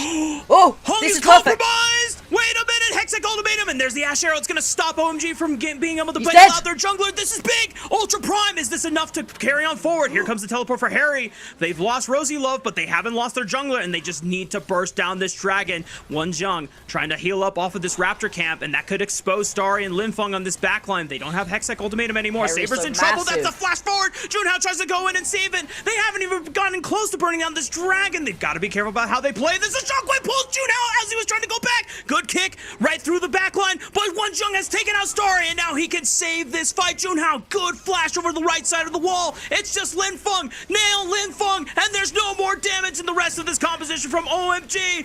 Ultra Prime are playing it so damn well. They rip through it on Linfeng, tries to rip through one and saves it for now, but Harry is gone. The rest of Ultra Prime have saved the game, and this Mountain Soul is their prize to claim.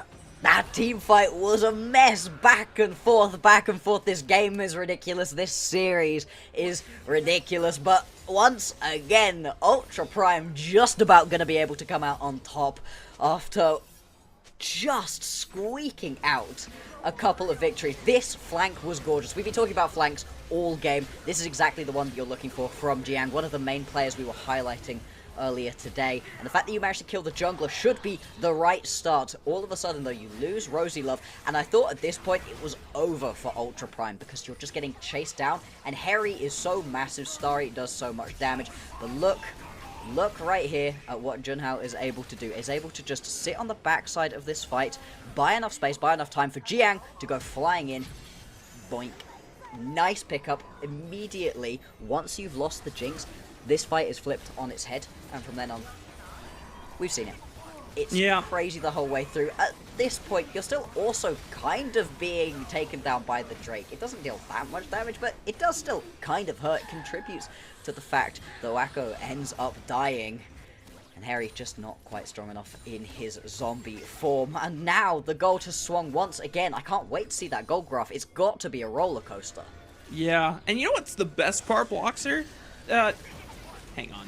I think we're just going to have the roll right into the setup for the Baron.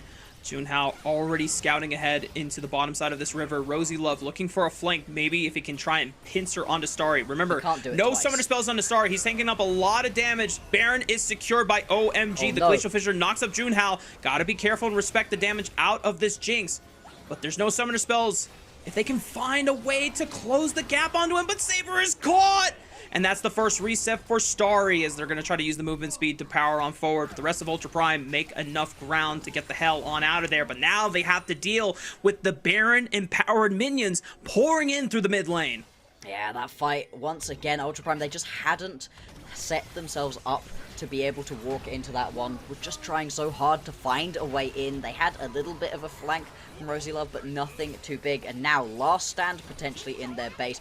These champions shred towers. Oh boy, Mountain Soul, how much can it save Ultra Prime's game here? Rosie Love tries to buy some time. Jung gets a lot of damage there, but Junhao gets blown up. There's the resets once again.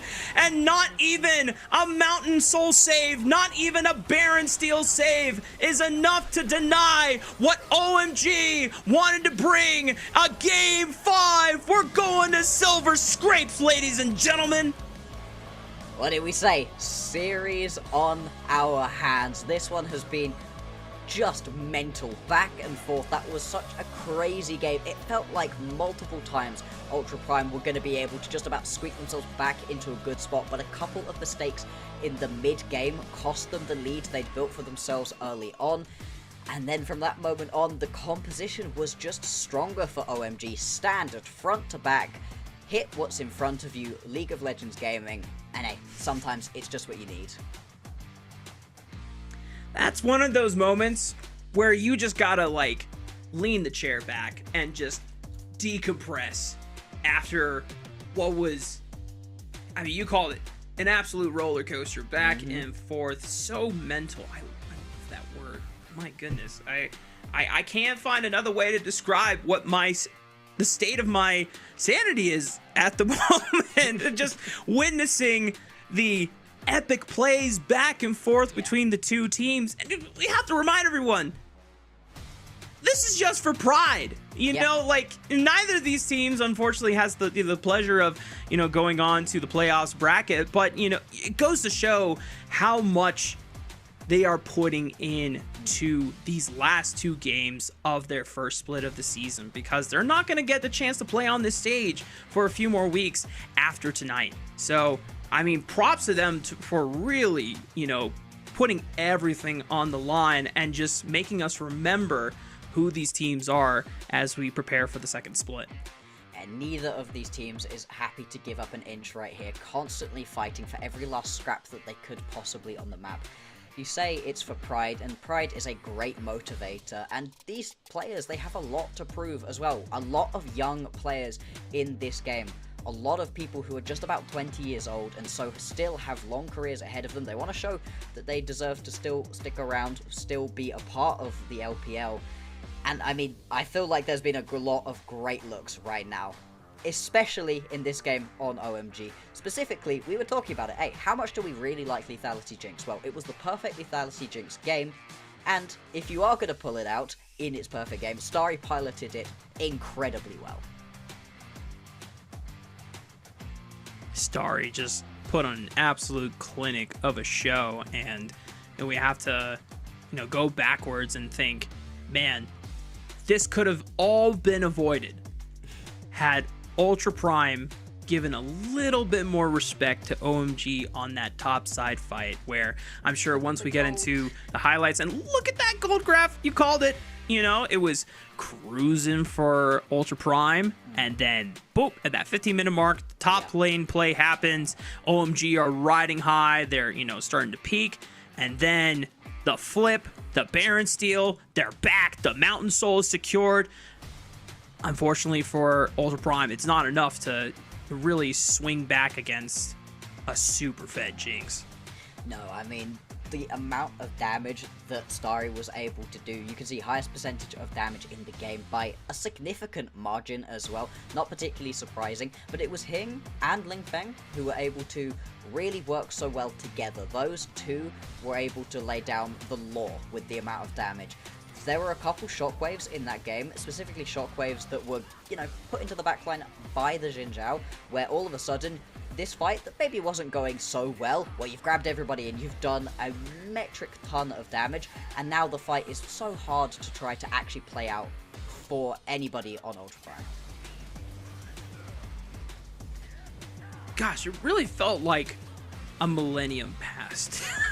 This game for Bloxer. Just watching these highlights is just reminding me how much really occurred, and it just goes to show that this was a game that was super drawn out. And when we look at a lot of the things that both of these teams have been trying to build upon throughout their first split in the LPL, we go back to game 3 where OMG were not really set up for success. It was one of the most passive games that we saw from OMG's onslaught, and they just kind of let Ultra Prime roll them over. And I think Starry really took it personal with how many times he was getting absolutely blasted by the Vi Galio Ziggs combo. Took it into his own hands to say, you know what? I'm playing this lethality Jinx, and I'm killing everybody.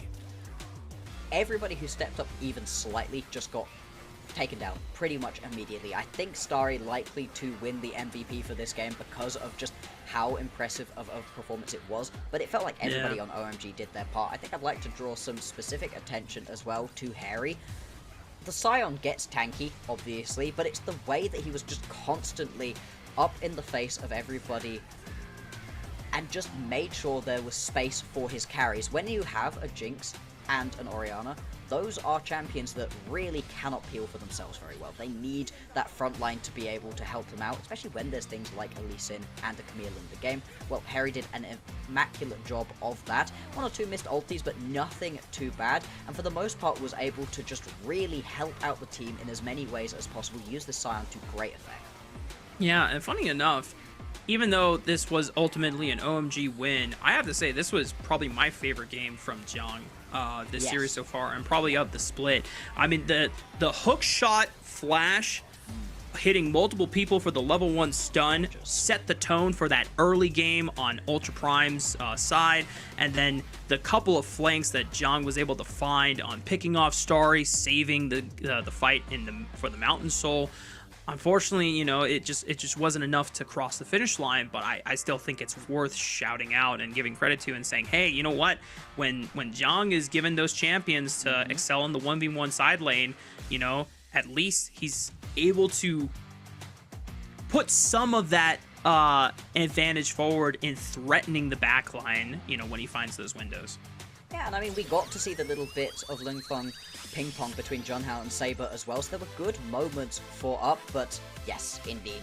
As we called it, Wacko is indeed going to be that player of the game. Well deserved. It was a very impressive performance, and I mean, look at the items. It was such an interesting build as well. Turned a little bit more normal towards the end, but for the beginning, a lot of damage, a lot of lethality, and it worked great.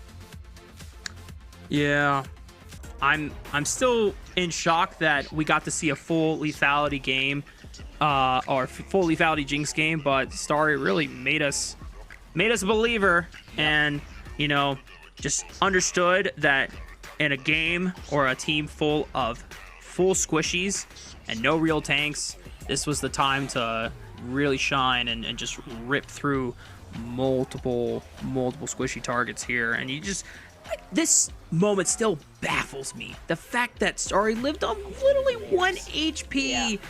A little unfortunate Saber had already exhausted their unleashed power on another target in the fight, and just, you know, I guess the kick flash used by Junhao, unfortunately, not capitalized on for that punish there. But these are the games that make us excited for, you know, one of the two rookies here in OMG's roster. Obviously, Linfeng had his pop-off game on the Ahri in our opener of the series, of course. But, you know, for us now, OMG have brought this to Game 5. Silver Scrapes time. Y'all know the tune. Get the B-woo-woos out. We're going to be taking a short break. When we come back, it'll be the closer of this epic series between OMG and Ultra Prime. Running